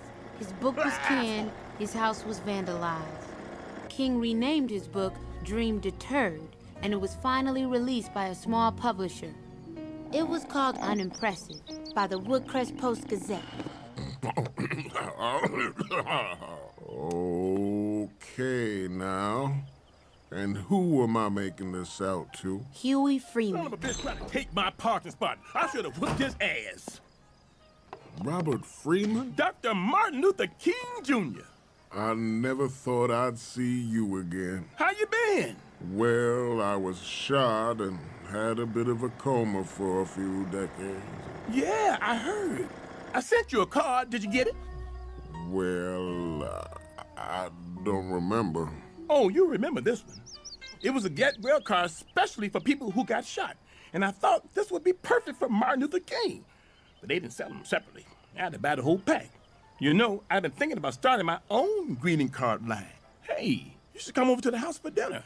I live right down the road. Well, I believe I'm supposed to be signing books for a couple of more hours. Dude, just go. Where they got you staying? I'm staying at a Holiday Inn Express. I feel smarter already. Oh, that's nonsense. Yeah, boy, Cotton Baboon!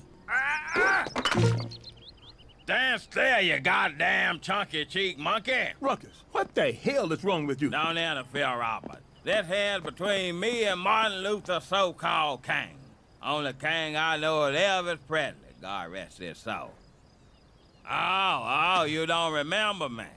Well, I've been throwing bricks at your marching ass since 1959. And so, brothers and sisters, you know Hey, shut the hell up, you black son of a bitch. What's wrong with y'all? Thank God for the white man's infinite mercy, Martin Luther King. Cause if it was up to me, I'd unleash the hound and turn y'all niggas into puppet child. I was happy at the back of the bus. Oh, my eyeball! Just wait till I get me another brick, or maybe a large rock, or, you know, one of them teeny tiny little cement blocks. Why'd you have to go mess with the natural order of things? I'd have shot you myself. But I realized the white man got better aim. Stop acting crazy. We're going back to my house for dinner. Turn the other cheek and take me with you. I'm hungry. You know, Robert, I spoke to Sister Rosa before she passed. She said you were prank calling her again. She was lying. She had the caller ID, Robert. You prank called Rosa Parks? She stole my thunder. Robert, you got to let it go. What did Rosa Parks do to you? Robert was a member of the Montgomery Bus Boycott Strategic Planning Committee in 1955. He was on that bus with Sister Rosa that fateful day. No.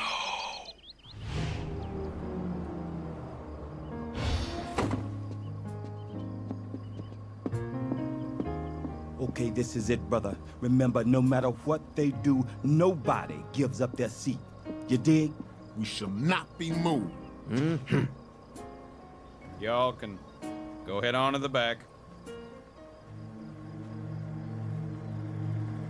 We's moving, Mr. Boss Man. We's moving. Lord, sure do wish these here feet could move faster for you, Mr. Move, Boss boy. Man. Have some roller skates on, I can get back there real quick. This here far enough No. for you, Mr. Boss Man? I can press myself up against the cold glass window. This good? You. Go ahead to the back. No, I am not going to move. Mr. Bus Driver, sir? She ain't move. How dare you refuse to give up your seat, woman? What are you, some kind of history-making crusader for justice? Yes, we are. You think you're gonna change history on your own? Is that it, woman? All by yourself? That lady sure has courage. Hey, what about me? I got courage. You want me to fetch the police? Hey, can someone get me the sheriff? I got a colored woman here who don't want to give up her seat. Stay strong, Sister Rosa. We'll love you forever. That's right. Take us to jail. We're not afraid. Stay out of trouble. Robert, you didn't. They laid her in state. They ain't gonna lay my black ass in state. They gonna lay me at the Johnson fucking mortuary down the damn street. Well, anyway, Dr. King, I just wanted to say that even though you've been catching a lot of flack recently, we're very honored to meet you. Really. Get off his dick. Ow! Man, I'm just saying, Mr. Dubois writing Dr. King like a rodeo show. Ow! Stop it. You don't look famous. What are you, an actor? Is you Morgan Freeman? Boy, stop acting crazy. You know that's Martin Luther King. Now go clear the dishes. Why can't this Morgan Freeman King dude clear the dishes? Shoot, the nigga just had a free meal. Riley, come here. Get over here. No. How can you embarrass me in front of Martin Luther King? What is wrong with you? I hate Morgan Freeman King. I wish he never came here.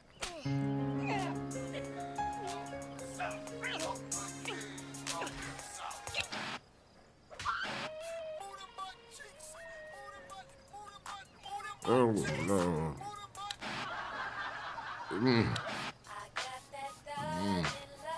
What happened, Huey? What happened to our people? I think everyone was waiting for Martin Luther King to come back. The Martin Luther King they're waiting for, Huey, is gone forever.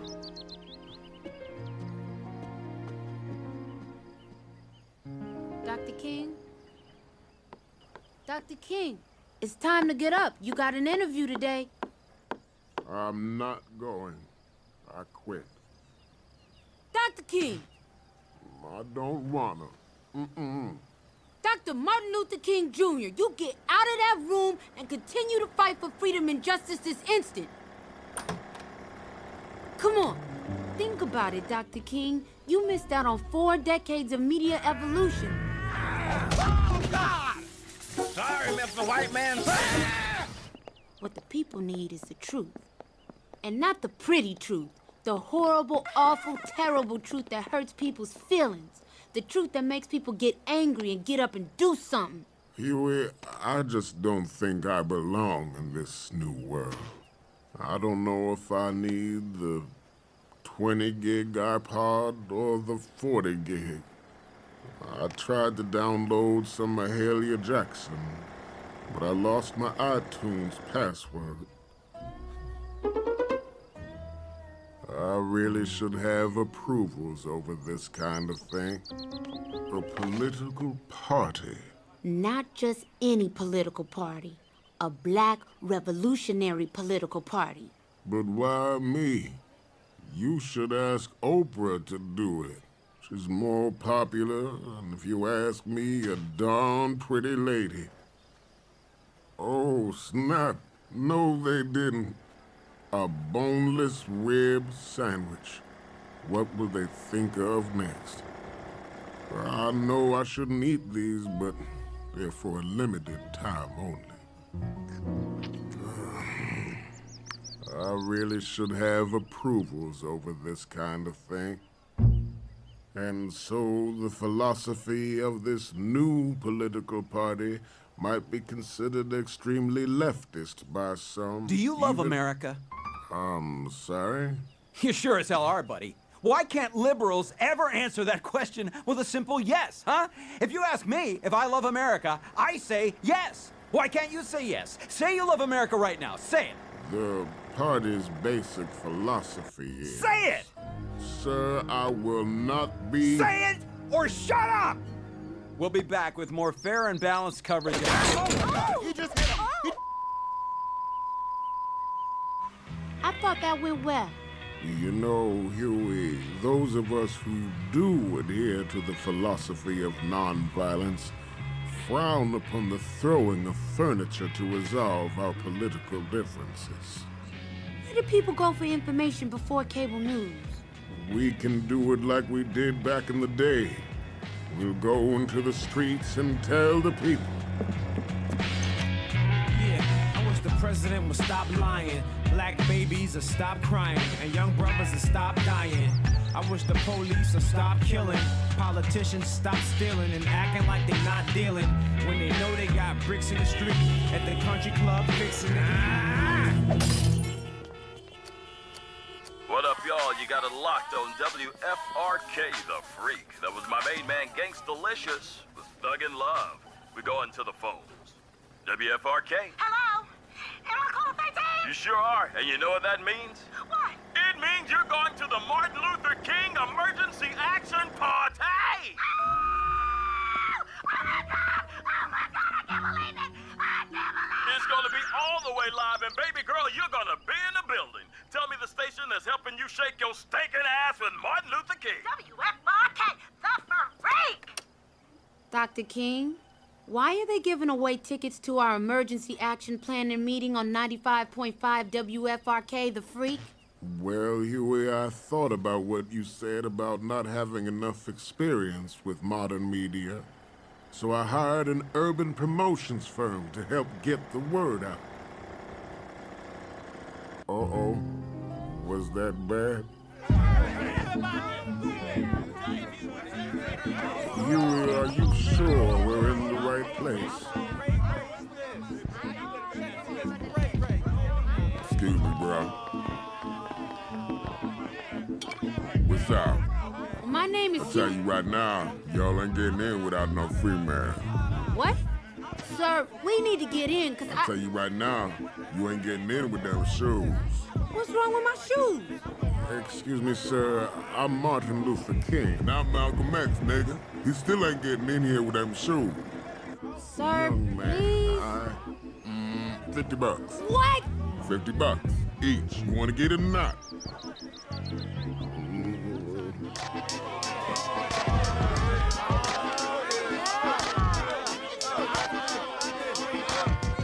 Oh, hell no. Come on. Yo, we gotta get back there. I'll tell you right now, you ain't getting back here without a wristband. A what? A wristband. This is Martin Luther King. Surprised to let you in here with those shoes. I'm just saying it's only right if you recognize all the kings. You know what I'm saying? The kings of comedy, the king of rap, Rodney King, the king of beer, King Kong, Don King. Woo! That nigga was big. Okay, we all got to stop and get back to my nigga God. Thank you, white Jesus, for making all this positive black shit possible. Amen. Okay, let's keep this motherfucker moving. While we waited, the first black political party was everything you expected it would be. There were the hustler preachers. And that's why you have to go buy a new book, so God can help you lose weight and get a husband with the benefits. The rapper truce. Oh yeah, and there was also the inevitable fight. Hey, security! Come get these ghetto-ass niggas! Niggas always gotta mess some shit up! Damn! Out of the club!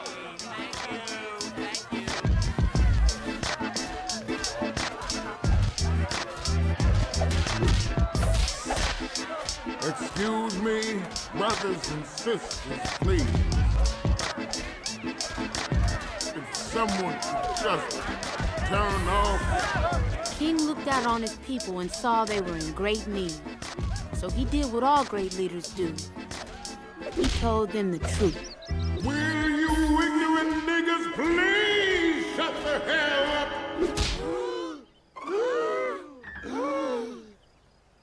He just said what I think he said. Is this it? This is what I got all those ass whoopings for? I had a dream once.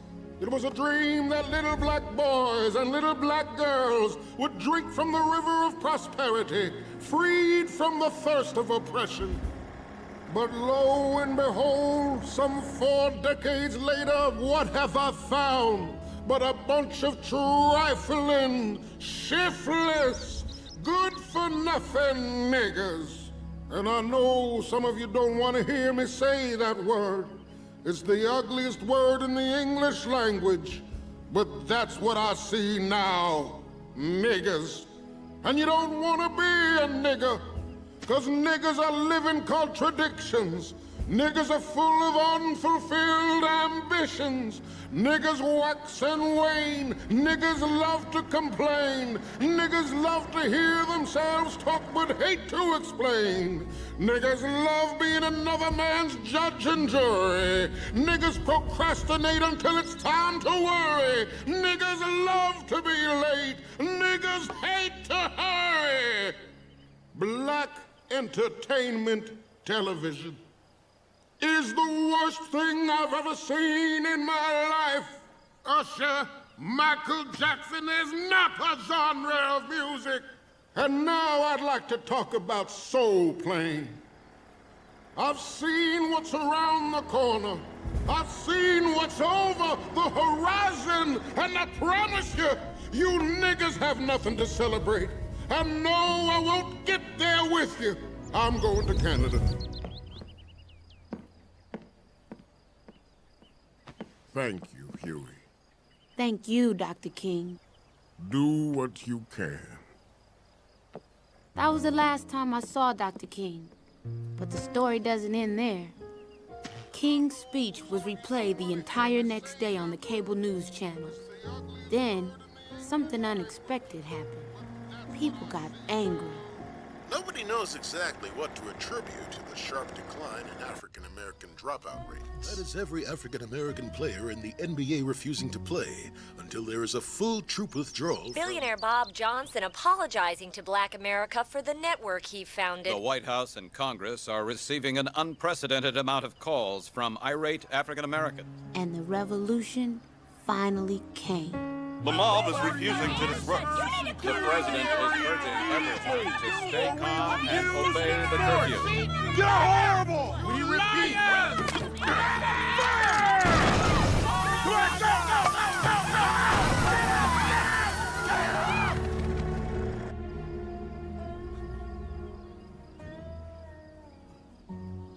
It's fun to dream.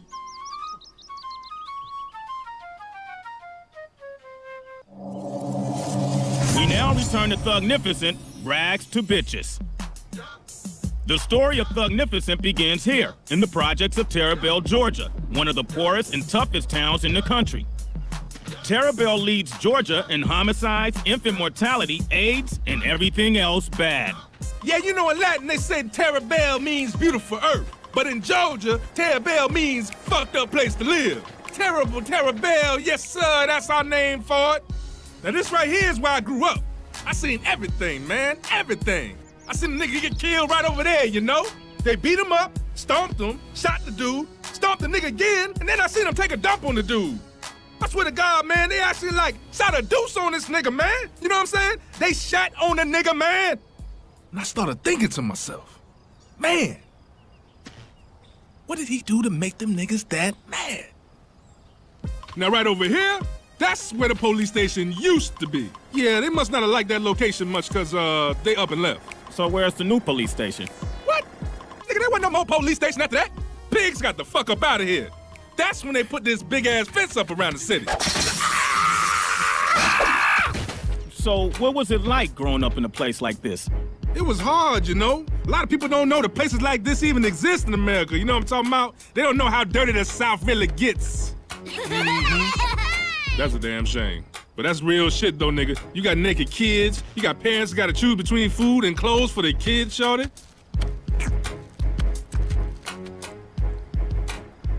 Or for themselves.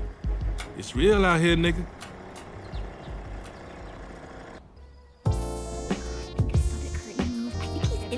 She said there's probably gonna be a lot of orgies.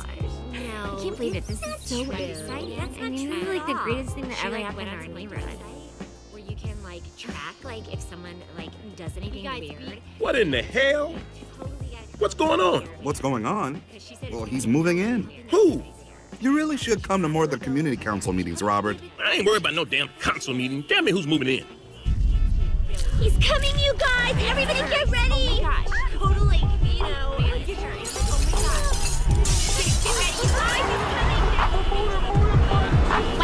Wait. I know that song. Thugnificent.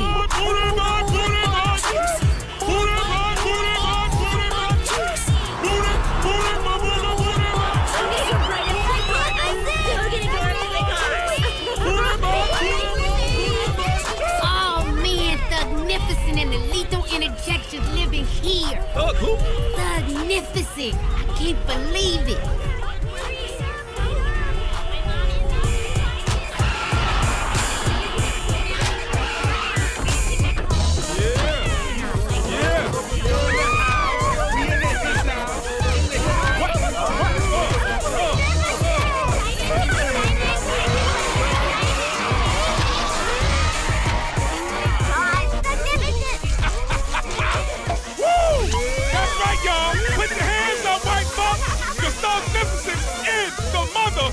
Man, I want to go over there, but I don't want to dick ride. You know, would that be dick riding?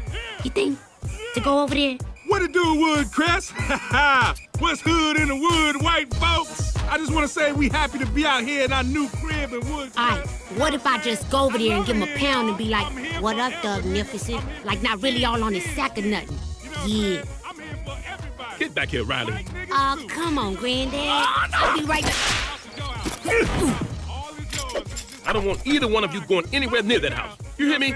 I might buy everything. Know what? I don't want to dick ride, so I'ma just go back to the house. Our new crib in Woodcrest with all these trees and white bitches and lemonade and bagels and shit.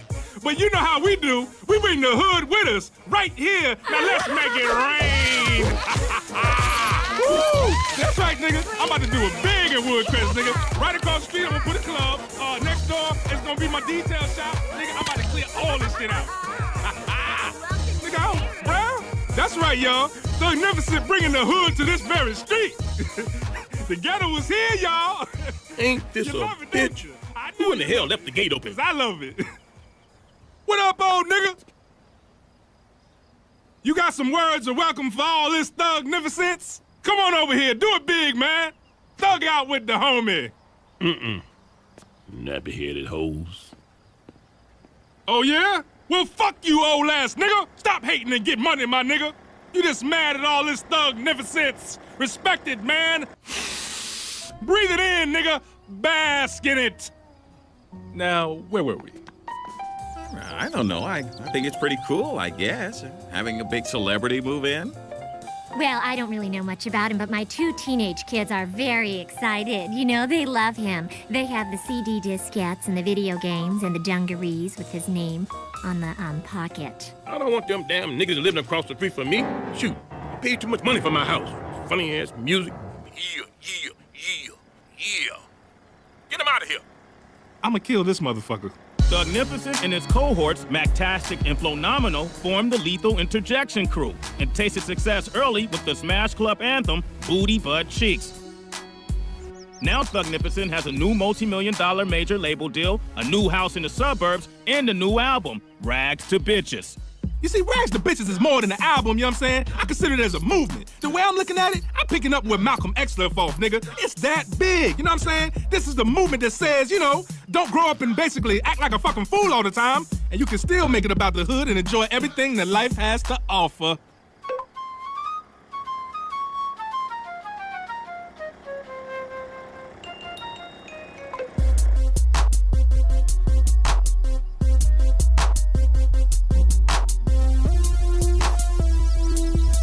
It's like somebody threw $1 million into the monkey cage at the zoo. It breaks my heart to watch the degradation of this decent place. Well, we can't live next to their kind. We have kids. I ain't gonna stand for it. We were here first. Right. What we gonna do? Well, I'd sell my house if I thought it was still worth anything. Why don't you just invite them over for dinner and get to know one another? Yeah, I guess I could do that. What's happening, nigga? All right, nigga, what the chicken wings and the donuts What the fuck you got to eat in this bitch, nigga? That shit ain't happening.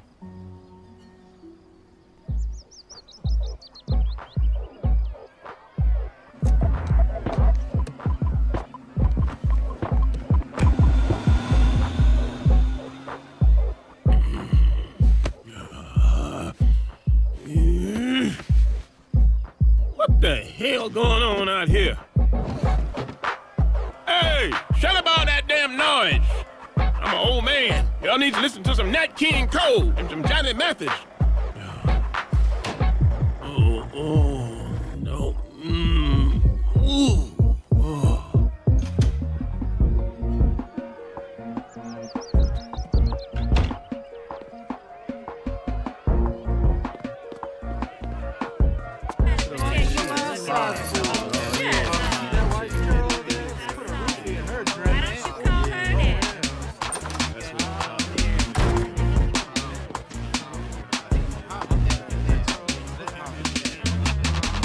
Hey, little homie. Hulk up, my nigga. You ain't got no drink? Get some of this Incredible Hulk, little nigga. Thanks, man. Hey, my name is Riley and I live across the street. Oh, with the mean old man? Yeah, that's my granddad. Don't mind him. He a hater.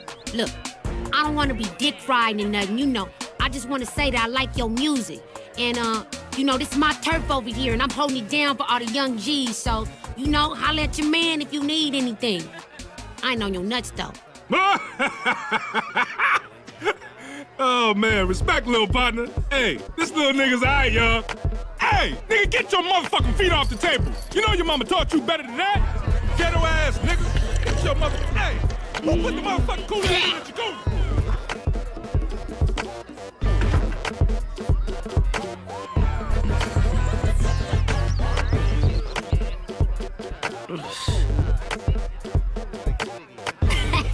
So did I say to R. Kelly, did you wash your hands?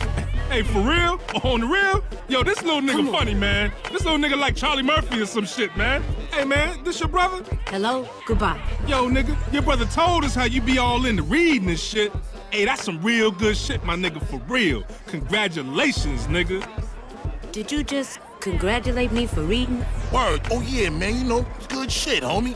Word, you know what I mean? You know, that reading shit, you know what I mean? It's hard, son. Word, you know what I mean? Word, you know what I mean? Especially when them books be, you know what I mean? You know, real thick and heavy, like, you know what I mean? Word, you know what I mean?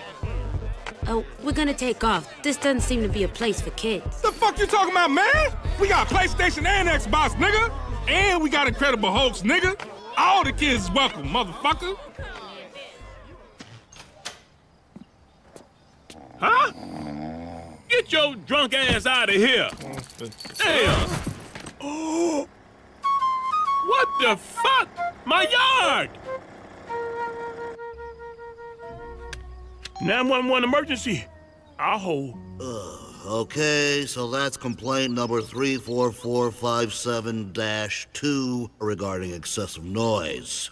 People walking around where they don't want them to be, eating outside when they think they should be inside at a table. Uh-oh. You filed a complaint against me, old man? You filed a complaint against Thugnificent? Fine, it's on now. Rap beef, nigga. Punk ass Jericho. Nigga, do big something. nigga. Fuck that. in the nuts, I'ma stomp him in the nuts. Stomp him in the nuts, I'ma stomp him in the nuts. We now return to Thugnificent, Rags to Bitches. Thugnificent's Rags to Bitches story took an unexpected turn recently when he moved into his first home in the super elite suburb of Woodcrest. Several of the neighborhood's black residents filed a complaint to have Thugnificent forced out of the neighborhood. Let me ask you something. How did it make you feel knowing that this neighborhood's black residents didn't want you here? Man, it hurt more than anything, you know? To be stabbed in the back by your own people, and for no reason? Man, we've been good neighbors. Superb, homie. Exemplary. I feel sorry for them, though, cause they must have forgot where they came from. You don't know where I came from. I'm from a small town called Whipper-Rapper Little Narrow Country Ass. And you, hey, put that camera back over here. I ain't finished my damn line. Y'all making me homesick. There, now, stick that up your ass. Eat a dick, old man. You eat a dick, you bitch ass old man. Pussy ass Eat a sack of baby dicks, motherfucker. Yo, welcome back. It's your boy T. All right, let's get into something brand new. The club banger, F Granddad by my man. That's my boy, my friend, Thugnificent. You know what it is, Fat Man Scoop on the radio right here. New Thugnificent, F Granddad, the first diss record against somebody's family member. And it's got my main man, Nate Doggity Dog, on the hook. Check it out.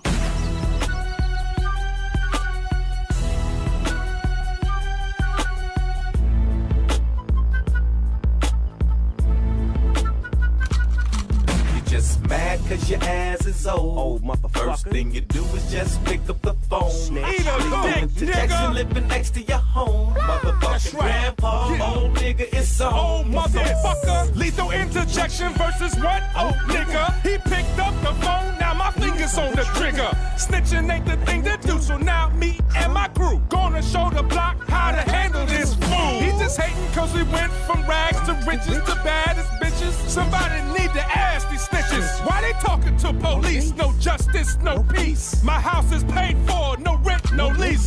Just mad cause your ass is old. Yeah. First thing you do is just pick up the phone. Snitch. Lethal interjection living next to your home. Motherfucking grandpa, old nigga, it's on. Money. You just mad cause your ass is old. Old motherfucker. First thing you do is just pick up the phone. Nigga. Lethal interjection living next to your home. Motherfucking grandpa, old nigga, it's on.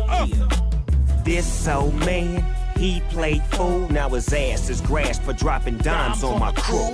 The only reason that I pack a strap is that I knew this old nigga was fouled like Hack-a-Shack. This is the type of heat that when they start playing it, old folks should get their ass whooped for acting all gay and shit. Nigga. You done crossed the line. See, it don't cost a dime. Somebody toss my 9. Just mad cause your ass That is was old. crazy. What in the hell was that?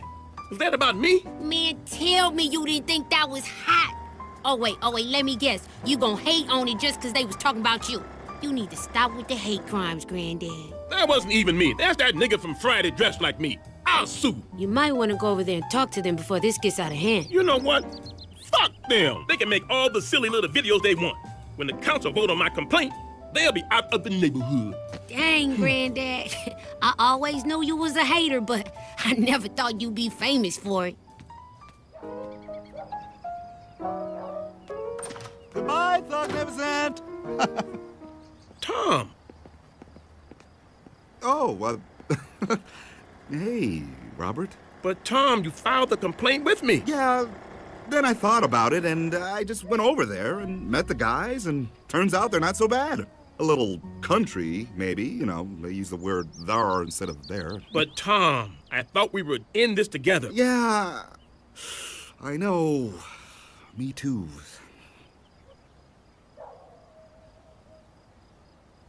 This is really uncomfortable, so I'm just gonna mosey. Mm-hmm.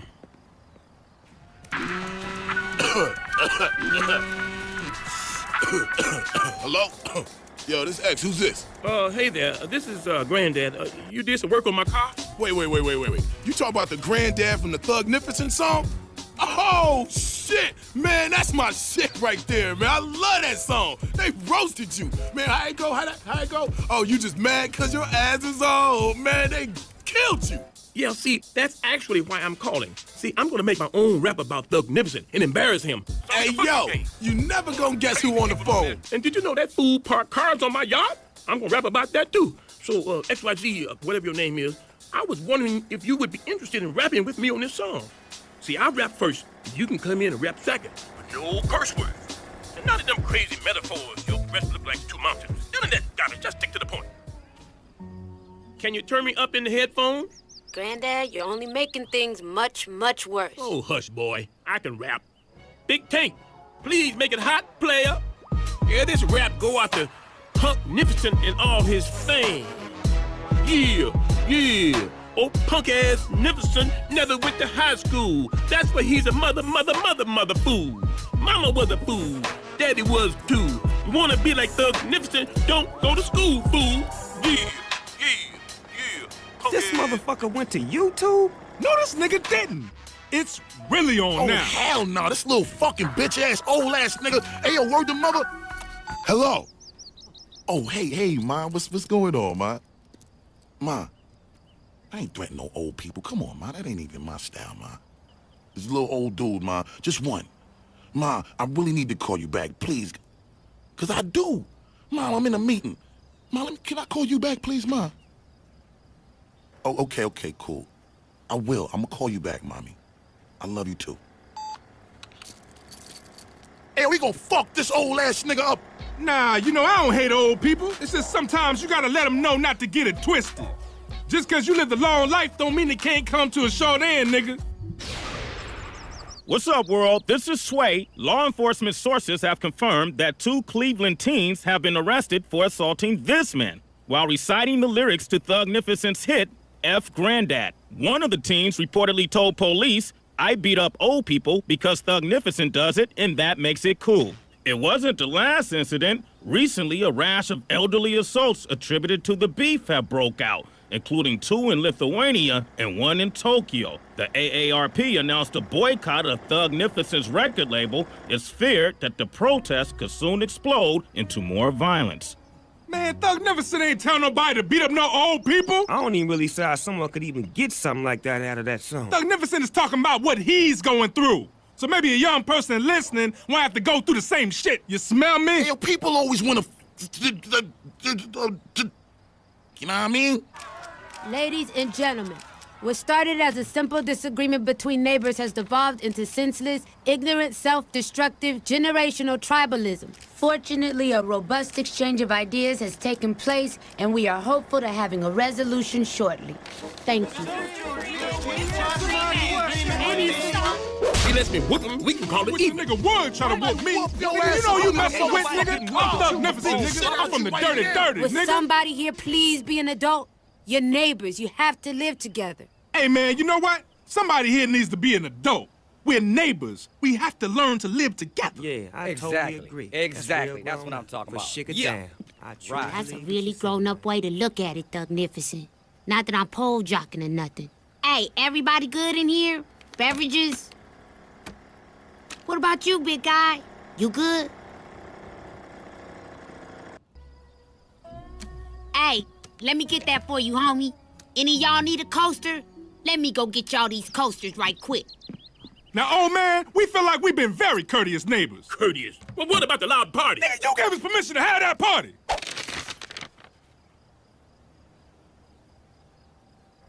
That's not my signature.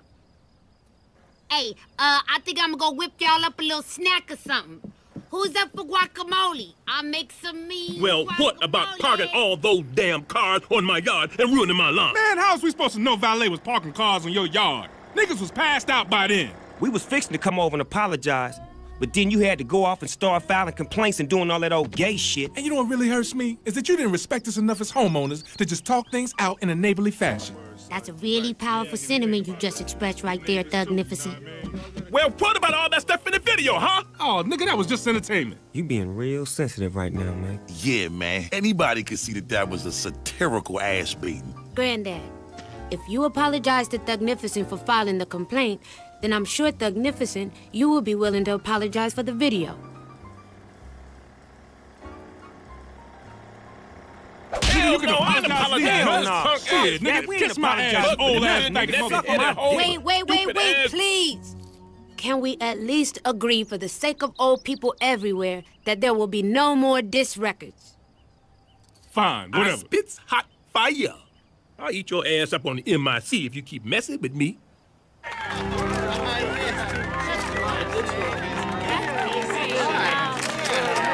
You gonna pay for my lawn, boy. Eat a dick, old nigga.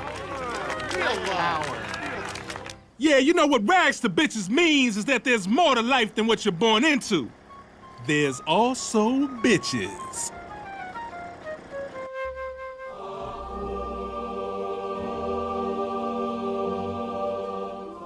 Towards the end of the 2008 campaign, the Republican Party, terrified at their own sinking poll numbers, attempted to link Barack Obama to radical leftist figures to make him appear un-American.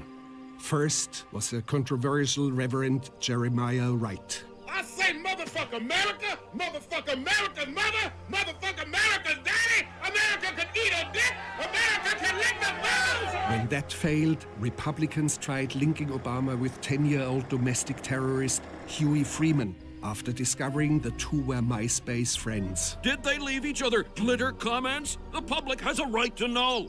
Okay, this is a little boy who thinks that Jesus is black, Ronald Reagan is the devil, and the government is lying about 9/11. Kids like this need to be on America's shit list, not our friend list. Obama did his best to downplay the relationship. Look, I have many, many friends on MySpace. I pretty much add anybody. I don't know who this Huey Freeman is, but he doesn't stand for what I stand for. And I denounce, I repudiate, and condemn him. Basically, fuck him. I tracked down the notoriously reclusive Huey Freeman here, where he lives with his grandfather and younger brother. The first thing I notice about Huey is his incredibly large hair. The second thing I notice is his permanent scowl. How does it feel to be labeled a domestic terrorist? I'm retired. So then, now that it looks like Obama is going to win, as a black African-American Negro, are you merely excited, or are you extremely excited that everything is going to change forever? I felt my sphincter clench and my scrotum contract in shock at his response. I swear that boy just like to be miserable. He can't enjoy nothing. All he want to talk about is the Build-A-Bear group, the Federal Reserve, and all that bullshit. I don't know where he get that from. He didn't get it from me. I believe in hope and change. Nobody knows exactly how old Robert Freeman is. Not even Robert Freeman himself. But his age is estimated somewhere between 80 and 120 years old. This is what me and my generation, but mostly me, struggled for, sacrificed for. You can say personally, individually, paved the way for. The dogs were after us, so I took off my belt and started whipping on the dogs. Then I started running. Then I looked behind me. Jesse Jackson was supposed to be there, but he had jumped into a dumpster hiding. That punk ass. I find it difficult to determine whether Robert is a pathological liar or suffering the early stages of dementia. So, if the election is fake, then what's really going on? The end of America. I felt despair so terrible, I briefly considered slitting my own wrists or bludgeoning myself about the head with a steel pipe or baseball bat. But I brought no blade, no pipe, no bat. Describe Riley Freeman in one word. I say real nigga. Real nigger is 2 words. I know it's 2 words, nigga. Real niggas don't follow instructions. This is Robert Freeman's other grandson, Riley.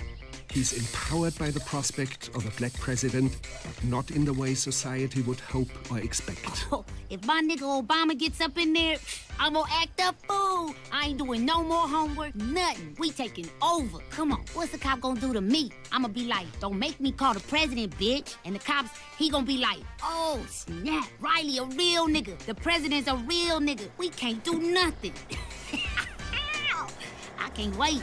Way too many cars in my driveway. I got boats, I got planes. This is Otis Jenkins, but in the United States, he's better known by his rap moniker, Thugnificent, a combination of the words thug and magnificent.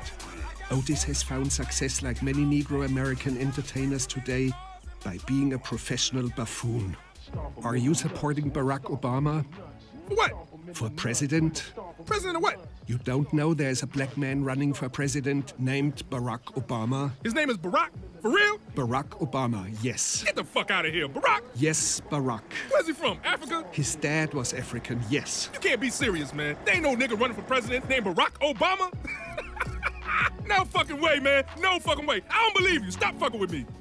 If he wins, I think it will literally be the best day of my life. Tom and Sarah Dubois are also neighbors of the Freemans. They both work on the Obama campaign. Barack has already changed our lives in so many ways.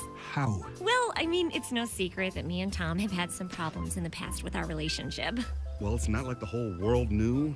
But I think ever since we started working together for Barack, Things are totally different now. much better. And it's all thanks to Barack. He is such a wonderful, wonderful man. I just think it's about time we had a president who is smart and tall and charming and strong and fit. Just like your hubby?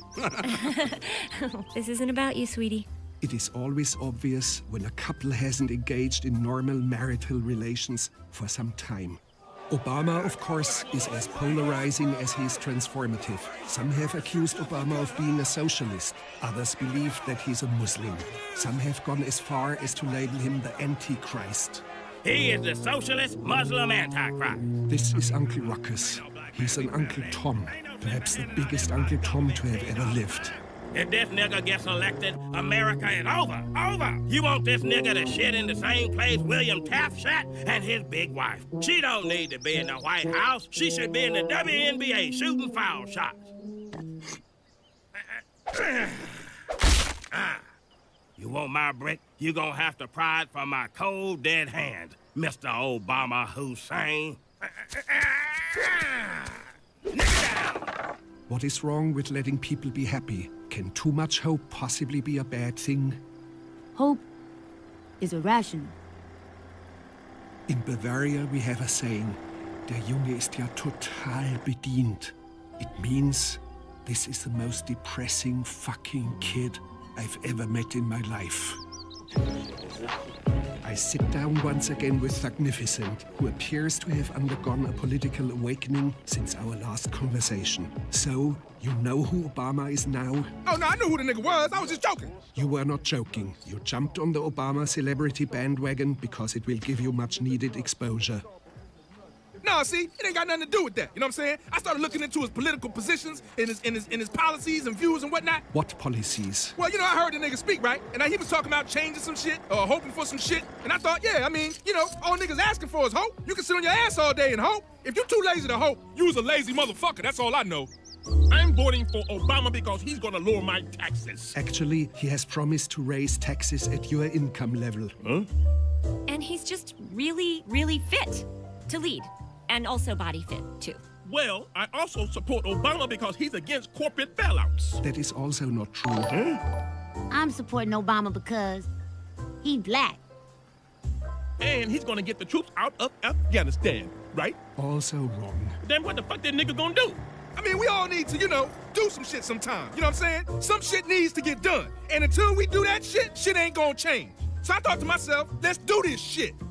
And that's when will.i.am called me about doing this damn song. Thugnificent joins will.i.am's all-star celebrity tribute to Barack Obama. Got up this morning, things weren't working right. I said I wanna make a change. I said I wanna fight. Obama walked up and said, yes, we can. I said I wanna ride your nuts, cause I think you're the man. Now I'm dick riding.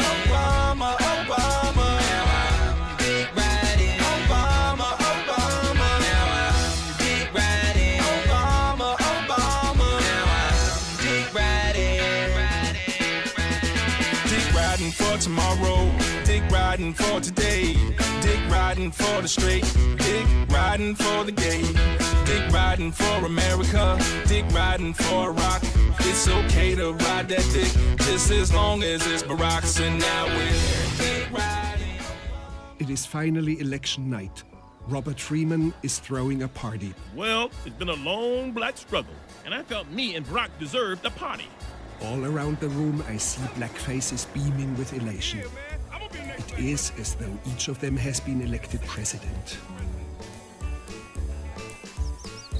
Almost each of them. What's wrong with you?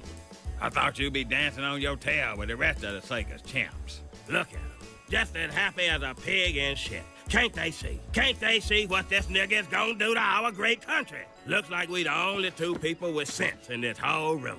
Just you and me. Just you and me. Rucker, shut up and get back to work and grab some more champagne. See? Niggas already getting up in it. So I'm thinking that this is gonna be my new look. Oh, that's the way to go. I mean, I feel like it's more grown up, you know? Like, having tighter clothes is definitely gonna make people take me more seriously. It's really gonna happen. It's all gonna be better now. It's all gonna be better. Right, honey? Tom, I'm trying to watch this. Yo. I heard the presidential limo is gonna be like a crazy pimped out Cadillac now, with rims and like machine guns and lasers. Excuse me, I'd like to propose a toast. Now, I'd just like to say that today is a very special day for me. I hope you all enjoying the cheese, wine, and freedom I have struggled so hard to provide tonight. And because of my pain and suffering, the black struggle is officially over. No longer can they keep us down. No longer can we be silent. This is it. Shut up. And now we have the returns from the West Coast coming in here. Okay, and so yes, folks, we are calling it. Barack Hussein Obama will be the next president of the United States. Obama!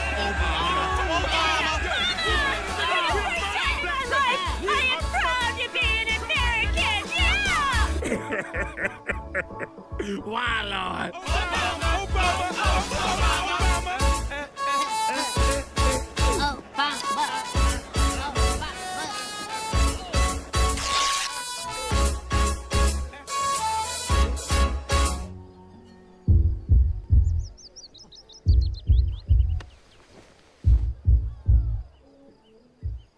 It is days before inauguration, and Obama mania is at a fever pitch. I return to Woodcrest to check on the Freemans. I don't necessarily think of myself as a hero. And when people always ask me if I want a medal or a monument or a statue in my honor, I say no. All I want to do is be there in person on that glorious day when the first black president take the oath. I just want to stand in the crowd, somewhere in the front, maybe in the VIP section, maybe next to Beyonce. Are you aware that some people are paying as much as $50,000 for VIP inauguration tickets? But I don't think you can put a price on decades of struggle. Did you contribute any money at all to the Obama campaign? I paid $10 for this t-shirt. Did you get that from the campaign website? No, I got it from the guy at the car wash. But it's still free advertising when I wear it outside. A lot of people see me in this shirt. I mean, before we change the world, we gotta change ourselves first. I mean, this is the new, colorless, flavorless, and unscented era. Like, from now on, I'm calling all my niggas Obamas. And all my bitches, I'm calling Michelle. I mean, think about it. If you was a bitch, right, would you rather be called a bitch or Michelle? And what about bitches named Michelle? Man, you make a joke. I'm trying to uplift my Obamas. Yes, can you tell the president-elect it's civil rights legend Robert Freeman, F-R-E-E-M-A-N, who struggled to open the door for him to be president. You got all that? Right. So tell him I'm calling again about those tickets. Again. Hey, man, I got that Obama water. Change the way you hydrate, brother. Yo, little man, hey, check it out. I got commemorative plates, 2 for $20. How many you need? I'm cool. Man, can you believe it? In a few days, we're gonna have a black president. Aren't you excited, little man? Eh. What's supposed to mean? Just means eh. Yo, what the deal, man? What's going on here? Man? Yo, I asked this kid if he was excited about Obama, and he said, eh. He said, eh? Yeah, what's wrong with you? You're not excited? Not excited? Who ain't excited? This little nigga right here. Why ain't he excited? So you don't like Obama. You want McCain to win. I never said that. Why ain't you like Barack Obama? He got a lovely family. Not according to this little nigga. He got a problem with a black president. Boy, what's going on? What did I tell you about talking to anybody about anything? I didn't say anything. What's wrong with this kid? He must be Hey, crazy. everybody, just Make a hole, dog. Just what the hell is going on here? Ruckus? Oh, no. This little big-haired nigga hates Obama. And I say, good for him. Leave this little boy alone. He's telling the truth. Barack Obama is an evil man. Hey, everybody, just calm down. You heard us. You say, yes, we can. We say, no, you can't, nigga. Oh, hell no. Ow! I can't see. It's a monkey stampede. Race war. Somebody. Get in the car, quick. Go The American press struggles to comprehend the incident. To them, Huey is like a calf that refuses its mother's udder, choosing instead to drink the bitter waters of its own making. Here is the danger of too much hope. Skeptics are treated like blasphemers, and indifference becomes equal to hate.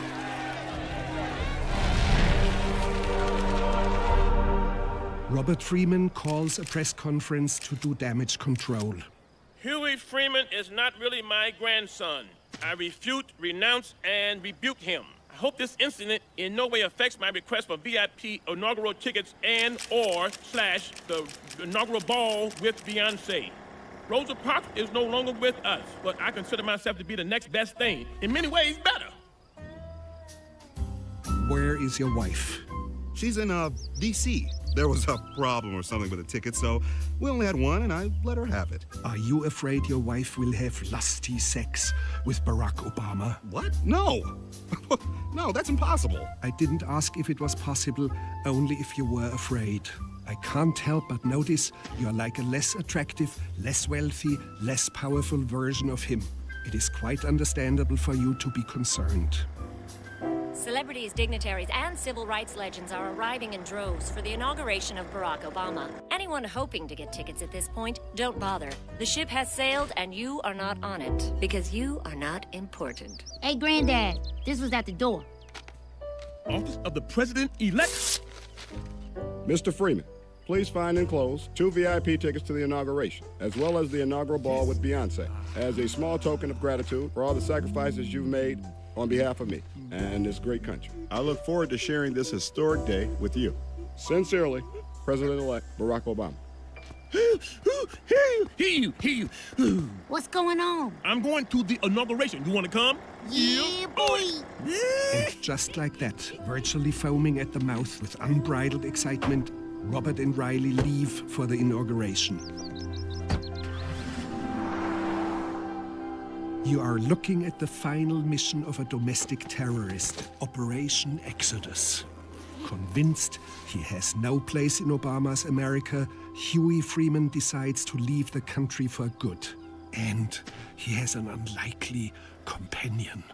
I was going to go to the inauguration and try to crown Obama with a brick. But who am I fooling? My arm just ain't what it used to be. Plus, that greasy nigga is really fast. And knowing these liberal activist judges, they might actually try and put me in jail for it. No, I think it's time for me to leave this great country. Oh, I can't bear to see it run by an African, Muslim, communist antichrist. I just can't. It's just like when Nicole Brown Simpson married that nigga OJ back on February 2nd, 1985. Oh, I knew it was going to end badly. I told them all. But nobody wanted to listen to old Uncle Ruckus then neither.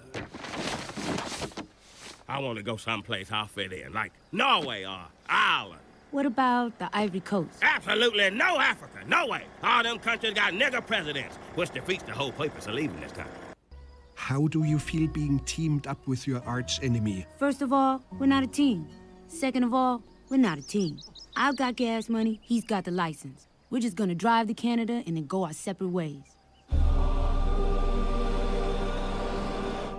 You see, Bill, I consider myself a black leader now, and that means helping Obama and doing anything he asks. Oh, yes, I can hear you're concerned for the state of the world in that song you did about stopping people in the nuts.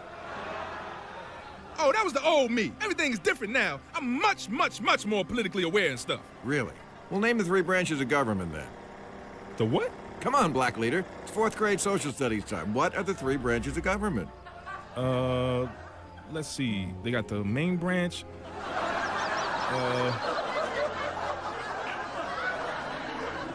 If you're a black leader, I'm glad I'm a white man. What a moron!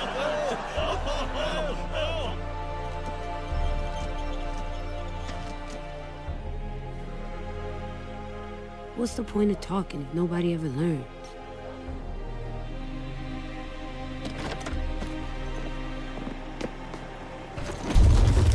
This is an outrage. I have my rights.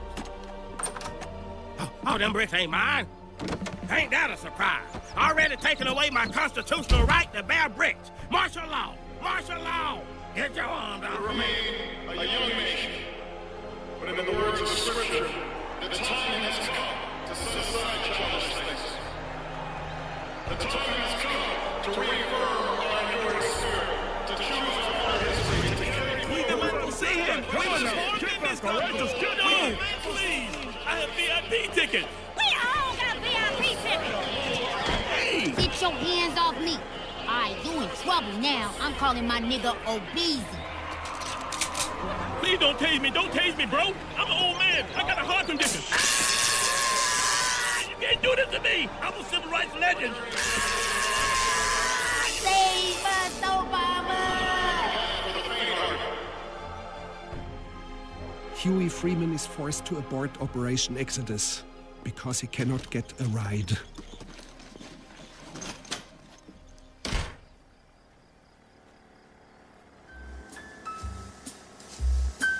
Barack Obama? I just found that fool is going to raise my taxes. His promises are just like his ticket. Worthless. Good thing I didn't vote for his lying ass. Obama ain't no real nigga. And check this out. I heard he worked for the feds. That ain't a good look, Barack. Washington was indescribable. It was just so amazing. And I got to meet him. Was he everything you dreamed he would be? Oh, yes, he was. And so much more. Oh, yeah, I'm still down for the cause and shit. But I'm like, hey, I did my part, you know what I'm saying? I got the nigga elected, you know, time to get back to work, you feel me? Doing what Thugnificent do. Besides, them tight-ass clothes is cutting off my circulation. Due to the conditions of my parole, I am unable to leave the country at this time. I am forced to remain here and express my extreme displeasure while in no way threatening the life of the president and his beautiful monkey family. I ask Huey Freeman if he has any final thoughts he'd like to share. Yeah, I'm retired.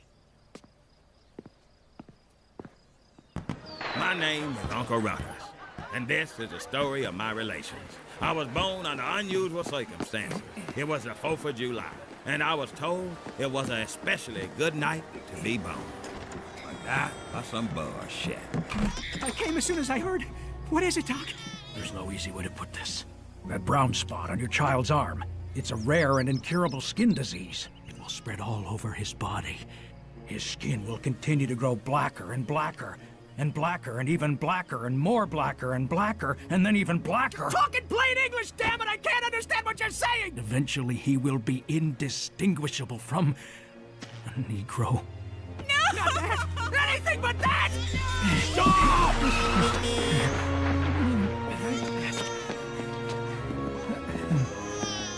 Hey, you! What are you doing there? Hey!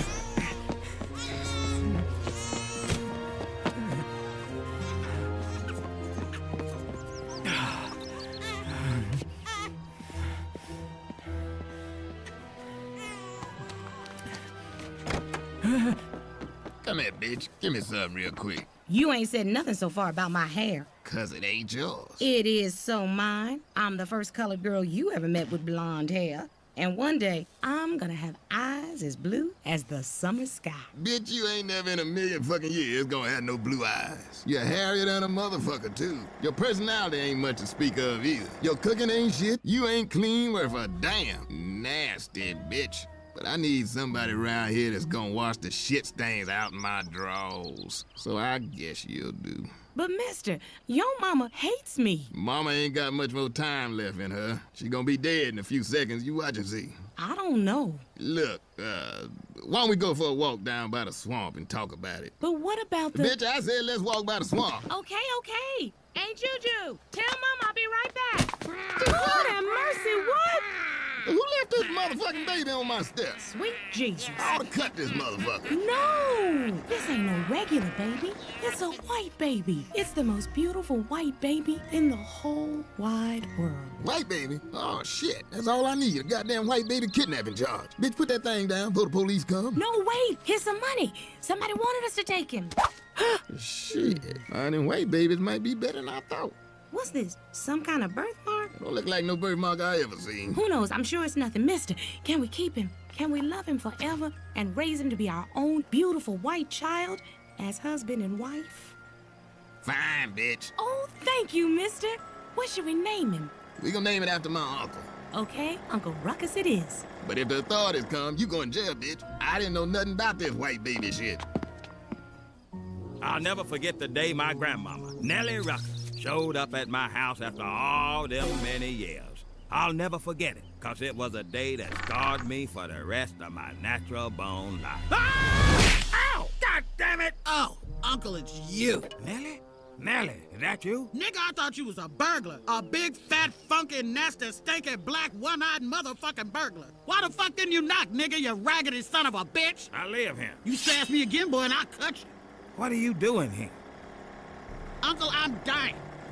Doctor says it's gonna be any day now, and I just couldn't do it. I couldn't die in your father's house. I haven't seen or heard from you since the day Daddy threw me out 53 years ago. Yeah, so? What's new with you? Your daddy always used to say you wouldn't amount to shit. Do you even have a job? I have 47 jobs, actually. Yeah, right. Is one of those jobs the Unabomber? And how am I supposed to die in this fucked up chair? No lumbar support? You want me to die with back problems? You raggedy motherfucker, fucker. Hey, Robert, I just finished retiling the roof. You still need me to snake out them toilets upstairs? I can do it right now. Only take me 3-4 hours. Right now? Oh, no. It's getting late. Hey, boys, I got an idea. Why don't we turn off all the lights, I get under a sheet, and we can play Clan and the Little Negroes. Well, how about you go on a hot date, and I'll stay here and babysit the little coon kiddies all night? Ruckus, are you trying not to leave my house? My grandma Nellie just showed up, and she's... Well, I can't explain it. I just can't go back. Ruckus, everybody got a messed up family. Shoot, look at the boy. What? No, mine is different. The revitiligo spread rapidly across my whole body, like that black symbiote that turned Topher Grace into Venom in Spider-Man Part 3.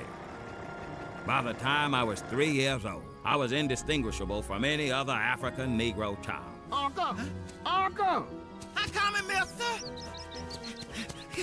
My adopted Negro father was a loser, even by loser Negro standards. Yes, mister? While you frolicking in the damn field, frolic your ass to the store and get me some beer, nigga. He was miserable, just for the sake of being miserable. But what I remember most was his unwarranted hatred of the white man. Goddamn crackers. Black man can't get ahead for nothing. I remember him making me feel very ashamed for my very own whiteness. I hate all these white motherfuckers. But, Mom, I'm white. Daddy's just upset, baby, because he's lazy and the white man makes him work hard. I had 2 younger brothers, my brother Darrell and my other brother Darrell. But Mister always seemed to single me out the worst. I would get beatings for anything. Nigga, did you just break that vase? Oh, sweet Jesus! Lord have mercy! My baby! Just having fun was off limits in Mister's house. Nigga, did I just catch you having fun? No! Sweet Jesus! Lord have mercy! My baby! Every day, he reminded me of what a failure I was going to be. Mister, I want to be a doctor when I grow up. Nigga, did I just catch you wanting to be shit? Sweet Jesus! Lord have mercy! My baby! My darling adopted Negro mother, who I loved almost like she was white, did the best she could. Now, don't you listen to him, Uncle. You ain't no worthless nigga. Deep down in your heart, you always have to believe that you are special. She made sure I knew all my white history. Mama, who's George Washington Carver? He's the man responsible for more peanut allergy deaths than anyone who ever lived. Baby, why don't we read about Eli Whitney instead? He invented the cotton gin. He was a great white man, just like you. Many a night, I dreamed about my biological father returning to take me away to white people land, but it never happened. When I thought it couldn't get no worse, my grandmama showed up at the doorstep. I'm dying. She was the only person I ever met more miserable than my daddy. Ugh, look at you. Didn't I tell you wasn't gonna be shit with your stupid, ugly wife and your stupid, ugly cheerings? I can't wait to die so I don't have to look at your ugly black nigger ass no more. God damn it! I can't take it no more! It was very shortly after that my adopted father threw me out of the house. I ain't seen none of them since. Your story is just so powerful and so sad. Real sad. I mean, I ain't gonna cry 'cause that's gay, but it is real sad. But I don't know what to do. I swear I can't go back home with that woman there. Please don't make me go. Oh, I get it. You leave me in the shack, and you come and hang out in here Nelly. in the fancy motherfucking mansion. Get out of my way, god damn it. I get out of here, Robert. I get out. This. Oh, shit. Now, this is a dying chair right here. No. That's my chair. That's a living chair. Oh, yeah. I might want to get buried in this motherfucker right here. Grandma Nellie, please. You can't die in Robert's chair. Let's go back home. I don't want to die in that shithole. I want to die in the fancy fucking mansion. I only get to do this once, and I'm gonna do it right. Robert, you gotta help me. You black. You understand dysfunctional families. Make her leave. I can't. She's my grandmother. You can. Hell, you old enough to be a grandmother. I don't know who'd want to keep living in this world. Economy gone down the goddamn toilet, got disease, war, oil spills, fucking food shortages. I bet people gonna start eating each other. They probably gonna eat them cheering first. Flesh more tender. Please, Robert, please. She won't be too much hassle. The doctor said she gonna be dead any minute now. No, she can't stay here, and she definitely can't die here. On the front lawn, maybe, but not in the living room. Now you make her leave, or I'm gonna make her leave. I know what God really wants, damn it. He wants me to kill my motherfucking self. That's why he fucks with me. That's why he gave me a fucked up ass life. But the joke's on him. I ain't gonna give that motherfucker the satisfaction. You make her leave. Nigga, what the fuck do you want? Ma'am, it is a pleasure to meet you, and I'm very, very sorry about your impending demise, but I'm afraid I'm gonna have to ask you to leave. Motherfucker, I'll leave when I'm dead. Ain't y'all got no food in this raggedy piece of shit fancy fucking mansion? Okay, that's enough. I'm not playing around anymore. I ain't scared of you, nigga. We can both die in this house today. You ain't gonna talk to me like that in my house. I ain't no... let me at it. Let me go. Oh, damn. It's probably Mr. Daddy? Daddy is coming here? I told him I was here, and he told me he want to come watch me die. Ain't that a bitch? Good, he can take your ass out of here and watch you die someplace else. Never that bitch trying to put a blade on me in my house. It was the first time seeing my adopted family in 50 years.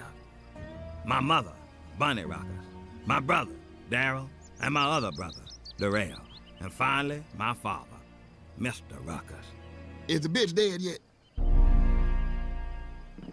Okay, we here. Now go ahead and die already. You think you impatient? I've been waiting to die since the day you was born, you worthless bastard. Guys, can we do this someplace else? I ain't moving. First person to lay a finger on me's getting cut.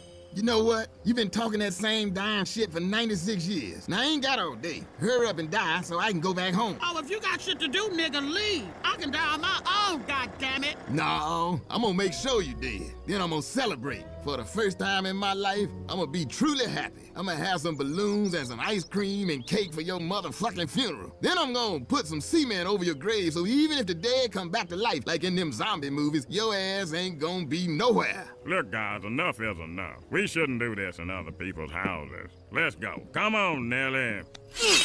Oh, my God! Lord, damn. You okay? Oh, my baby.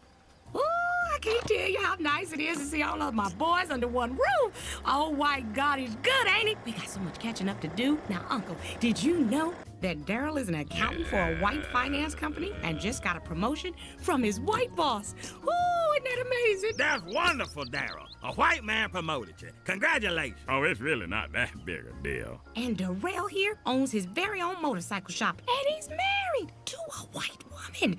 Oh, she's the most beautifulest white woman you've ever seen, and she has his name tattooed right here on her white titty. Mama, that's personal. I can't believe it. My own brother with his name tattooed across a white woman's milk gland. Congratulations. Speaking of accomplishments, what you accomplished, boy? Hush, mister. I'm proud of Uncle. He lives in this beautiful neighborhood around some lovely white people. He live in a shack on the outskirts of town. He works hard. And still ain't got shit, and ain't never gonna have shit. You know what that makes you? A Mexican. Is that what you've accomplished with your life, boy? Being a Mexican? You ain't even gotta speak English to be a Mexican. Whose fault is it that you a professional Mexican? Is that my fault? He's not a Mexican. He's our son. You always treated me different. You never loved me because I am adopted. Adopted? Boy, you still believe that shit? God damn it, how old are you? Mister, stop. You still believe you got, what was that called? What'd you call it, revitaligo? Daddy, come on. That's enough. He does have revitiligo. You ever heard of anybody else having revitaligo? Your mama made that shit up, boy. She thought it'd be good for your self-esteem if you believed deep down you was white. That's why they shouldn't let dumb bitches read psychology books. That's not true. We found you on the doorstep. I don't swear. hate you because you adopted. I hate you because knocking up your mama killed my chance of me ever experiencing a single moment of happiness or joy for the rest of my damn life. Baby, don't listen to him. After that, it was more and more hungry niggas' mouths to feed. All my big plans don't write down the shitter. I worked my life away for these damn crackers. Still couldn't make my ends meet. Mister, now you leave the white man out of this. Shut your ass up, Bunny. I'm sick of you talking about that goddamn white man all the time. Name one of them who ever did shit for any of you. Huh? Can't do it, can you? Look at what you did. All my kids is some damn Uncle Toms. And you the worst. A black fool who hates himself so much he can't even see what's in front of him in the mirror. Just another black nigga like the rest of us. I hate you. You're the reason why after I say the name Ruckus, I always say no relation. I am adopted. I am adopted. It's a shame we don't all get together more often. Well, there's got to be some way to get these people out of my house. Wait, what about hounds? Can we release some hounds that, chase them away? That's legal, right? Riley, Google hounds. Hey, Ruckus, are you okay? Yeah. He just said something. He said something terrible. He said I wasn't adopted. Adopted? Nigga, you ain't... Well, I'm sure he was just trying to push your buttons. Oh, yeah, you're right. I mean, of course I'm adopted. Hell, we don't even look nothing alike. I'm sorry, boys. This must be confusing for y'all. I know you think of your old Uncle Ruckus as a pillar of strength and confidence. Look, Uncle Ruckus, we know what it's like to have an abusive parental figure, to suffer the mental and physical abuse. Hey, this ain't about me. Leave that alone. The endless work, clean up your room, take out the trash, do your homework, always walking on eggshells, wondering when the next whooping gonna come. Oh, I'll never forget the day. The day he threw me out. The day that changed everything. Stop! Stop! Get him!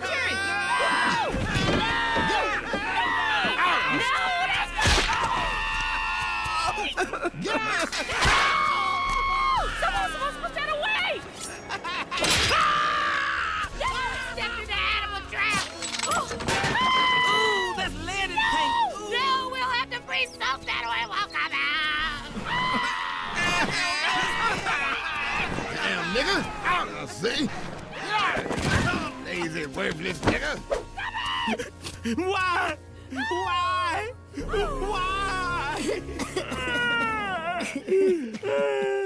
That's so unbelievably sad. That's like Academy Award nominated sad. Man, I cried because of this story. I got allergies. But that was pretty sad.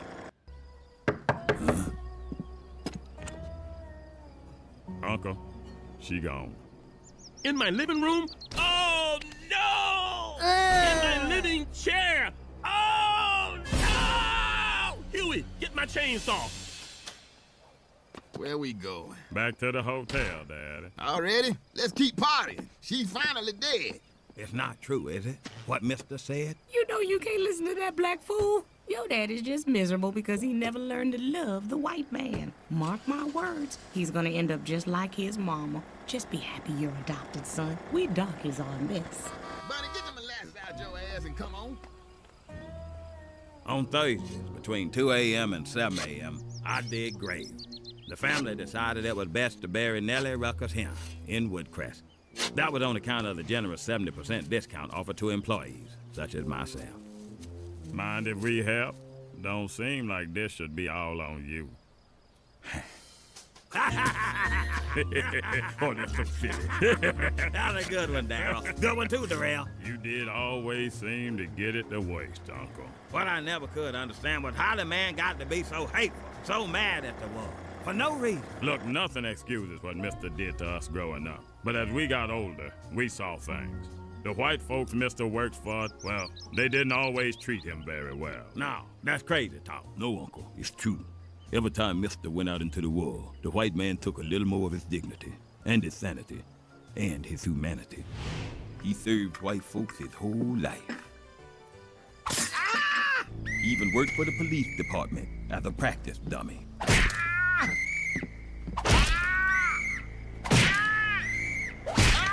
Sometimes they would just abuse him for no reason. Good job, boy.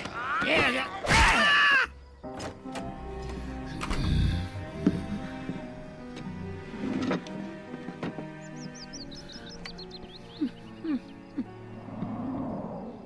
Well, he must have done something. It just ain't in the white man's nature to act cruel for no reason. Sometimes I think him being so hard on us was his misguided way to try and toughen us up for a tough world. I can't believe you made us get dressed up for this, Granddad. The earlier parts were just so moving. I have to see how this tragic story ends. Nellie had a statement that she wanted read today. For the last 6 decades of my miserable life, I had only 2 wishes. The first was to die. The second was that my only son, Mister, would somehow reach the grave before me. While I am obviously disappointed that this didn't happen, and I curse him from the grave, I'm still pretty happy to be dead. That was beautiful. Thank you. However, I get the last word because I'm alive, bitch. And a round of applause for my son, Uncle, for the fine job he did digging the grave. It's okay, boy. I had some shitty jobs in my day. Of course, that was back in Jim Crow. Now, how you gonna be a failure in the 21st century with a nigga in the White House is beyond me. Dad, that's enough. Dad, please. No, that's okay. Keep talking. Keep talking, Daddy. That's the eulogy this old woman deserves. Oh, she did this to you, and now you doing it to me. You've been doing it our whole lives, and it's getting old. It's getting real old man. So get it out your system, then sit down and shut the fuck up. Oh, shit. Boy, what did you say to me? What part in particular? I'll show you what part in particular. My back is my own injury.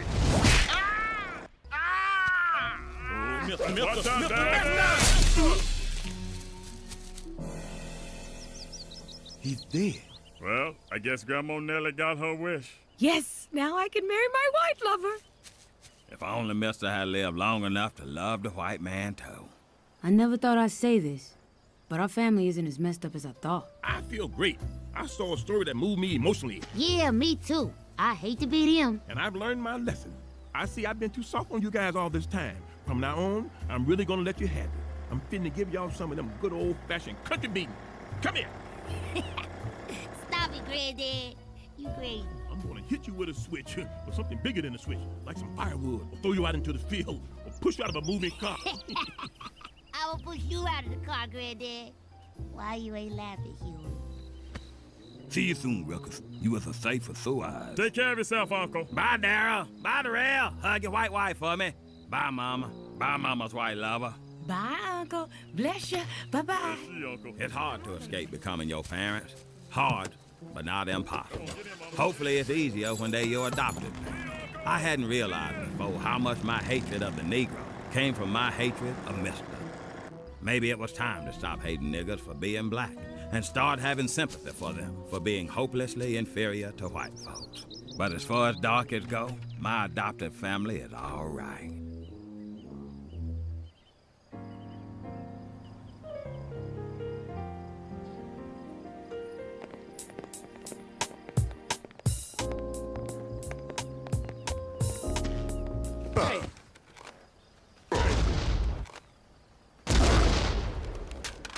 Watch where you walking, nigga.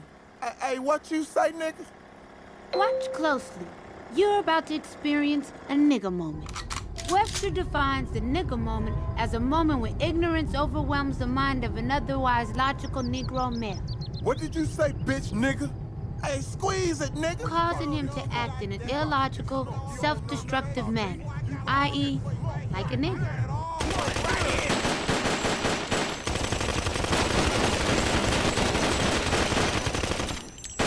Nigga moments are unpredictable. Hey, wait, man, wait. This is stupid. Hey, you right, dawg. Look, let's put the guns away and go on about our business. Freeze! But they all end up bad. If they had their own category, nigga moments would be the third leading killer of black men behind pork chops and FEMA. It's a fact. Now let's see how a nigga moment affects a white man. Prick. Watch where you walking, bitch. What did you... Wait a minute. I'm white. Where you going? Don't you ignore me. This is a perfectly good moment to throw your life away. A big misconception about the nigga moment is that it can be avoided by simply moving away from niggas. If only it were that easy. See, niggas always got a new trick right around the corner.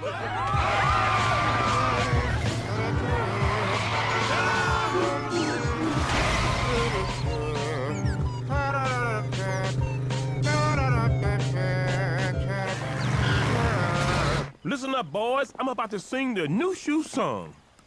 New shoes, new shoes. Boy, Nike makes some good shoes. Ave Maria.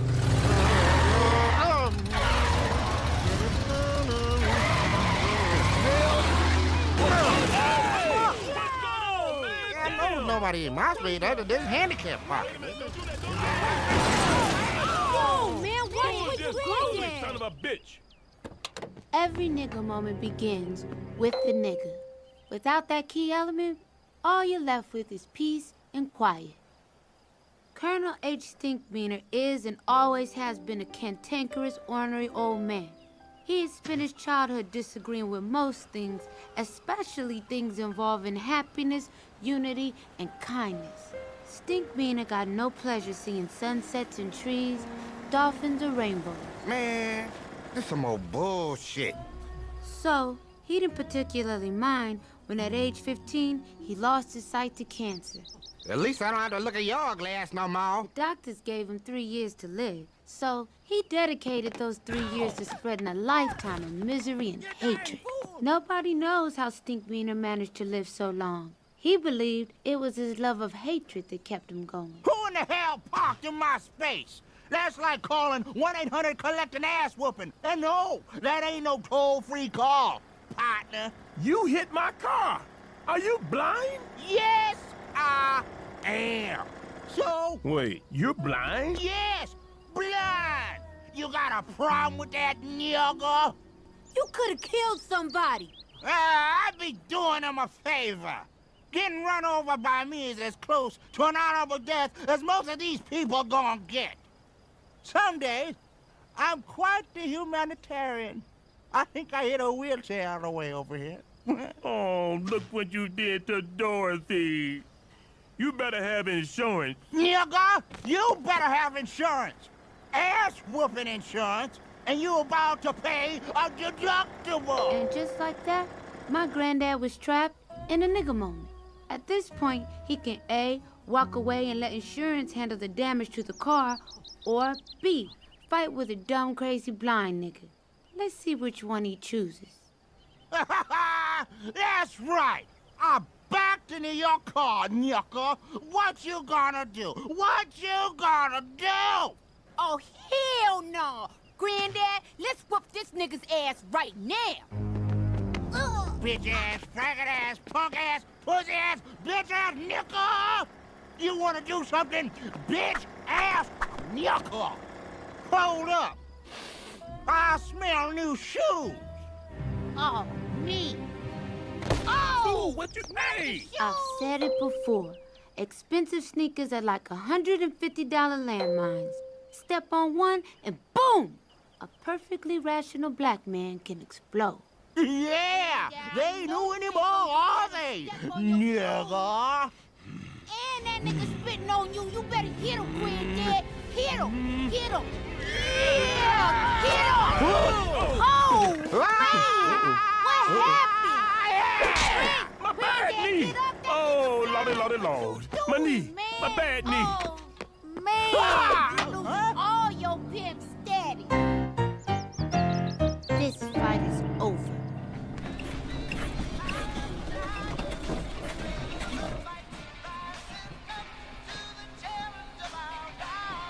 I hate this damn song.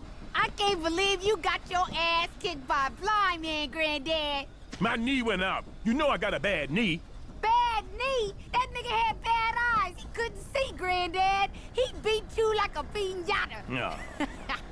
Yo, we can rig Granddad out for Mexican birthday parties. We can call him Senor Piñata.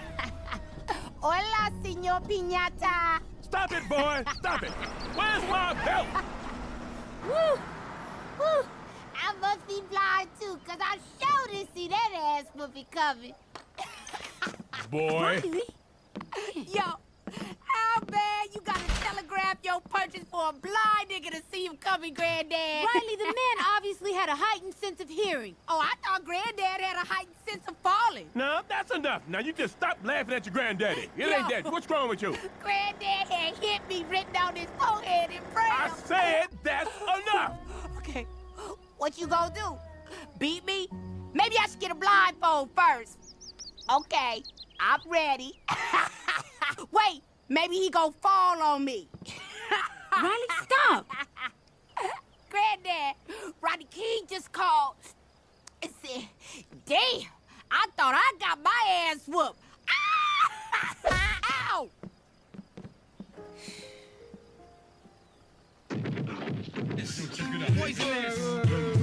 Poisonous. Slap all y'all niggas from coming in from face with that shit.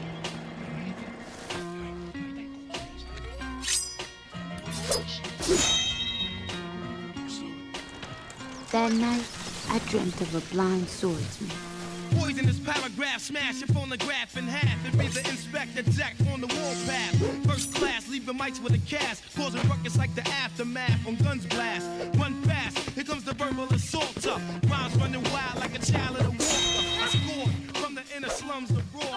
He knows my every move, yet he cannot see. As my mind fights to make sense of the impossible, he has turned my sight into a liability.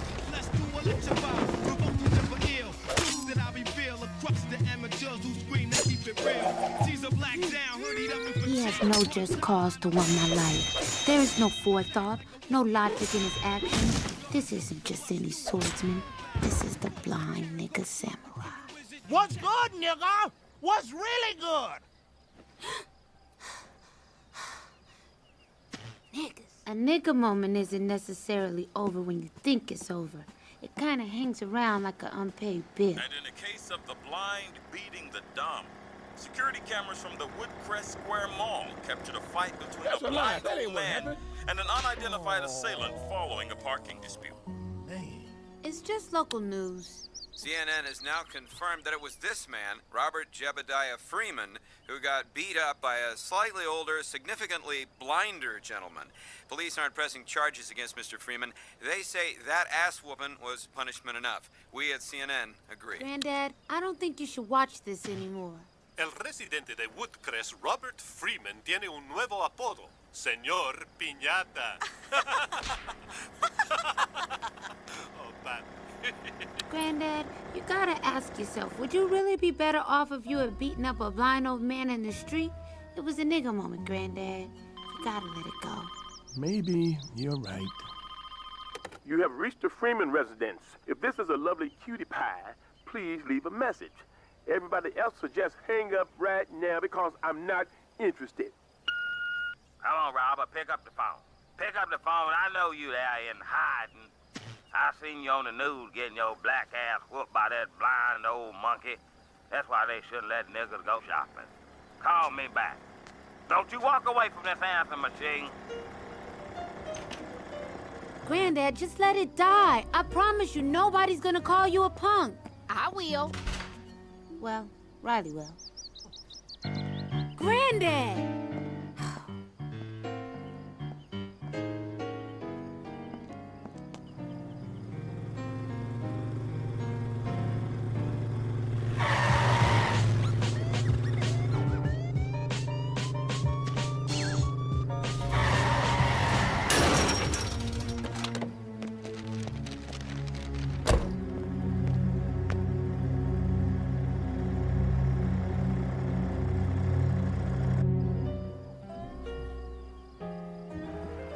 I can't believe Granddad went back to fight that man.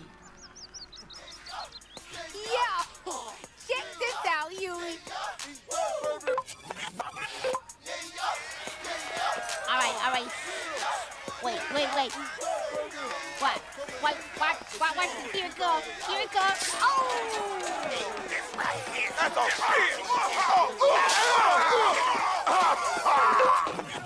Hey, you ever notice whenever someone throws a chair, a ball jumps off? Aren't you worried about Granddad? Look, you want to see it again? Hey, look. See? I said you don't even have to hit nobody with the chair. And niggas would still start wilding out.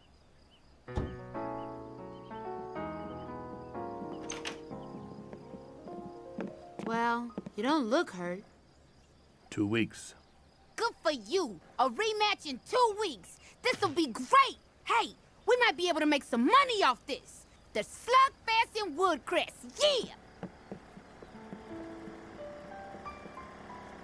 You don't understand, boy. I have to do this.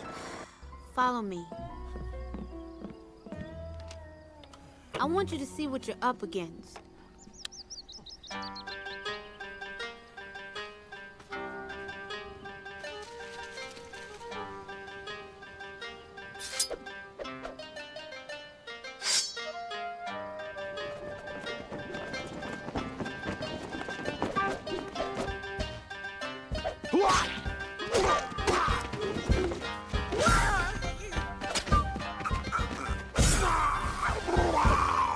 Holy shit! You remember the way he dodged your punch? Your enemy is the Satoichi, the blind swordsman. His ears give him more information than all your senses put together. If you underestimate him, he will kill you.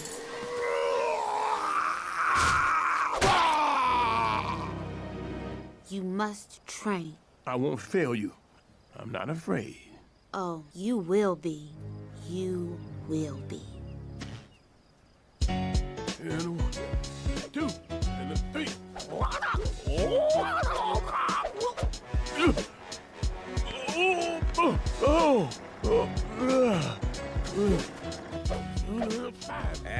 Between me and you, your granddaddy shouldn't be too worried.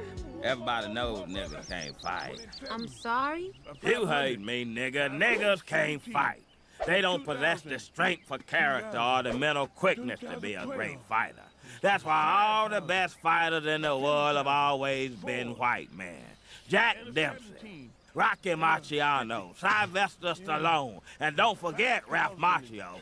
You name me one great black heavyweight fighter. Name one. Go ahead, try. Name one. See that you can't do it. What? Oh, you want to pull Ali out your ass? That what you think about? Muhammad Ali? Well, if that nigga so tough, then why he didn't go to Vietnam? I'll tell you why. 'Cause he was scared, that's why. Shoot, no Vietnamese ever called me nigga. I called him a nigga 8 times before I had breakfast. Now what he gonna do? Hold on, I'll make it 9. Nigga!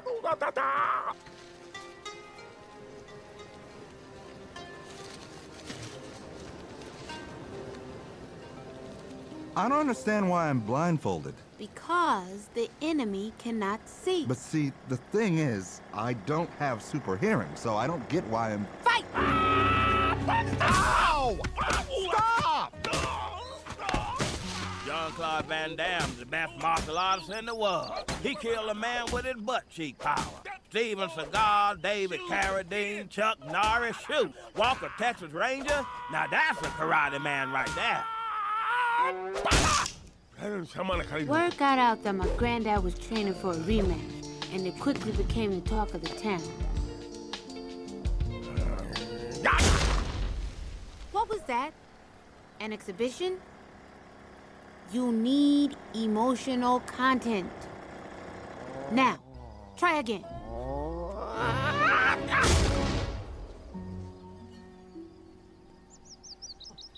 Damn, that hurts!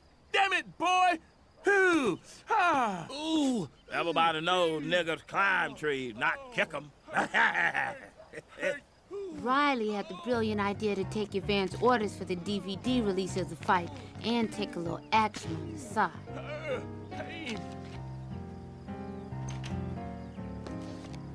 He hired a street team to create the necessary hype.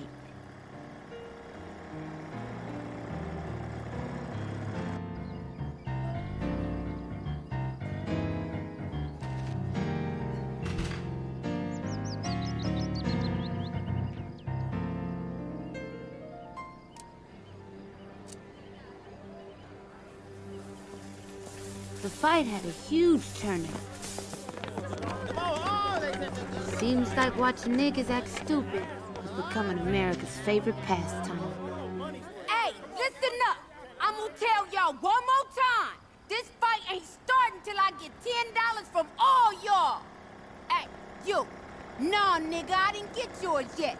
Give me that. That's the difference between private nigga moments and public nigga moments. A private nigga moment shames you. A public nigga moment shames the whole race. Oh, this is it. I'm gonna kick some ass now. Granddad, the only way to win is not to fight. That's right, Robert. Nobody's gonna call you a fruity boy or a pansy pants if you don't do this. I will. Right. Well, Riley will. I mean, everybody's just focusing for. Go. You scared? Yeah, you scared, ain't you, bitch nigga? I can smell the bitch in you. Ooh, that's vintage, bitch. You must have Alzheimer's, old man. You already forgot that ass whooping? Uh-oh. I hear you coming. And as I watched Stinkman move blindly around the ring, I had a terrifying realization. He wasn't a trained swordsman, and he didn't have super hearing. He was a blind old man who had just gotten lucky. Granddad! Wait! No! Stop!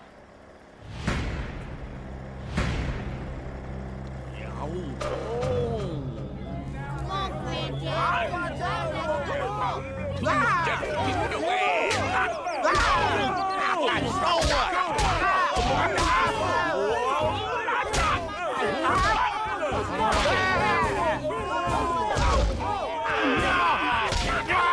I'ma keep coming anyway.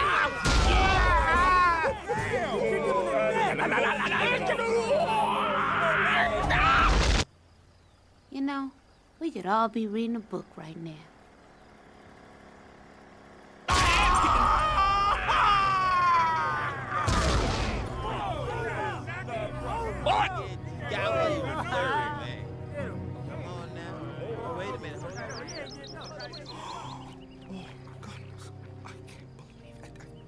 Dang, Granddad, you didn't have to kill him.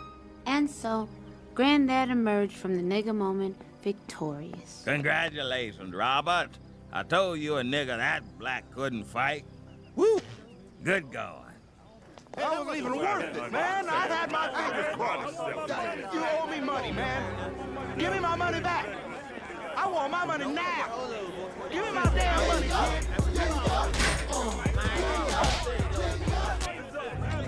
Oh my God, it's Sharon!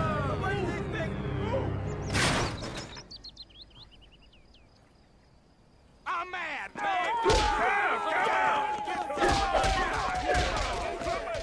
Niggas.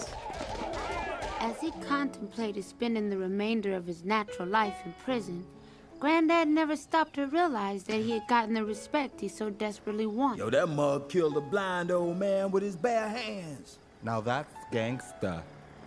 Robert Jebediah Freeman? Tom and I had gotten the fight license by the State Boxing Commission at the last minute, legally indemnifying Granddad against Stinkmeaner's death. But he was still pretty shook up by the whole thing. Colonel Stinkmeaner had no family and no friends. He lived a life without love or companionship or even pets. He was a horrible, awful human being, and in truth, the world was better off with him dead. Still, he was our brother. Please forgive us for taking this man's life. Why you say us? You killed him. Shut your ass and pray, boy.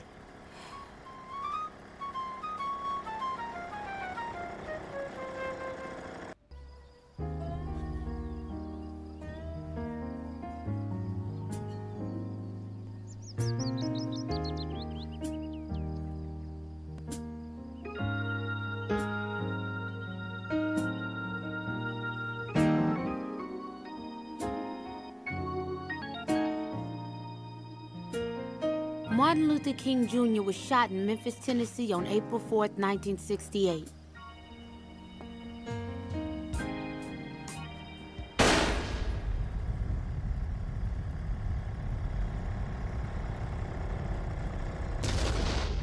He was critically injured.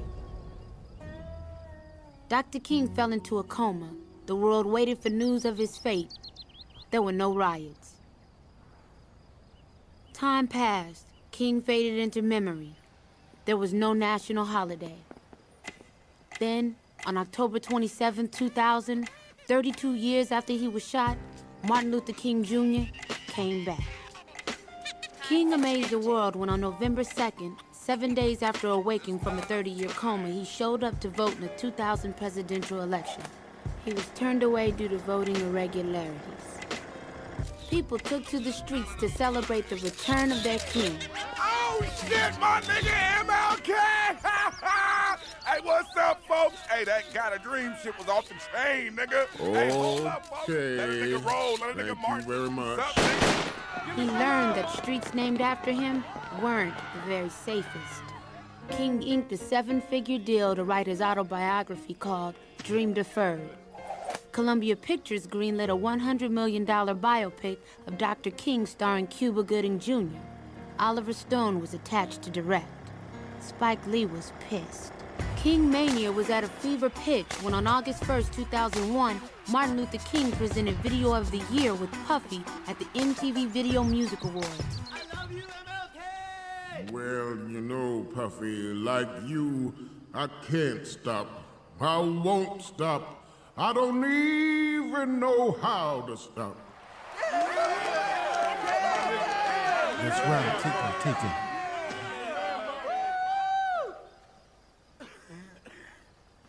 And now the nominees for Video of the Year. King was released the week of September 21st, 2001. 1 week after 9/11.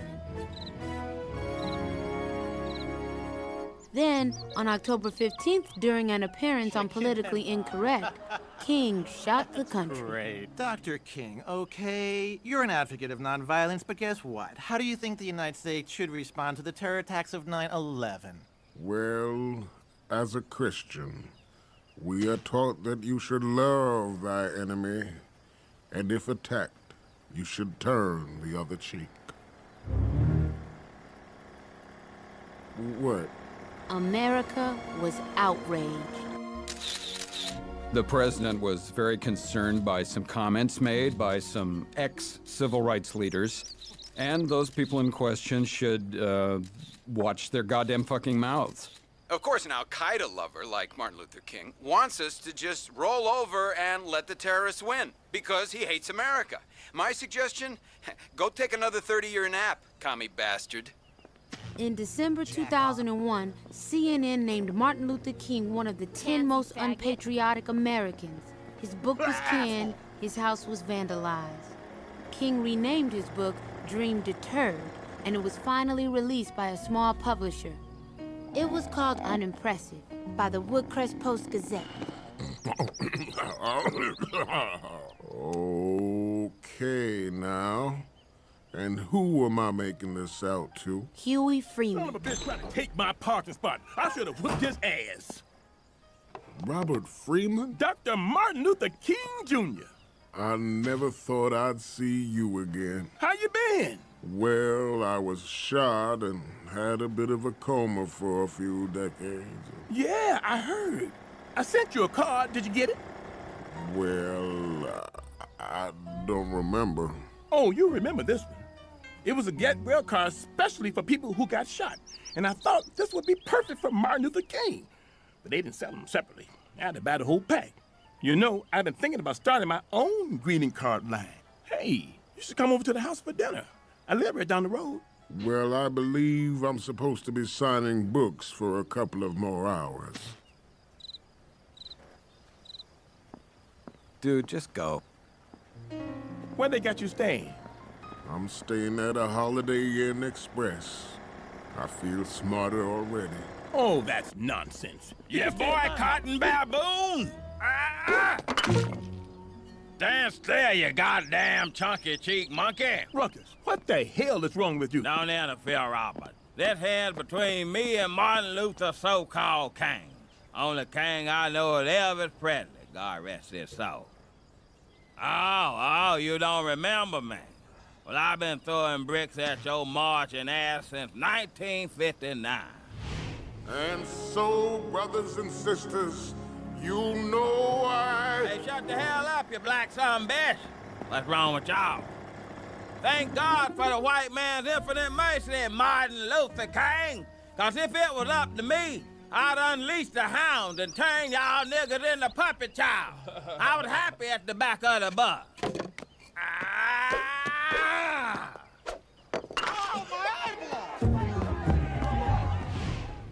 Just wait till I get me another brick, or maybe a large rock, or, you know, one of them teeny tiny little cement blocks.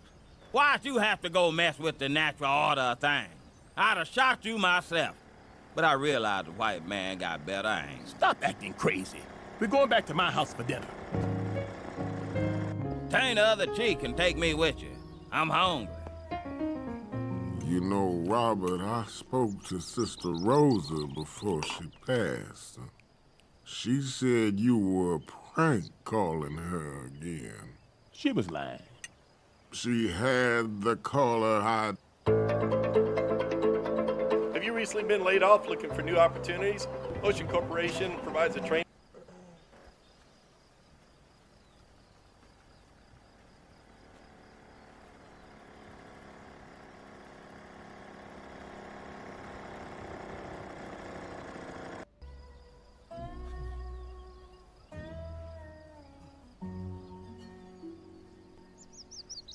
Steven Yeun was known around the world for playing Glenn in The Walking Dead, but now for what was being called his next big opportunity, he's out.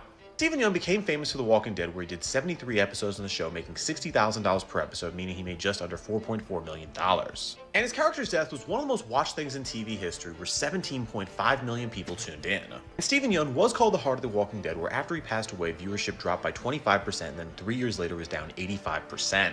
And after he left the show, he tried to get a role with Marvel like Denai Guerrero, who became very popular for the Black Panther movies. And even though Steven Yeun was a finalist to play the character of Shang-Chi, he didn't get the role, where it ultimately went to Simu Liu. But after that rejection, Steven Yeun was cast to play the character of Sentry in the Thunderbolts movie alongside Florence Pugh and Sebastian Stan. Steven Yeun was sad to say that he can't do the movie anymore because the actors and writers strike, which delayed another one of his projects which he signed first, and because that he can't do the movie. And that's the same reason Io Adebri announced she will have to leave the Thunderbolts as well. And some are angry about that actress's replacement because she isn't black. But Yeun said he still wants to do Marvel one day. With that, I'm Charles Pearl. Subscribe to learn something. Steven Yeun was known around the world for playing Glenn in The Walking Dead, but now for what was being called his next... The first episode I think I worked with on South Park was the Kanye West fish stick episode, where he thinks the joke about fish sticks, and then Kanye doesn't get the joke, and he thinks people think he's a gay fish. And there was a part in the episode where we were writing it where we go, okay, so there was a fish sticks joke. Everyone knew it was a joke except Kanye West, because we were like, he doesn't have a sense of humor, and so it was like he actually thought people thought he sucked fish sticks. And he's like, I am not a gay fish. I am not a gay fish. This is bullshit. Go find out who made this joke about me. And so the people come back and they go, we found the guy who made the joke. And so we were all kind of going, okay, so they found Cartman, because Cartman made up the joke. Okay, so they go downstairs, and there's Cartman, and they come in, and then Vernon goes, well, instead of Cartman, what if it was Carlos Mencina? And we all went,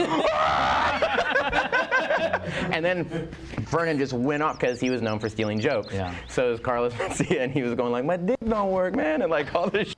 And they beat him up and everything. The first episode I think I worked with on South Park was... If you're from the South, you don't play the f***ing Union. That's a code to the game. Damn right. Hey, look, I'm black and I play for the Confederacy.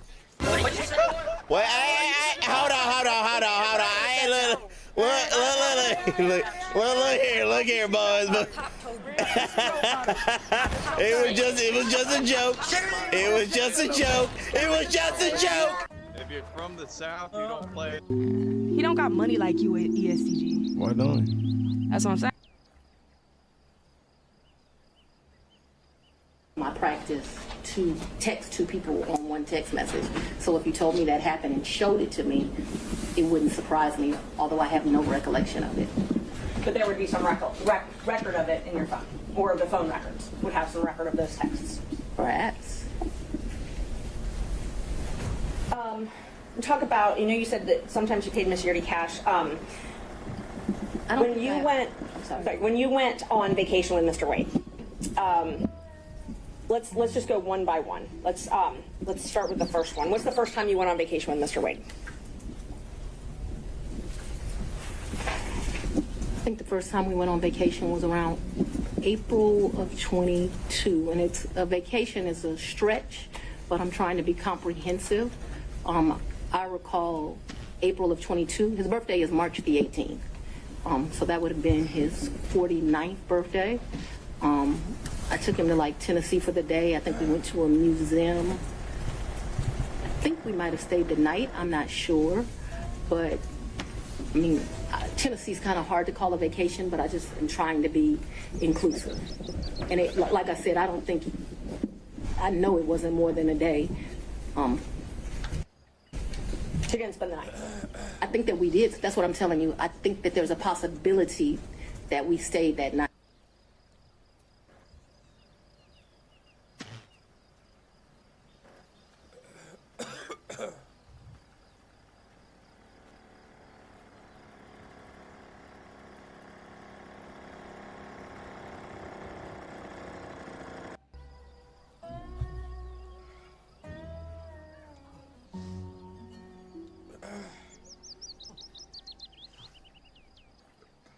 I'm Doug Hopkins, and I want to buy your house. Go to DougHopkins.com for a free, no-obligation cash offer 24 hours a day. Fortunately, it's at Anna Paulina Luna.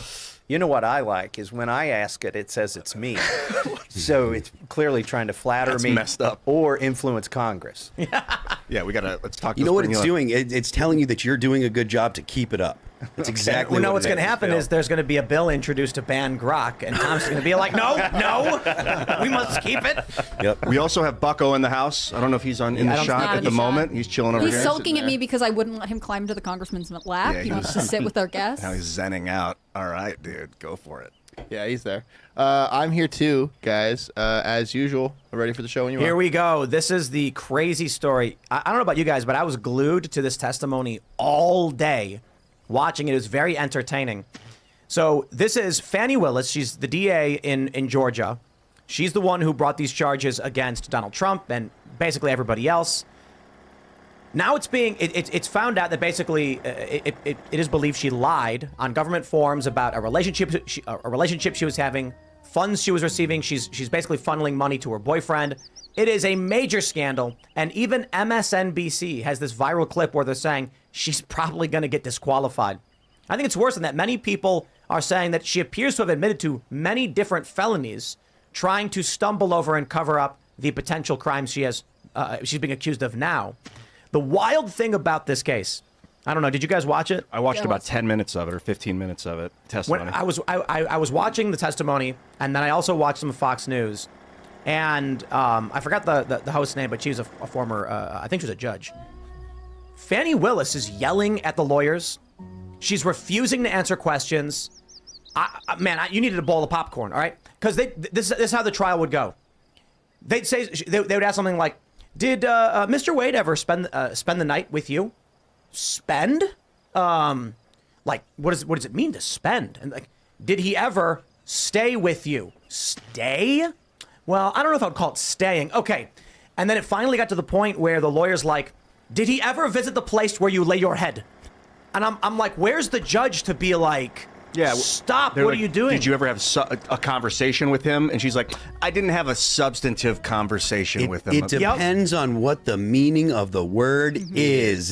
But And Thomas Massey knows exactly what I'm talking about. This is 100% the playbook that Bill Clinton was using when when the investigation for Monica Lewinsky was going on. No, my favorite part of all of this was when they asked both of them to like define the timeline of the relationship, and both of them were like, vaguely, we started dating at this time, we can say, but he says the relationship ends like in June, and she says it ends in August, and she's like, well, he's a man, he would say that. Yep. We had the toughest conversation in August. Like, right after this, she's gonna start a relationship podcast and lead us all into a stray. She's like, he's a man, so when it stopped getting physical, he said it was over, but for me, it's a bit different. Yeah. So basically what this means is, let me pull this up to give everybody the context as we get into this. This is the Georgia election racketeering prosecution, the state of Georgia v. Donald J. Trump et al., pending criminal case. I have to imagine that following this testimony and this scandal, you are going to have every defendant, well, at least the ones who didn't plead guilty and then go crying on TV after funneling away hundreds of thousands of dollars, they're going to be filing challenges saying, like, this is malicious prosecution. It's got to be thrown out. This is an absolutely wild case to hear. If she does not get removed and criminally charged, I would not be surprised. But even if she gets removed, it's like, we'll be lucky to see any actual accountability in terms of any of this. What if she gets removed? What happens with the case that she had been prosecuting? I think they'd have to remove both her and the lead prosecutor. Do they need to just call the case like a mistrial and start over, or do they just swap someone in? I don't know. I'm gonna have to ask a lawyer. I don't think they can swap anyone in, right? I mean, she's the one who brought the charges. I am not a lawyer. I am not from Georgia. I don't know how any of this works. But to a certain extent, you know, the trial is ongoing. I think the closest thing to do is get a mistrial. I don't know if that exempts him from facing But it's not going to exonerate him from this charge, unfortunately. And they'll sell it as, well, crazy MAGA whoever went after poor Fannie Willis, who's just trying to live life and have an undefined relationship with this man while she collects money from her campaign. Like, ultimately, it's not going to be the same thing as clearing Trump's name. It's just going to be let me play this clip for you. This video is going insanely viral. Everybody's reposting it. This is MSNBC that you're hearing. It's so legalistic centric and yet so important and fascinating. Right. Don't let the legalese fool you. This is epic. This is monumental. If things are going in the direction we think, Fannie Willis lied to the court, it's game over for her. She will be disqualified. If they had a relationship prior to when they represented to the court, it's a huge deal. I can't overstate it. And do you feel the same way, Charles, based on the testimony of what we just heard? And we just learned Nathan Wade, who is the special prosecutor in this. All right, so that was right before he was about to testify. So let me slow down. There's so much to go through here, and let me just state it this way. I don't know. We have this article. We can see what the New York Times says will happen next. So basically, she may have chosen her boyfriend to run this case, giving him a bunch of money. At question is, did she receive? There's like several questions, but one of them is she filled out a form saying she did not receive any gifts from prohibited persons, and that would be anything valued $100 or more from a variety of individuals, but personal relationships, sexual romantic relationships are included in that.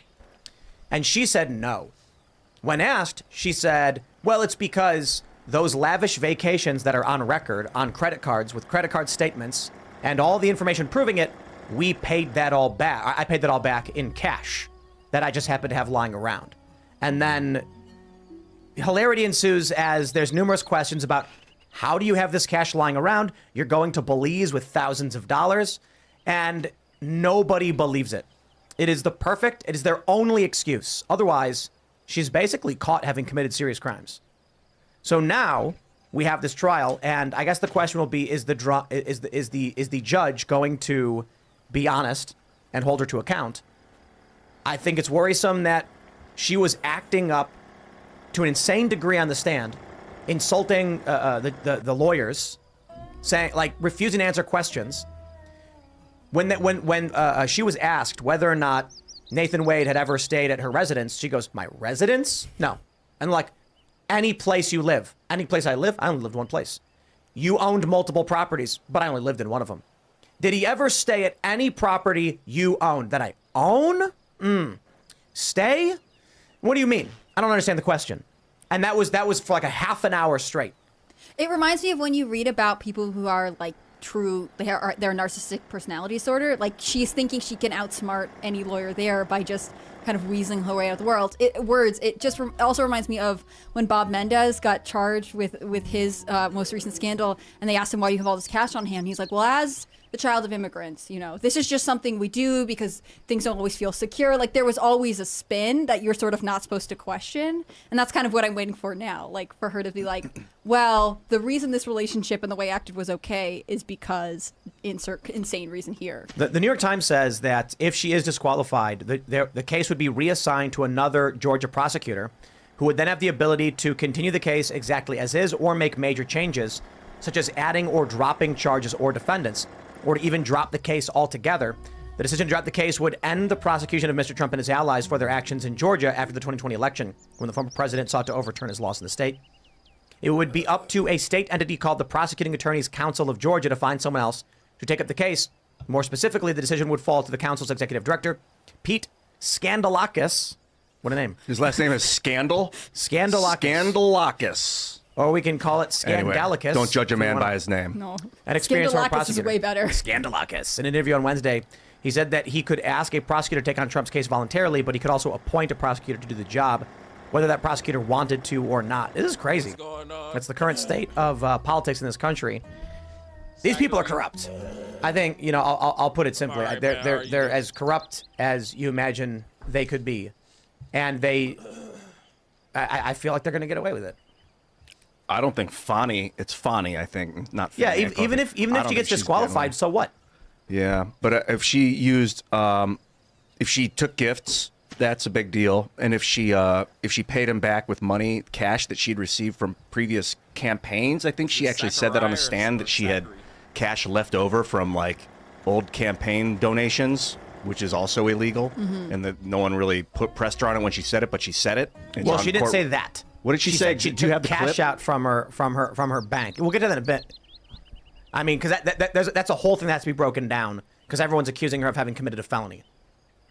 Do you think there's going to be another prosecutor that wants to be assigned to this case? I mean, if it comes to that, is there someone, or are they going to be like, no, I've got skeletons in my closet, like I don't want any media? 'Cause this case is such a lightning rod for media attention. People in glass houses shouldn't throw rocks, right? And looks like she was in a glass house. We don't know which residence that was and whether Wade stayed there or not, but Define stayed and Wade. It's definitely glass, and it's breaking. I mean, Trump's also going to his effort to stop the hush money payment trial in New York is advancing. I have no idea what we can expect to happen in November. It's fun. It keeps the plot line alive. Yeah, I guess. I suppose maybe we're crafting it as we go. Sure thing, I suppose. But let's jump to this. This is the story that's a more inner component of this. Did Fani Willis admit to committing a felony on the stand, or a series of them? In this clip, that's video is song very high. going viral. Several people are reposting it. When asked how she had the... Are you saying it's very high? Like the volume is high? What do you mean? He said, because you song is very small. Video song is very high. Oh, the volume. Oh, okay. Okay. I'll lower the volume. My bad. Just reading about Cash. Fani Willis. To pay back. Fani Willis. Basically, this is somebody who was a part of, I think she was like somebody running for office or something like that, and she was like basically, she had like some illegal relationship with this attorney, or with somebody who she didn't have no business being in contact with, and she was using the money that she was getting from the campaigns to fund her vacations and stuff. So boyfriend for these lavish trips. She said that, you know, when you go to the grocery store, you have $50 lying around, you just keep the cash. My dad always told me to keep money, and I didn't. You know, if he found out how little money I'd have, he'd be mad at me. He said, I actually. love you, nigga. She said she has around $9,000 lying around at any given moment. And she said that what happened was, when she took out large amounts of money from her first campaign, she kept that. She then quickly moves on. Now, many people are pointing out that is a very serious crime because not only is she saying she took out money from her campaign to keep for cash, she then used that to pay her boyfriend who was buying her lavish vacations, and she was paying it back, which sounds like very serious criminal territory. But there is some nuance. Let me play the clip for you, and you can hear from her what she said. But I always have cash at the house. That has Have a good been, night, bro. I don't know, all my life. If you're a woman and you go on a date with a man, you better have $200 in your pocket. So if that man acts up, you can go where you want to go. So I keep cash in my house, and I don't keep cash as good in my purse like I used to. I don't go on any dates, but when you go on a date, you should have cash in your pocket. He didn't say nothing about leaving cash. So my question was, where did that cash originally come from? All right, I just like to point out, she was asked where did the cash come from, and then she went on this diatribe about going out with guys and having to have cash because they could act a fool or whatever. She was accused several times of filibustering, that she's trying to pat her way through not answering these questions. And so here's She also says, that, I mean, my dad also gave me the advice, like, when you go out with a guy, bring cash, make sure you have a way to, like, pay or leave or do whatever. But that doesn't account for, I left it at my house and it's $9,000. Like, this dating podcast is whack. And there's no record of any of the money. There's no receipts or withdrawal statements. It's just there. But here's what she goes on to say. Didn't come out of the bank. Cash is fungible. I've had cash for years in my house. So for me to tell you the source of when it comes from, when you go to Publix and you buy something, you get $50, you throw it in there. It's been my whole life. When I took out a large amount of money on my first campaign, I kept some of the cash of that. Like, to tell you, I just have cash in my house. I don't have as much today as I would normally have, but I'm building what back did she up just now. say? You just put money in. It's a very good practice. I would advise it to all women. So you can't identify when you came into this cash or where the cash came from? I didn't say I couldn't identify it. No, nobody gives me anything. I am sure that the source of the money is always the work, sweat, and tears of me. What you asked me for is, when did the money go in there? What I am trying to tell you is, so I got divorced in 2005 from my husband. No, it's important. Here's the You said, where filibuster. did the money come from? And I need to tell you where the money. This is like very much out of the Vladimir Putin playbook.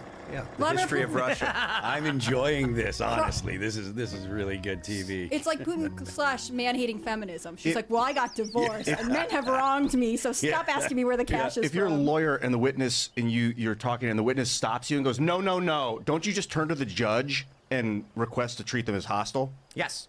And they did not do that. Well, this is the part, too, where she said, I took a lot of money out for the campaign. And kept it. Kept it. Now, the question is, what did she mean? And that's exactly charitable what I just, interpretation that's of what that I just is, heard. she went to the bank, she took a lot of money out, and she put some of it in her campaign and some of it in her pocket. But why would you take it all out in cash if you're going to give it to your campaign? That's not how...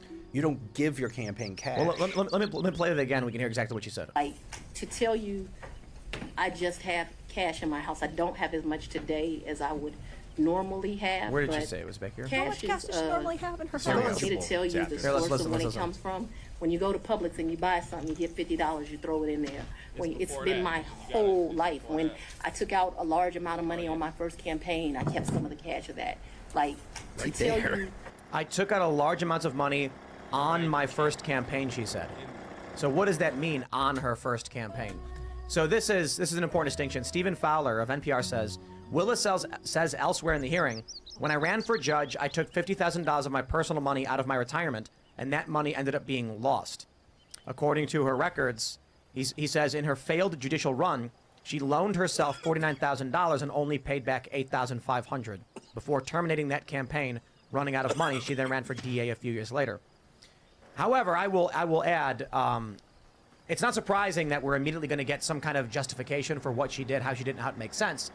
I don't think that actually changes the fact that we don't know the full context of what she did when she said she did it. Stephen Fowler is presenting a plausible reason that could make sense. And in his charitable interpretation. She took out $50,000 in cash from her bank, kept a large portion of it, and then put the rest into her campaign. But you're saying it's not normal for people to put cash into a campaign? You do it with a check no, or something? You would do it with a wire transfer, but maybe, I mean, I'm trying to be super charitable here. Maybe she means I put $49,000 or $50,000 in there, and then when I paid myself back, I just cashed those checks. Maybe that's what she means when she got the $7,000 or $8,000. And perhaps I think either way, considering everything else she said, she should be investigated. I also don't believe her at all. Like the idea that she says, "Well, my campaign's over. What's the smartest thing I can do? I would like $10,000 in cash, please." Look, she's gotten divorced recently. She's got to keep cash on hand. This is a completely ridiculous argument to me. I don't know how much stock you want to put in it, but the fact that she's leaning away and touching her face is typically considered like deceptive body language. So there's obviously something weird in the fact that she won't just say like, yes, I cashed that one check and that's why I have this here. Like trying to make it so she can later say, oh, well, I went to Publix a lot, so that's how I built up $9,000. It doesn't make sense. And I think because she can't remember where it came from, because it's a lie, she's got to keep it open-ended. 200 trips? Of her whole life. And she doesn't go on she goes dates every day. anymore. Yeah. She goes every work day to Publix, and she comes back with $50 in cash. She goes to the salad bar and comes back with $50. Very reasonable. I think if she paid $100 bills and takes the change if she and puts it paid in her her, piggy bank. her boyfriend back with cash and there's no receipt, then legally she didn't pay him back. Like just them saying that happened isn't a legal justification. Like if there's no receipt, then it didn't happen in the court. I mean, maybe there's testimony. I wonder. Look, in the criminal element of this, she received a gift and then lied on an election form. So there's a series of crimes that were laws that were likely violated in that case. We can prove for a fact, based on credit card statements, they went on these vacations. The tickets were purchased for her. There is no evidence she actually paid any of it back. How would that work in a criminal case? It is interesting because you do have there is potential reasonable doubt.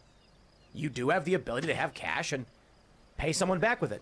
That being said, if I was on a jury stand or at a trial, and someone said, "I did not receive a gift from the gentleman.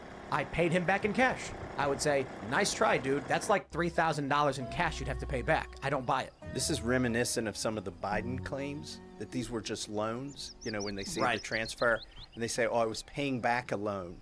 Yep. But there's no evidence of the loan because the loan presumably, how much was it in that case? There was that car. What was it? The car loan or something. I want to say $200,000, but I don't know exactly. I think that's what it was roughly. I don't know the situation. What's the Biden loan situation?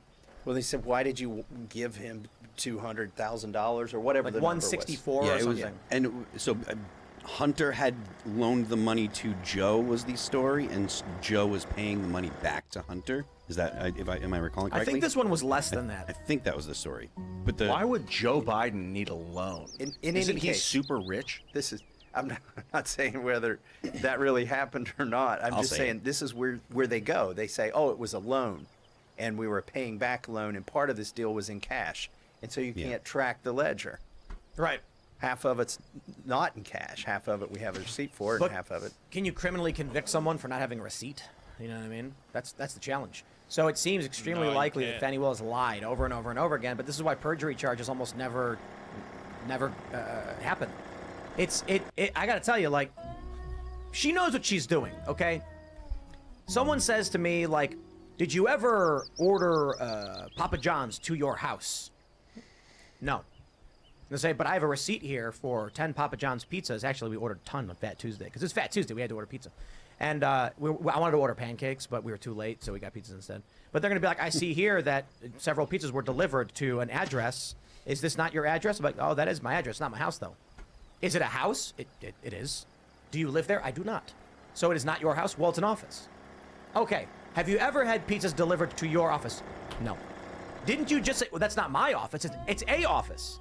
So no matter what you do, no matter how the question's asked, you can give whatever answer you want, and they can't charge you with lying because for the most, they rarely can. Because for the most part, it's just this is why I got to the point where she was asked, "Did he ever come to a place where you laid your head?" Gymnastics, bro. It's like, I'm sitting here thinking these lawyers don't know how to ask these questions. Like, eventually one good lawyer got up and seemed to know how to ask her questions, and then the judge stopped him. Yeah, because if you ask her, did he ever stay at your house, and she says no, then you say, okay, he never stayed at your residence. He never, and then you just clarify he never did it, and then you move on. And if it's found out later that he did, she's the liar. She perjured herself. No, she didn't. Rather than be like, That's are my you point. sure you're telling me the truth? Are you sure you want to rephrase it? Don't give her a chance to rephrase it. It's not about rephrasing. It's that you can't bring perjury charges because they'll say, when asked if he stayed at her residence, she said no. And she'll be like, well, yeah. I mean, he came over for a few hours one time, but I wouldn't call it staying there. But it is staying there. When someone stays there, it's like for a week or two. No, it's an interpretation. It's an opinion on a statement. When you say, my friend's coming to stay with me, you might mean for a month or two or three. This is actually something, a thing that happens in law frequently, and it's something that they have historically covered with a reasonable person would say. And that's really, nowadays, that is becoming harder and harder to kind of narrow down what a reasonable person to say, would say. But that is something that if you look at laws, there are laws all over the place where reasonable people is the standard. And nowadays, no one's fucking reasonable. You know what I would do if I was a lawyer in this case, guys? Right? You want, Am I right? You're right. You want to know what my first question would be? Hyperbolically, yeah. I would say, Dia Willis, thank you for your time. My first question is Nathan Wade a man? She can't say. Why would you assume someone's gender? That's it. They'd be like, what's the purpose, laying foundation for questions about a relationship? Is he a man? How would you define man? You need to get an expert, which is I'm not ridiculous. qualified. I don't care what it is. Anytime I get an opportunity to have some leftist on a trial under oath, I'm going to ask them that question. Are you a man or a woman? Okay, how would you define? Are you sure? How do you know? I mean, exactly, and this is something that we were, talking about earlier. It's a frustrating thing because the means we have to manage the government as the population, the government is currently shrinking to the best of their ability, and we're forced to accept things like a standard that we have managed to use reliably for 250 years, now we can no longer use, which is, again, the reasonability standard. And it's because of things that are actually unreasonable. We have a Supreme Court justice that doesn't know, will not answer what a man or a woman is, that refuses to, and we allowed that to stand. That's the problem. We should have, someone should have stood up in Congress or in the Senate and said, no, we're not going to let this happen. You cannot be on the court if you refuse to judge what a woman or a man is. And no one stood up and did it, and they did it because they were afraid they'd be called names. I want to jump to this story, which is about the deep-seated corruption in our government. Biden DOJ arrests former FBI informant who said Biden took bribes from Ukrainian energy company. From the Post-Millennial. I can simplify this for you. The Biden Department of Justice has arrested a witness against Joe Biden. I mean, what do you do? Who's the name of this guy? So this is funny. It's funny. This is former FBI informant Alexander Smirnov, 43, arrested Thursday. You know what's funny about this? And you know why I don't believe it for 2 seconds? So this guy's a whistleblower accusing the Bidens of taking bribes. CNN has already called it, what do they call it? The now debunked? Or what did they say? Let me, they say Special Counsel David Weiss charged the former FBI informant with lying about President Joe Biden, his son Hunter Biden's involvement in business dealings with the Ukraine energy company. Smirnov is facing charges in connection with lying, blah, blah, blah. Here we go. Congressional Republicans have championed Smirnov's now discredited allegations. CNN is reporting it because of an indictment that proves the whistleblower is a liar and his claims have been discredited. There's been no trial. There's been no adjudication. Quite literally, all that has happened is Biden's DOJ has arrested the man accusing Biden of committing a crime. And CNN goes, oh, well, that proves it. Who did they arrest for the Russian hoax? No one. Kevin Kleinsmith. Kevin Kleinsmith? Kevin Kleinsmith. Yeah, the FBI lawyer who fabricated the email to get a false FISA warrant. He didn't get arrested. He got a slap on the wrist. Well, he got arrested. Yeah. Well, and he got criminally charged and he got probation. He didn't go to prison. Yeah. That's a difference. But he did something different than in this case. He lied to a judge. He lied to a court. He falsified a document, correct? Oh, yeah. He should be in prison. So, but my question is, like, you had these characters like Joseph Misford, who just disappears into the ether, who was feeding this information to the FBI and to the U.S. government that turned out to be a hoax. Or the guy that compiled the dossier, did he ever go to jail? The Steele? He's British. Christopher Steele? Is Smirnoff? I assume That's true. Fair point. I assume he's not American. Yeah, he's not American either. Julian Assange is in jail. Yeah, He's not American. Well, it seems to me that there is a criminal conspiracy currently underway within the United States government. The reporting from Michael Schellenberger and Alex Gutentag and Matt Taibbi has been rather revealing. Have you seen that stuff? I haven't seen what came out today. So the story, it was a story from yesterday. So I think today one did come out. This is the final chapter in the story. But there's allegedly this binder. Oh yeah, I've seen this. That has information pertaining to the start of the Russiagate hoax and the Crossfire Hurricane, basically the conspiracy to overthrow the United States government, as I would describe it. And the question is, who has it? Some argue that Donald Trump took it, or someone in his administration took it, and that's why they raided his home. They're desperately trying to find it because it's evidence. However, one source told Michael Schellenberger, in fact, they have it hidden themselves because they don't want it to get out. So if anyone requests it, there's a FOIA or anything, they're like, we don't have it. Why wouldn't they just burn it? I don't know. The memories. You don't want to get rid of the keepsake. All the pictures. I mean, why did they write an article called "The Shadow Campaign to Save the 2020 Election"? That's another one I did. Because they always return to the scene of the crime. And I'll mention this too, because we're kind of all over the place right now. But if you think 2020 was a shadow campaign, you better damn well believe there's a shadow campaign going on right now to save the 2024 What I election. think is happening, this is my bird's eye view hypothesis, is that we're transitioning from our liberal economic order, our 80-year-old order, to this new world order, and that there's people trying to facilitate that, and they're willing to commit crimes in order to make that happen, and while at the same time cover up the crimes that they've been committing to make this happen by committing new crimes. No, I kind of agree with you, but I think you're wrong. I think we're transitioning from a liberal economic order into a communist utopia. That unfortunately may be the new world order if we don't do it right. This would be the first time it's ever been tried. In fact, that's where we're currently at. Utopia is supposed to be spelled EU. That means good place. Utopia with an E. The letter U. That's just Thomas, whoever wrote the book in Sir the Thomas More? Yeah, Thomas More wrote that, and it's actually a very dystopian place in his book. Yes, the EU is also a dystopian place. Utopia. Utopia. It does feel like the U.S. government's been hijacked by global banking industries, and they're just selling us out and moving us towards this new corporate governance. Well, I don't know. You work with these people. What do you think? We're transitioning. But I mean, the whole term disinformation, for instance, you have to control the information to set up this new alternate reality, this utopia. And we know they're doing it. Like, on the weaponization committee, I've sat there, I've looked at the documents, the communications from the White House to the social media companies where they're trying to control all of this, and all of the elements of a dystopian future are there. Well, how come the Republicans are so bad at everything? Which part do you want to get into? There may be different reasons. What's making you most depressed right now? Yeah, there you go. That's a good place to Let's start. talk about you being depressed. Welcome to Grimcast. What? You're wearing a national debt tracker? Yes, I built this. By the way, it's an anxiety generator. Do you feel like you have like a bomb strapped to your track? Yes. Yeah. Now, hold on. That's actually tracking the national debt, right? Correct. So does that mean the rate of growth will increase or decrease based on spending in Congress? Yes. Wow. In fact, some people vote. By the way, I'm wearing this on my lapel, and I wear it every day, every moment I'm in Congress. And now I've got members of Congress. Great resolution. They're voting and then turning and looking at my debt clock to see if their vote changed. That's the best. Then I had one congresswoman who couldn't stop staring at it, and I had to tell her my eyes were up here. Women are out of control. But she always trying to stare at a man's national debt. No, she told me to make a belt buckle out of it. Oh, that's a great idea. Yeah, that's a good one. You could have a whole line of like Ray-Bans where it's just like along the top of the sunglasses.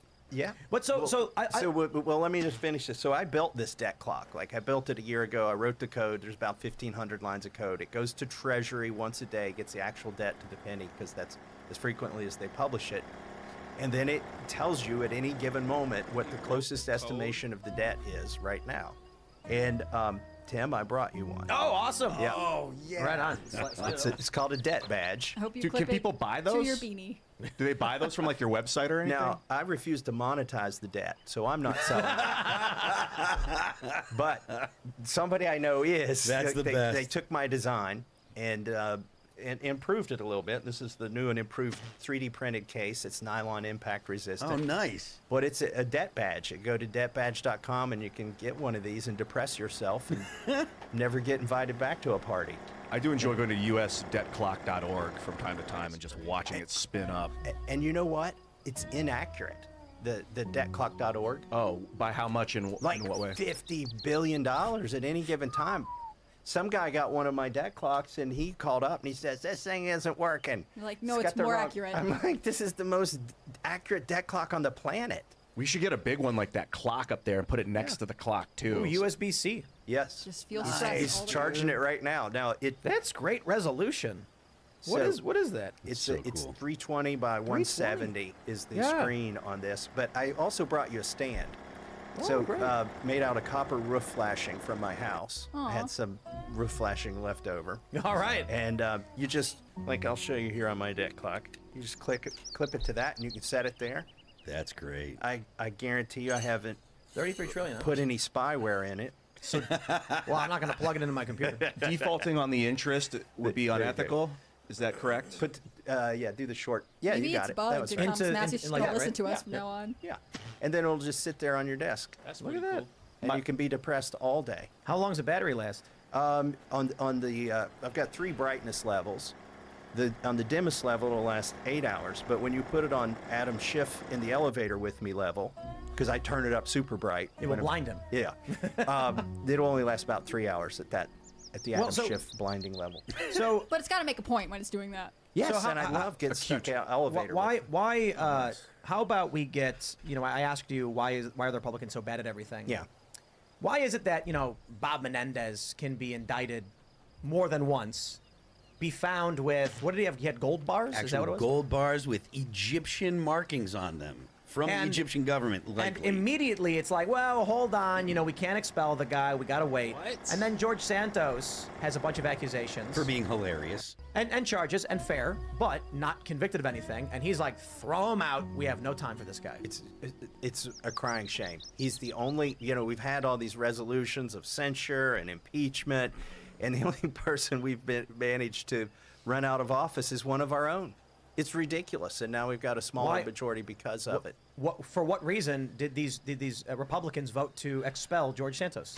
So the New York delegation did it to their own. They brought this resolution to throw him out of Congress on their own member because they thought he was weighing them down and he might cost them their reelection. So they took out one New Yorker to save 4. But why did all the other Republicans join in? Not all the other, but what, 100, was it 104 or 105? Enough of them. Yeah, I can't.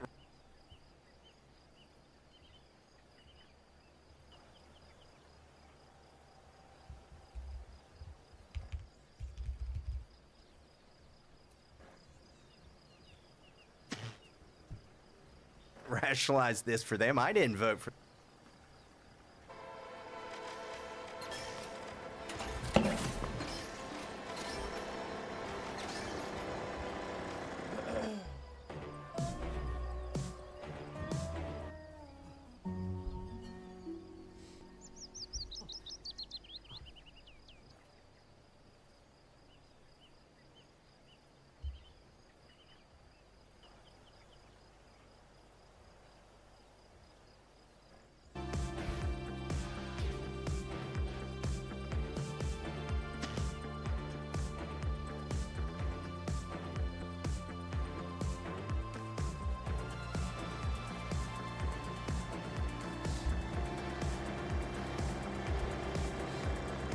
That's funny. He said, I love you, nigga. Respect you. That was funny. I appreciate the homie.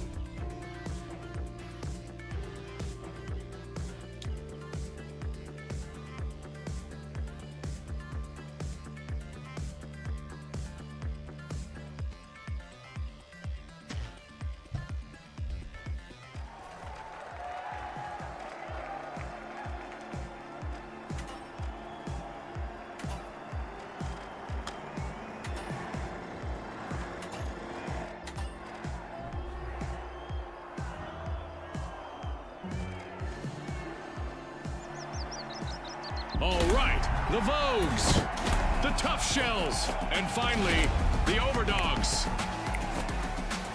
It's game time, folks.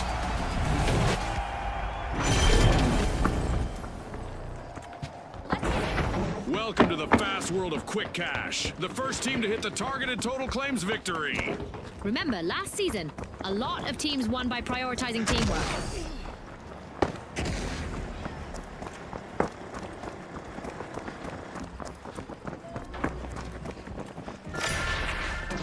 The Vogues are opening Vault 1.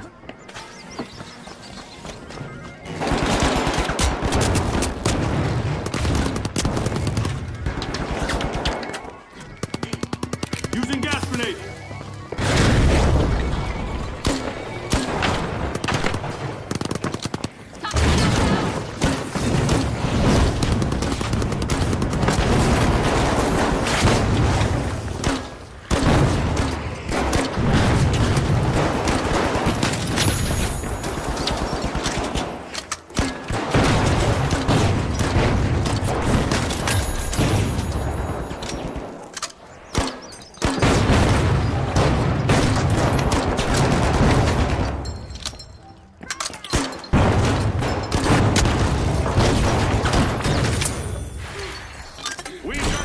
Returning to the arena. The tough shells must not be named after turtles, as they're quick to start our first cash out.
The Overdogs are respawning and are ready to show us a new trick or two.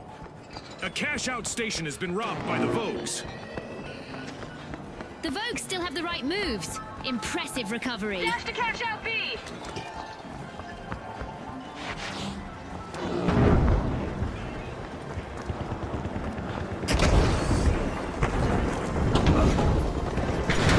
Toxic gas set.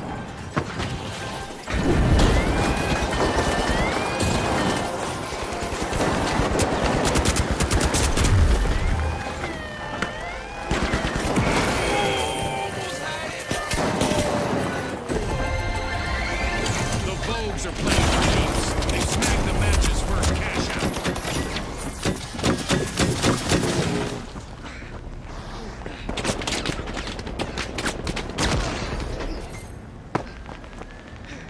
The Vogues are back in the arena, folks.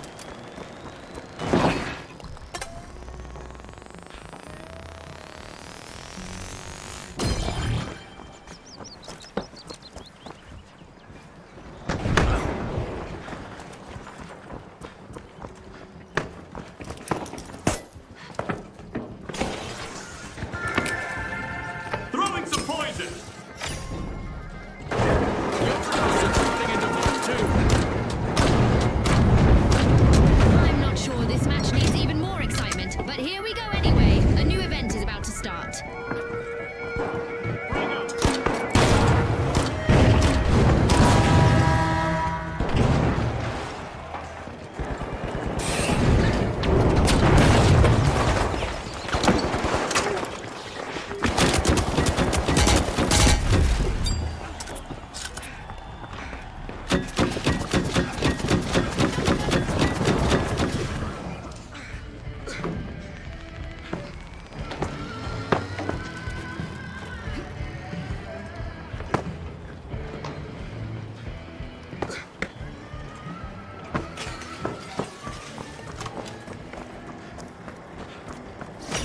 The tough shells have started a cash out.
shells have respawned. Let's see how they bounce back. We've reached the end of this game show event. Fantastic steal by the Vogues.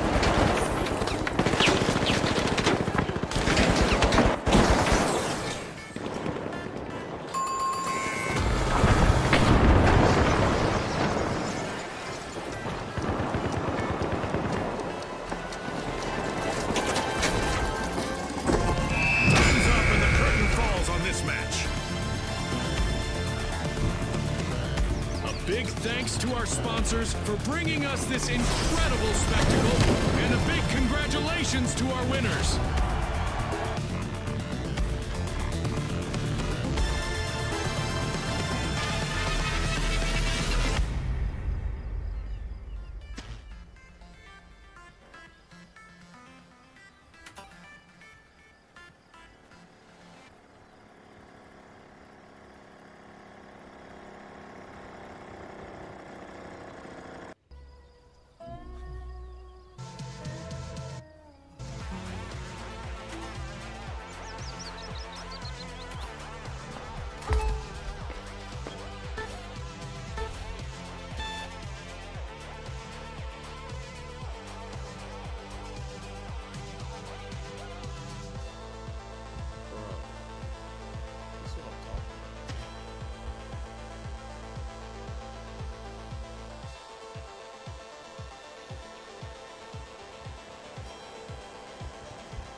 Still burning.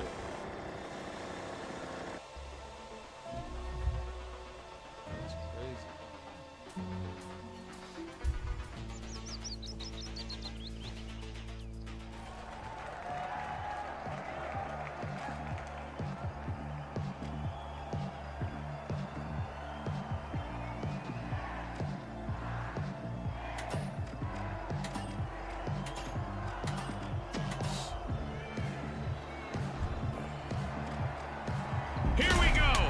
The Steamrollers, the Boundless, and finally, the High Notes.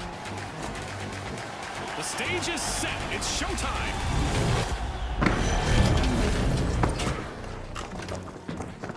In Quick Cash, it's all about the rush for riches. The team that gathers enough cash first will seal the win. You said it, Scotty. Let the financial foot race begin.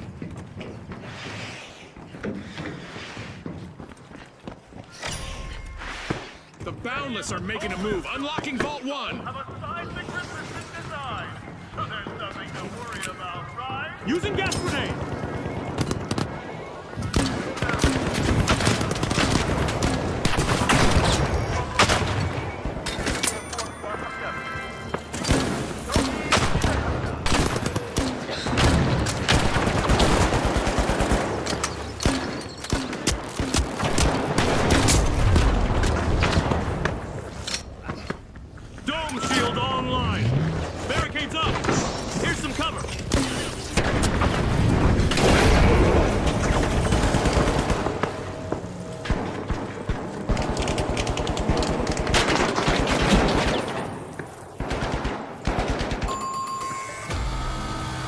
Looks like a team wipeout for the High Notes.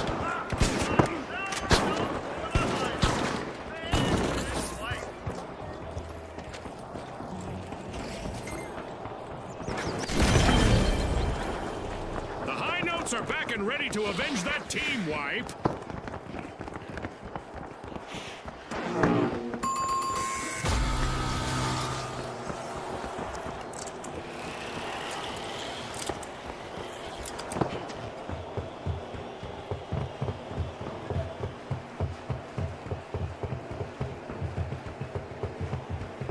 Going to cash out B.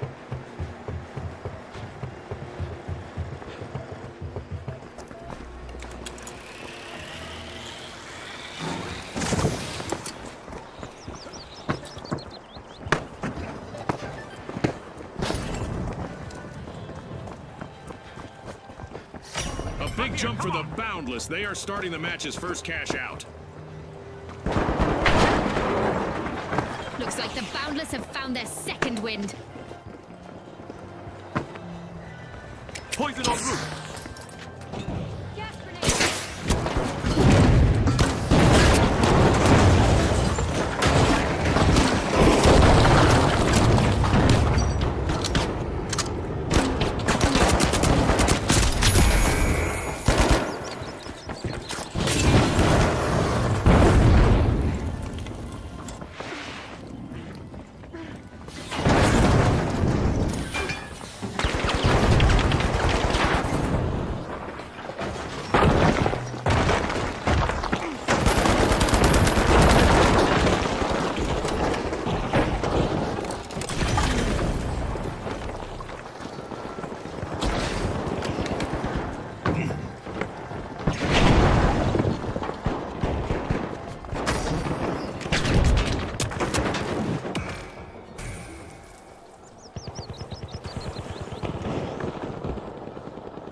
Contestants are back. Team respawned.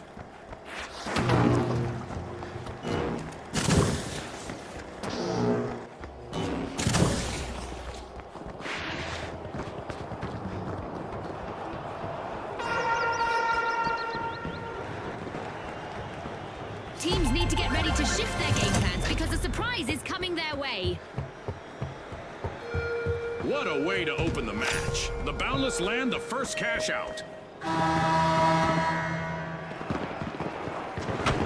If nothing else, our contestants will get some practice for any possible impending apocalypse involving giant fireballs.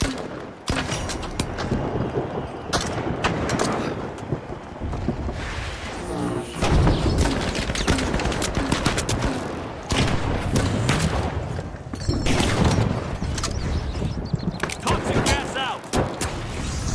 Stone shield engaged. Barricade set.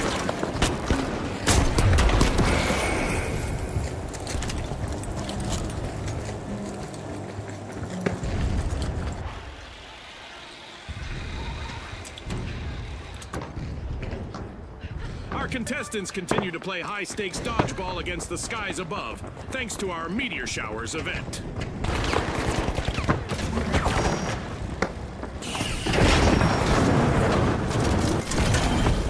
We're at the end of this game show event. What a spectacle!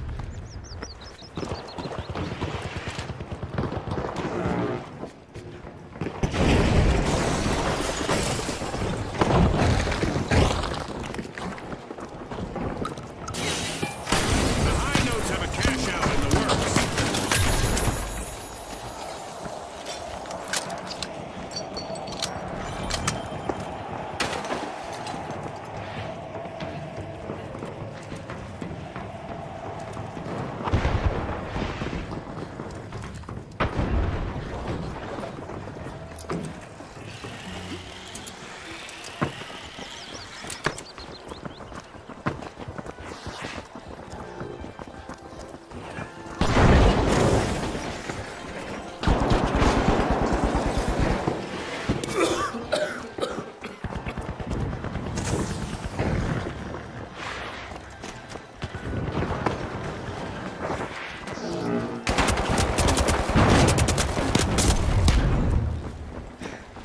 Throwing some poison.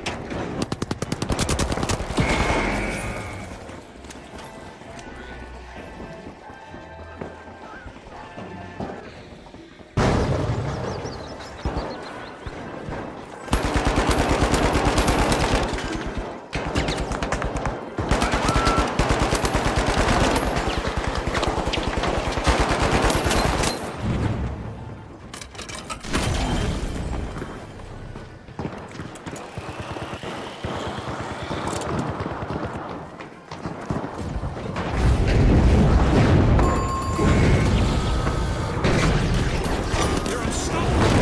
The Boundless just stole a cash out.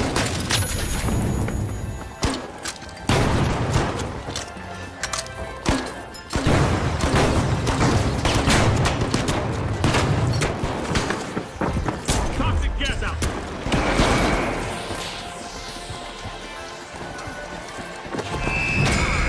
All that's left is to confirm the result.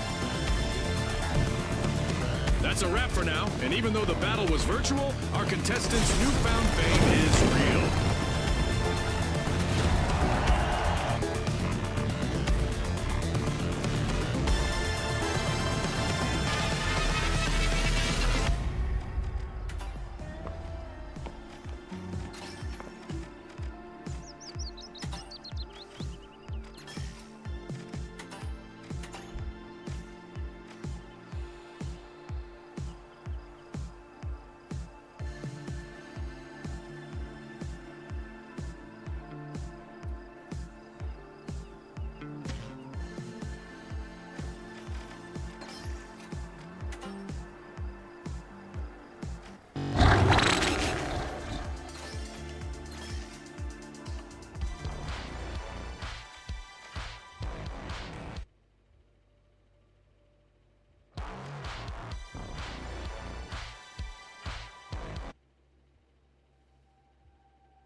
the Kingfish, the Ultra Rares, and finally, the Big Splash.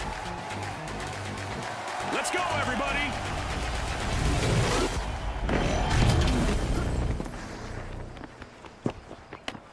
Get ready for a mad cash chase to the magic number. Let's watch our contestants hustle, gather, and triumph in quick cash.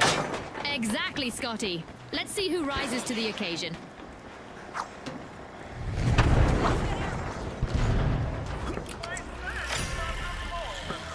The Kingfish are breaching Vault 1. Not everyone made it out of this encounter. First elimination. This might get crazier than I expected. Smoke alert! Smoke grenade out!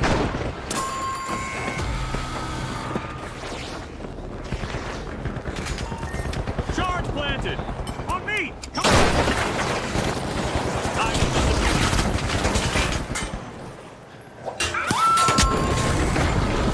Yikes. Team wipe for the Kingfish. They just couldn't finish strong. Get it, Scotty?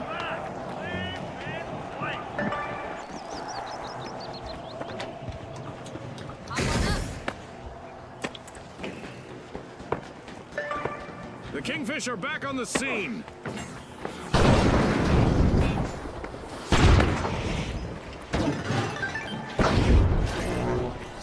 Starting with a cannonball, the Big Splash have started our first cash out.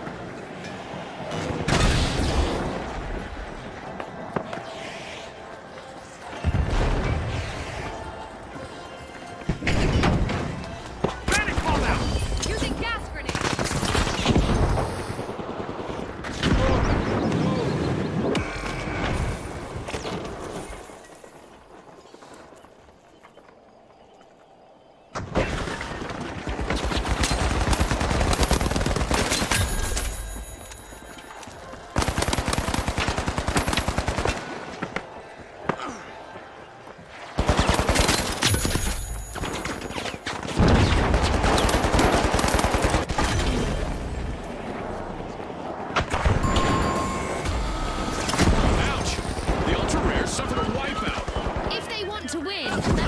Something of a rarity.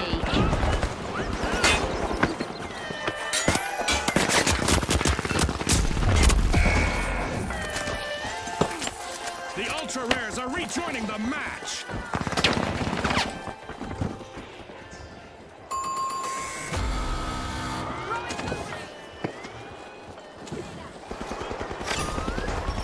Looks like the Kingfish want that crown back as they stage a fantastic rally.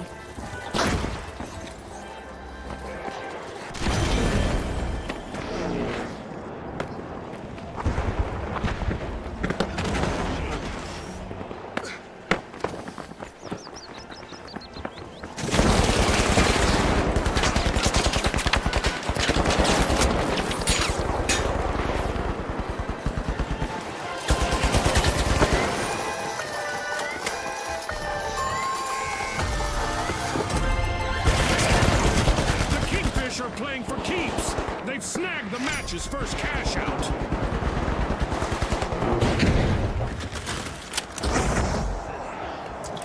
The Ultra Rares just made their return to the arena. Breach Vault 2! A team wipe mishap for the Kingfish.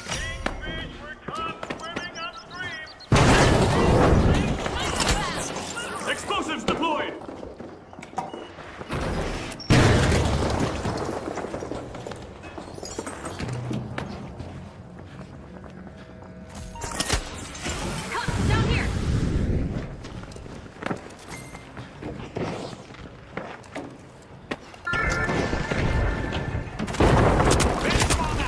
The Big Splash are washing over Vault 2.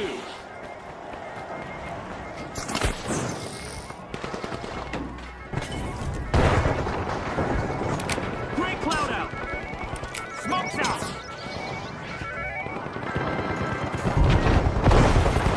Stand clear!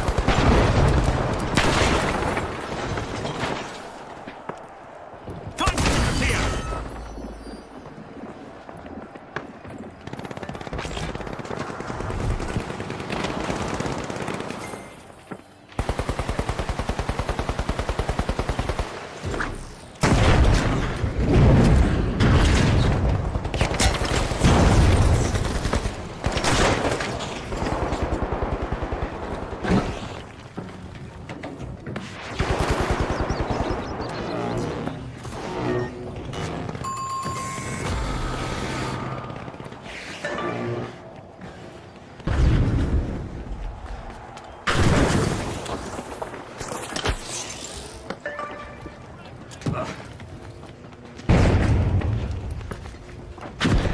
ultra rares are respawning. They'll need to make those team wipes the exception rather than the rule. Team wipe calamity for the big splash. They could find themselves in troubled waters now.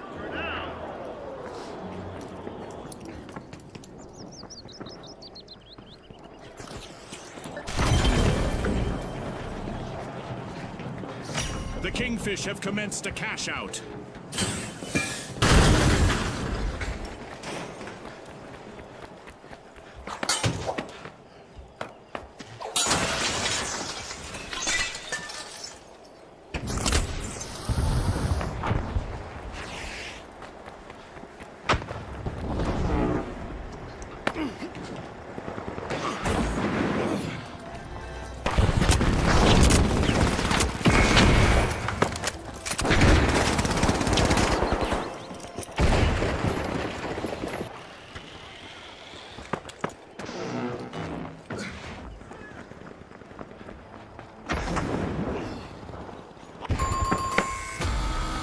Looks like a team wipeout for the ultra rares.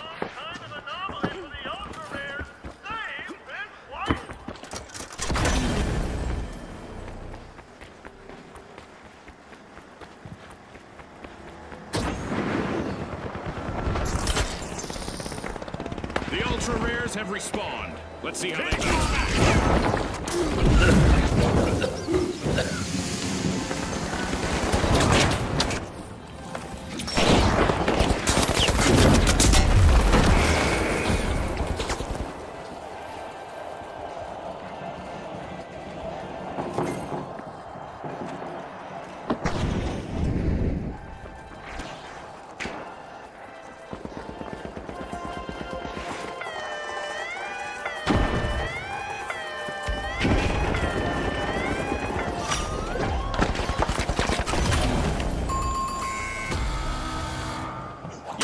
Team wipe for the ultra rares.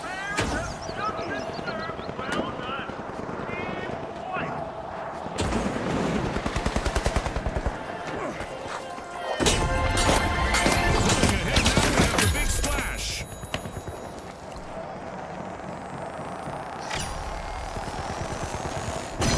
And just like that, a new vault has appeared in the arena.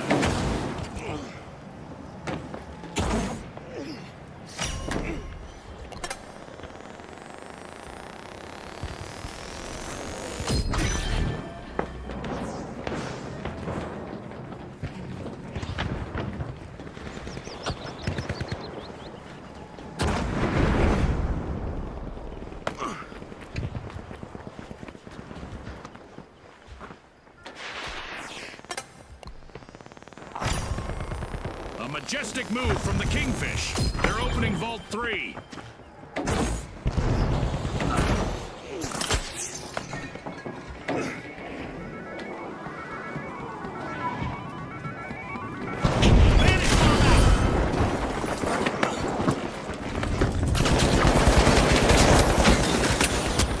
And the Kingfish surge ahead.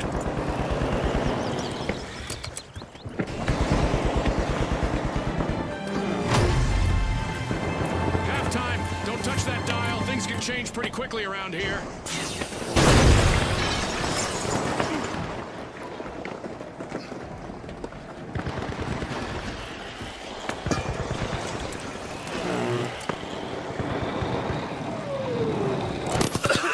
Smoke grenade out!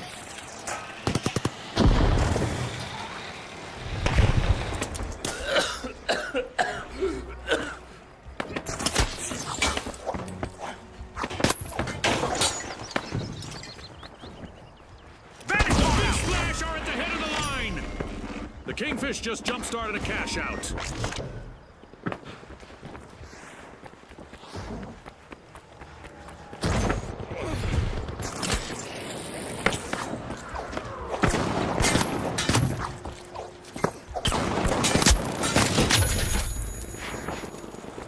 Time to disappear.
participation from the competitors.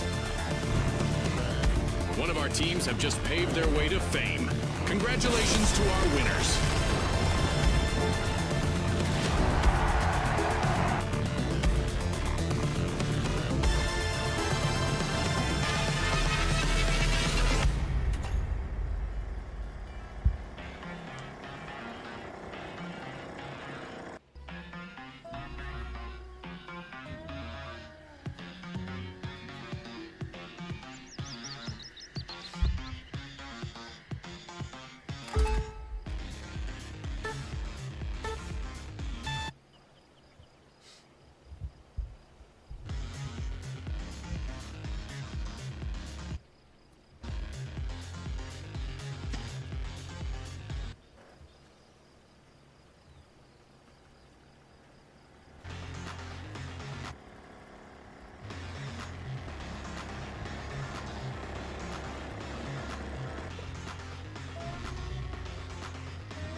Here we go! The mighty, the powerhouses, and finally, the tough shells.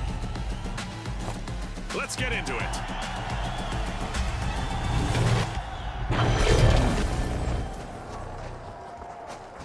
Quick cash! It's a high-octane hustle for cash. The first team to reach the total takes the title.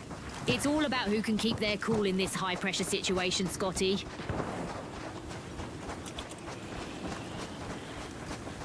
Danger up there! Enemy! Up there! The mighty are mighty busy going forward.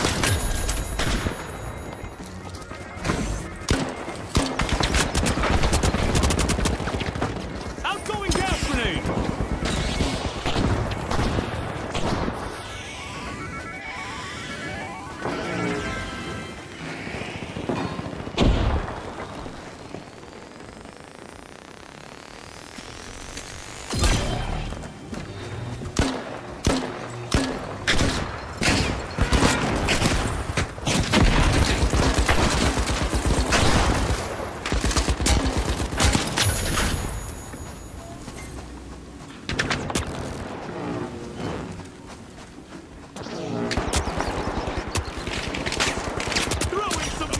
Burst of action from the mighty. They started our first cash out.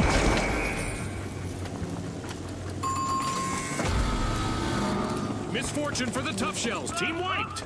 They were a little too shellfish with their strategy.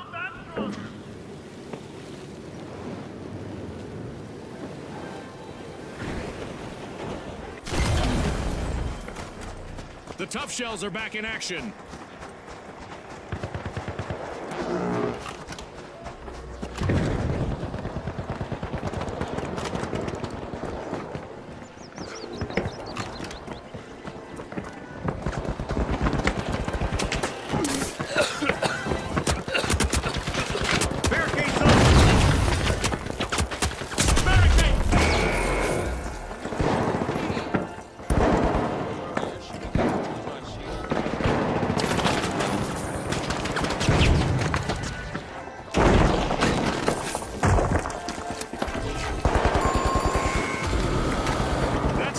the tough shells. Team wiped. The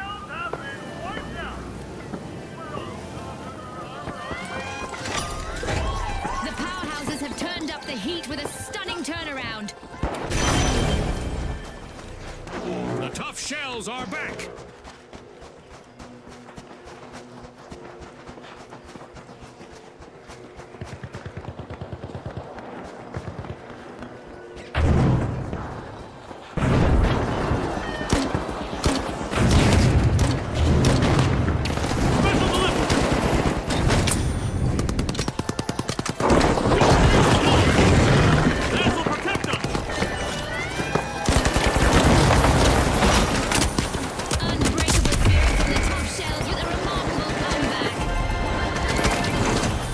This is exactly what the tough shells needed. They've pocketed our first cash out. Alas, the powerhouses have been wiped out.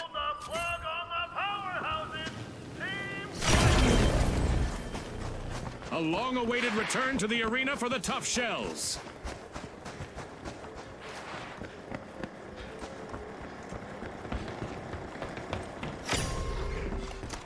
Vault 2 is being opened by the mighty.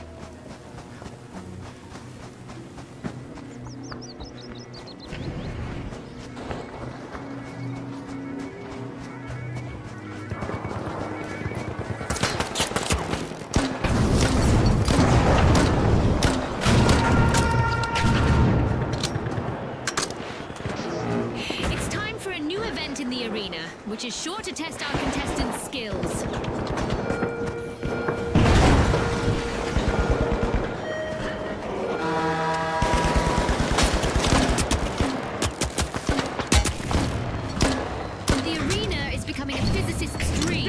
As the familiar rules of gravity are being tossed aside. Cash out in progress, thanks to the mighty. I got the poison!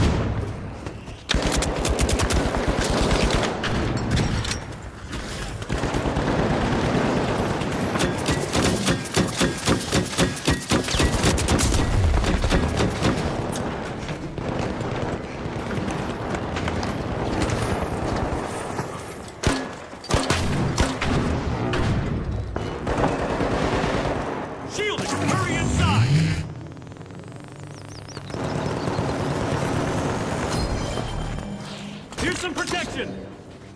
Barricade deployed! Watch out! In there! Enemy! In there!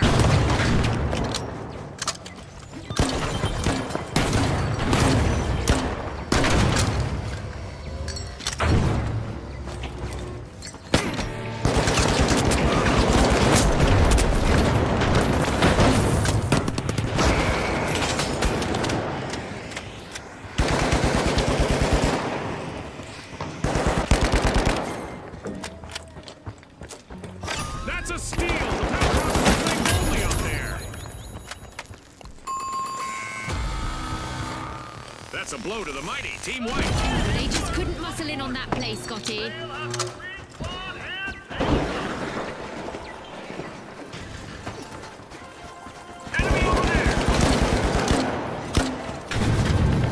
Mighty have respawned. Let's see how they bounce back.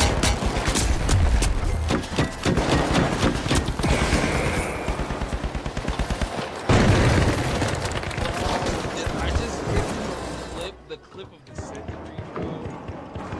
That was crazy. Yeah, I know you feel real good about that one. There's a new vault to fight for in the arena.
SD, I'm coming.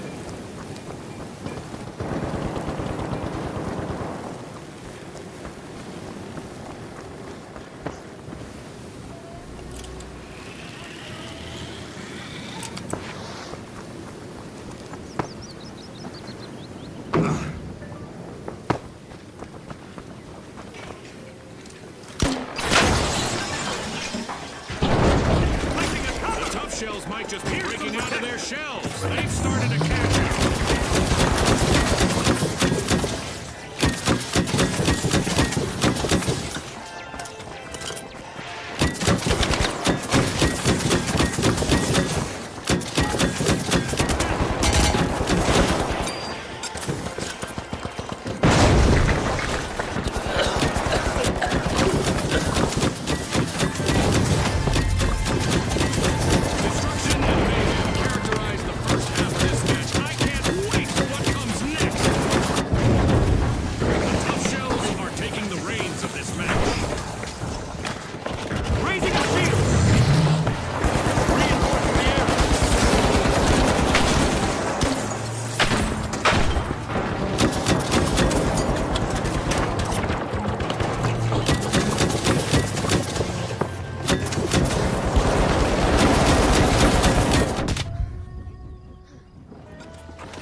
Suffered a wipeout.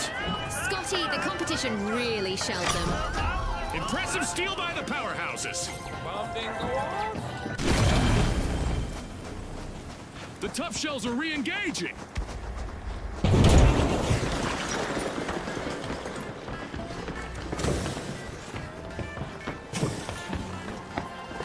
Special delivery.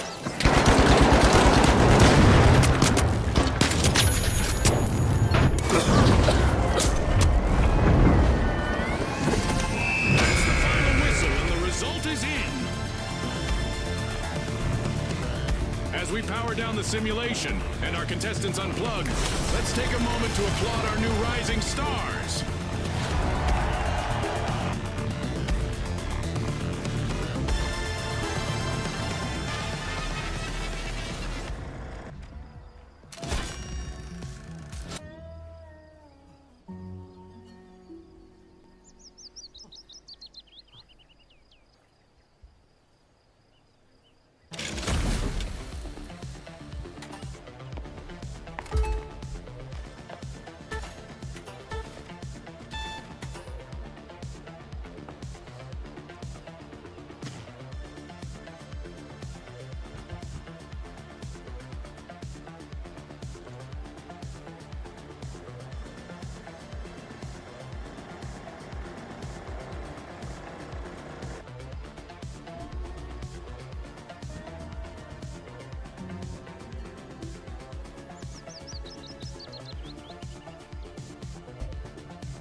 All right, the Boundless, the Powerhouses, and finally, the Shock and Awe.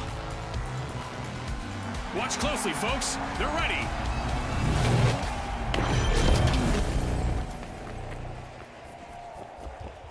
Welcome to Quick Cash, where speed is the key to victory. The first team to stash enough cash will reign supreme. Spot on, Scotty. It's all about staying focused under pressure.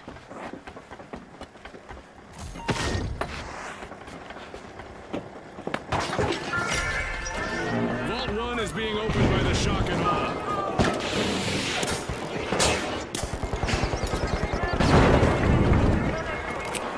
Throwing smoke!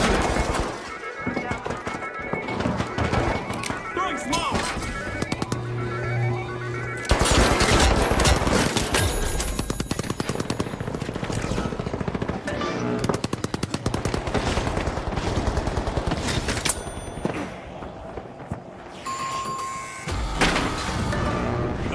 mishap for the Boundless.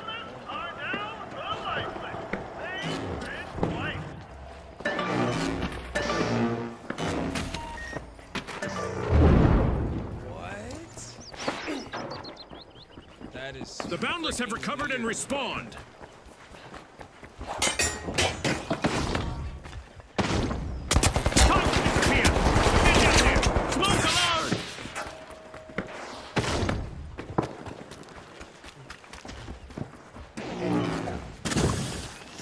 The Shock and Awe are trying to knock some chaos loose. First cash out started.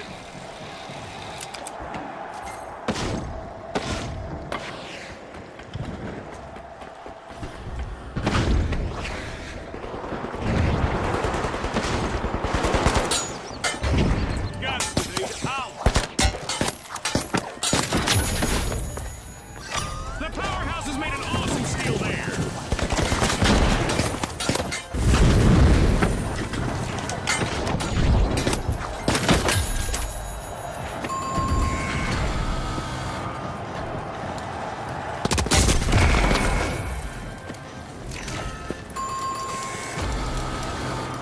A wipeout and a setback for the Shock and Awe. That came right out of left field. The Powerhouses are re-entering the arena. Fantastic steal by the Boundless. Ah, that was so well played. On top, we now have the Boundless.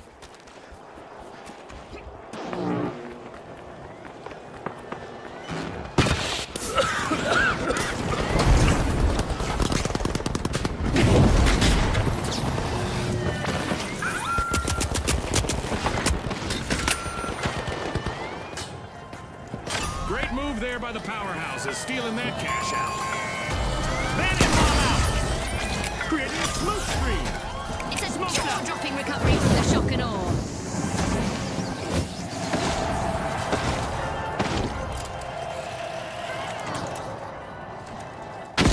Planting explosive! The Powerhouses are back and ready to avenge that team wipe.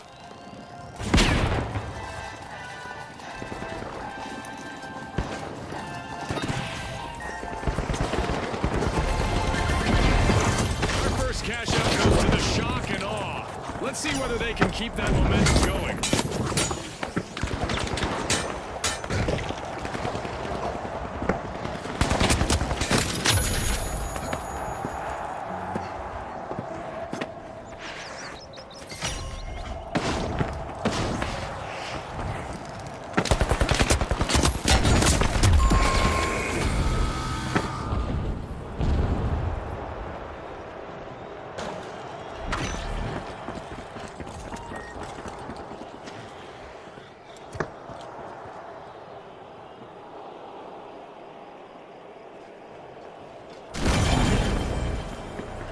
Respawn alert! The Shock and Awe are back in action. The Boundless are forcing open Vault 2.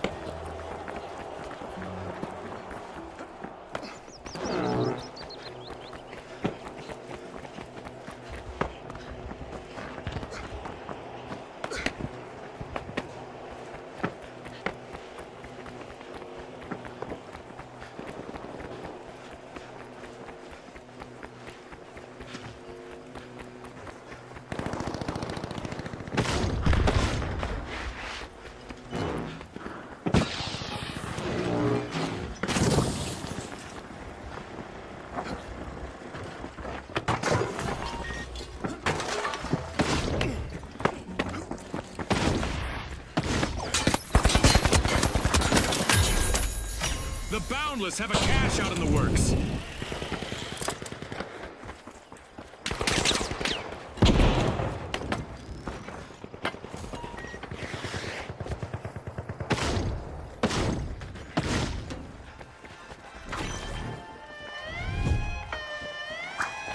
Time to disappear. Time to disappear. The Shock and Awe get their hands on that cash out. That's a steal. Creating a smoke screen. Blowing things up! Explosives are set. Throwing pyro grenade!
celebrate as one team of contestants becomes a group of rising stars. Thanks again to our sponsors and to our...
Y tú es and you. And you?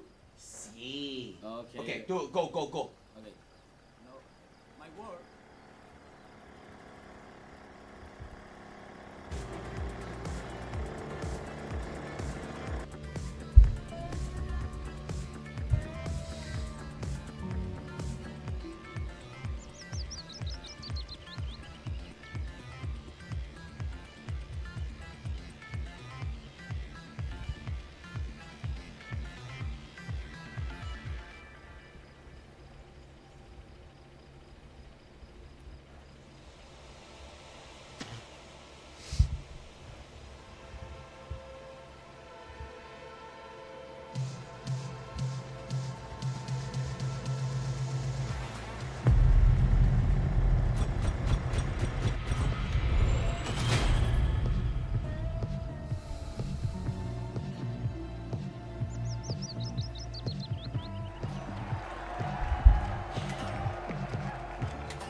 Proudly presents our opening round here at Skyway Stadium, where its jump pads are sure to lift the spirits of our contestants.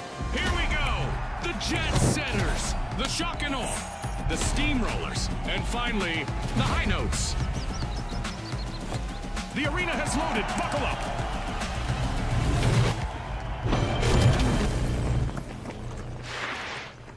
Sunny weather and normal visibility give our contestants an ideal stage to show off their skills and earn some fame. Our contestants will see some extra jump pads this round, as we've elevated the center of the arena. With new combat angles, our fans should be in for a treat. The Steamrollers are unlocking Vault 2.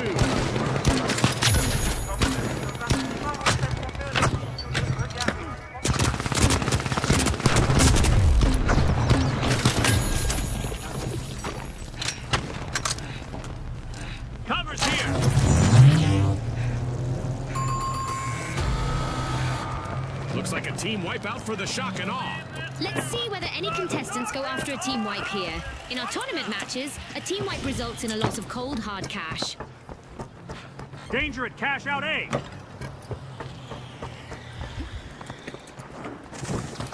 The match is starting to heat up as the Steamrollers have started our first cash out. We've got the shock and awe returning to the arena.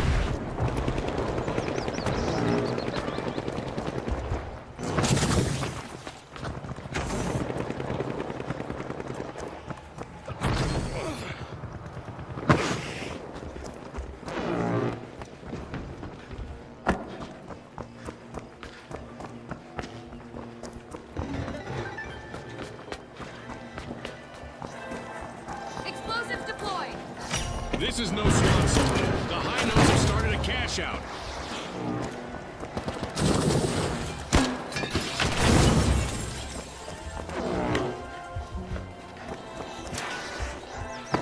With sky-high skill, the jet setters have just stolen a cash out. Wow, that was a bold play. Adversity for the shock and all. Wipeout.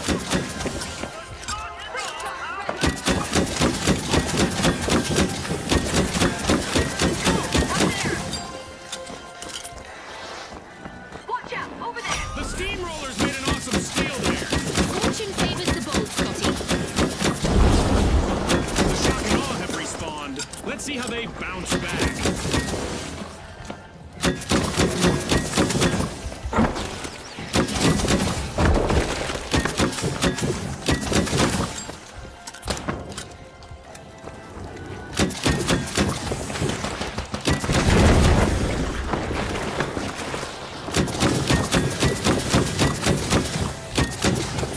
Watch out.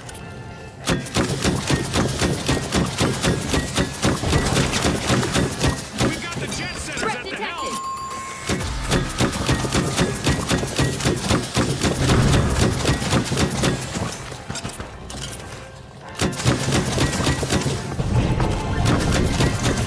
Steamrollers are playing for keeps. They've snagged the match's first cash out.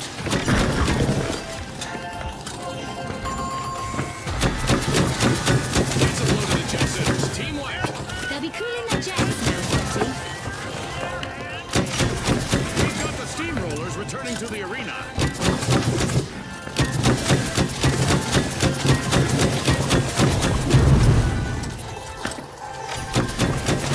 The Steamrollers are pouring into ball 3. Incredible! That's a cash out snagged by the high notes.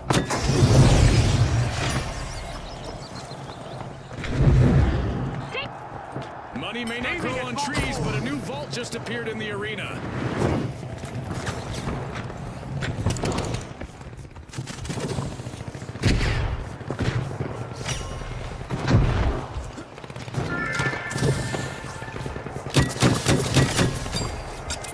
The high notes take center stage, unlocking vault 4.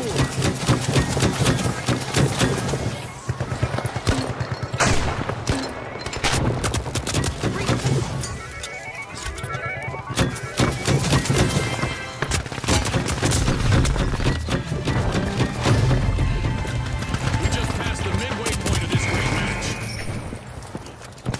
1 foot in the door for our leaders, the high notes.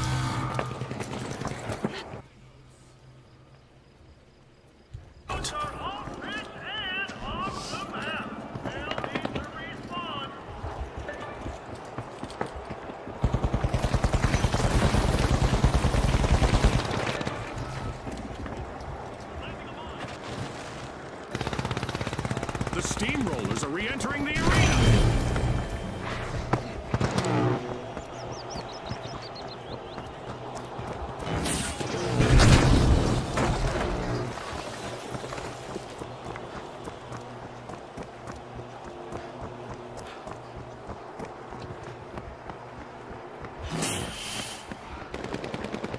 Over there, let's go.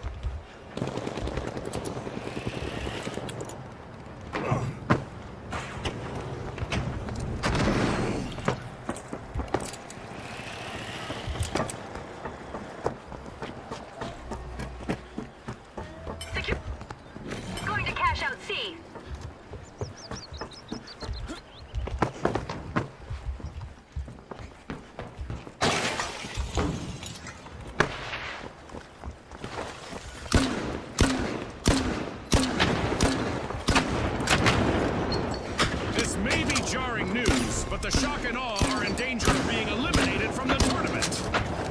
An increase in beats per minute is likely, as the High Notes have started to cash out. Here we go. Our upcoming event will surely put the adaptability of our contestants to the test. Absolutely incredible skills on display in the arena. What a show we're having today! For sure, Scotty. I guess the contestants decided to bring their A game.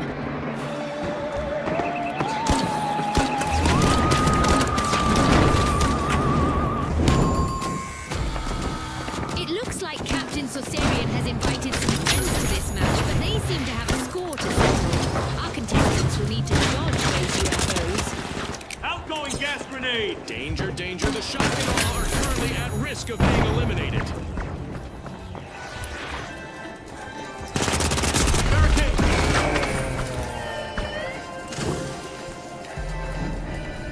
The Steamrollers are back and ready to avenge that team wipe.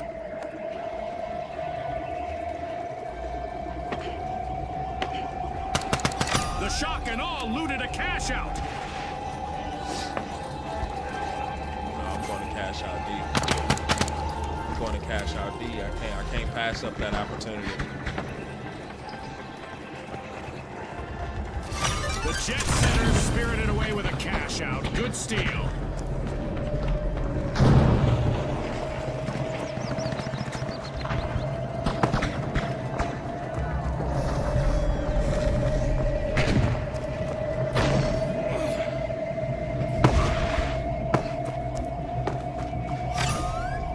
Contestants will need to stay focused out there. Another minute to go. Cash out confiscated by the Shock and Awe. Good steal. Using gas grenade. The High Notes are anything but double flash as they back their second cash out in a row. Fuck! Oh look, a new vault is ready to be opened. We still have 30 seconds remaining.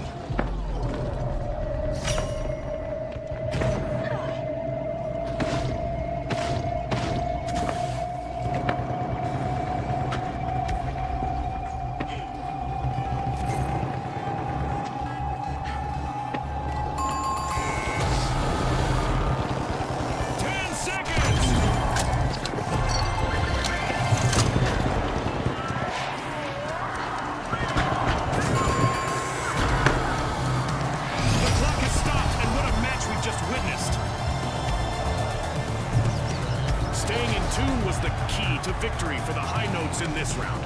Will our other qualifiers be able to keep up with their tempo?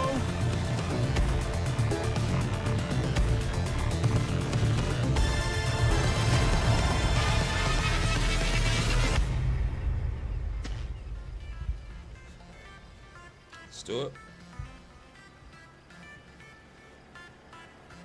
Up, down, left, right.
Now, the Shock and Awe, the Boundless, the Tough Shells, and finally, the High Notes. Unleash our contestants.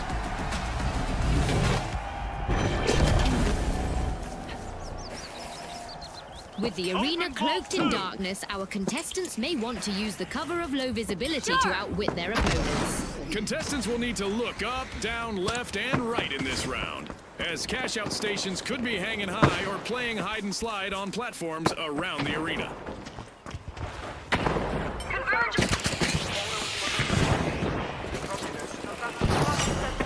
The Boundless are strong-arming Vault 1.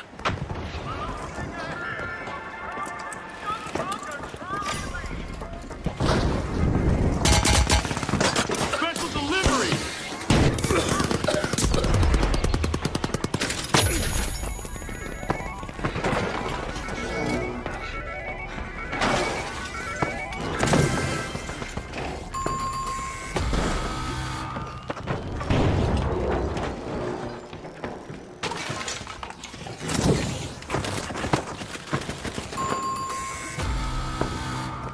Misfortune for the Shock and Awe, team wiped.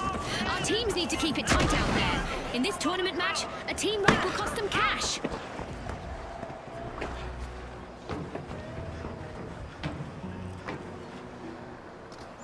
The Boundless are back in action.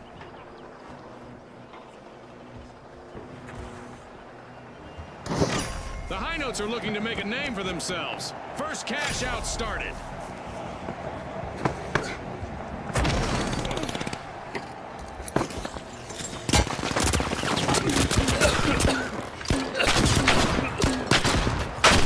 Toxic gas sense.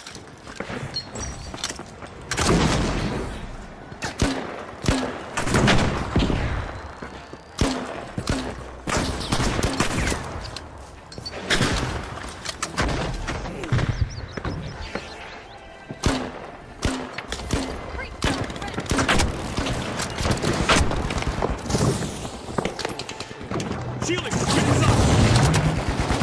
This might...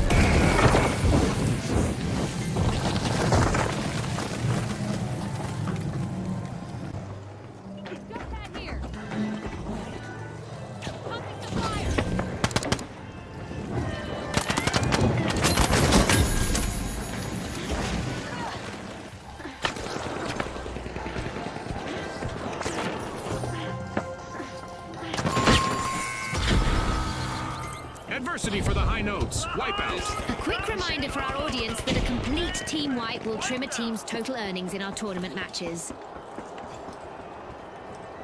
Goodness gracious. This could be big for the Shock and Awe. They just stole that cash out. They're signaling something, Scotty. They're saying game on.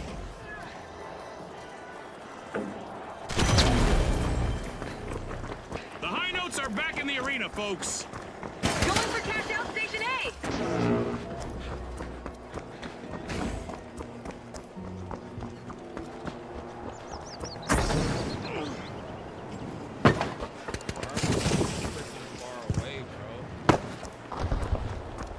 Why are we so far away? That's just not even fair.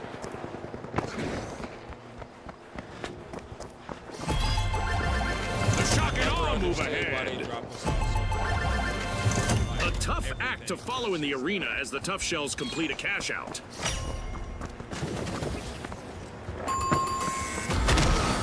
Complete team wipe for the Shock and Awe.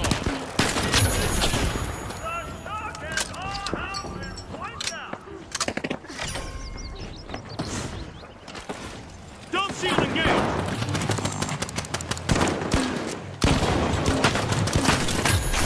The Shock and Awe are back.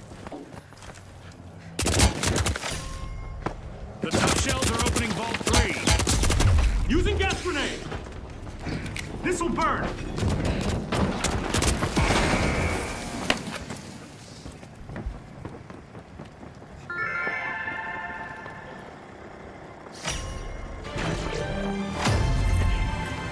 As usual, lots of action and destruction awaits as we enter the second half of the match.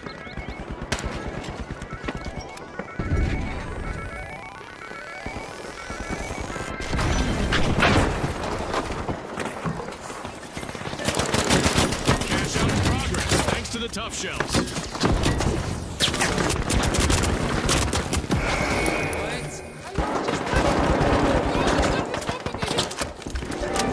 That's so crazy, bro. Like, G, have some situational awareness, bro. I don't even understand, bro. If I'm your teammate, bro, I'm looking behind me every 0.5 seconds, bro.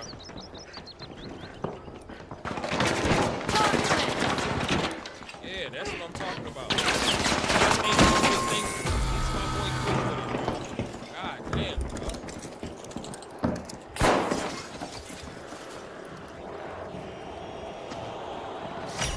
The Boundless just jump-started a cash out.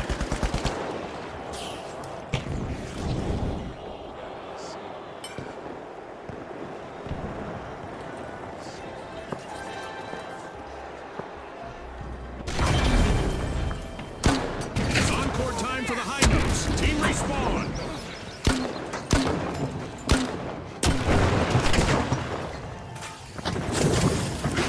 Toxic gas set.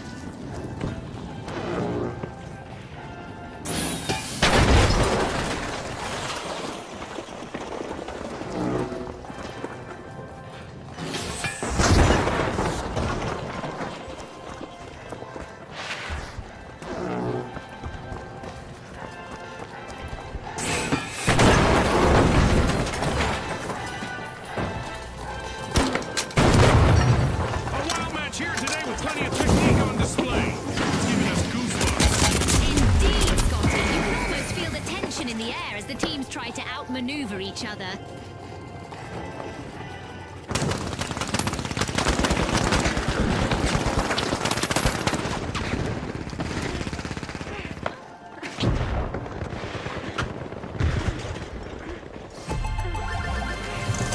The tough shells are keeping their eyes on the prize. That's their second cash out in a row.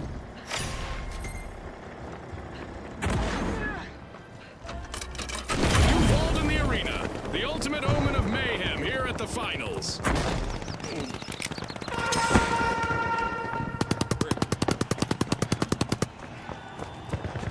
It's that special time of the match. I hope everyone is ready for a new event.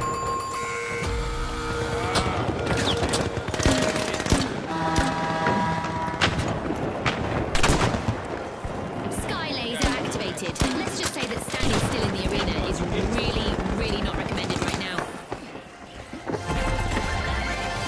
Wahoo! The Boundless netted a cash out. Raising a shield. Poison on roof. Team wipe calamity for the Boundless. I love the smell of a fresh vault in the arena. Our contestants need to hurry up. 1 minute left. Pyro grenade out. The high notes have started to open a vault. Agents are back in the arena, folks.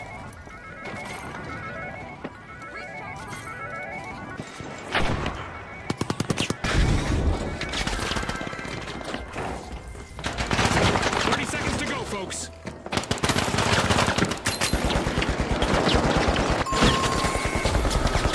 High notes have been rattled. Team wiped. Scotty, they've gone from plenty of notes to a 3-beat rest.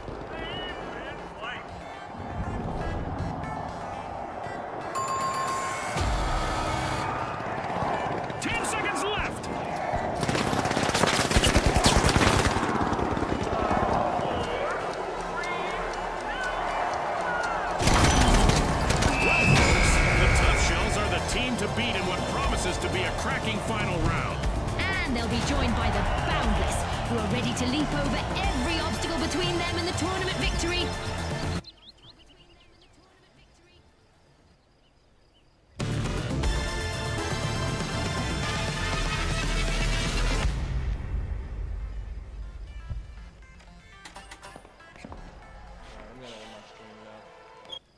Peace and love, everybody. Appreciate everybody that's tuned in.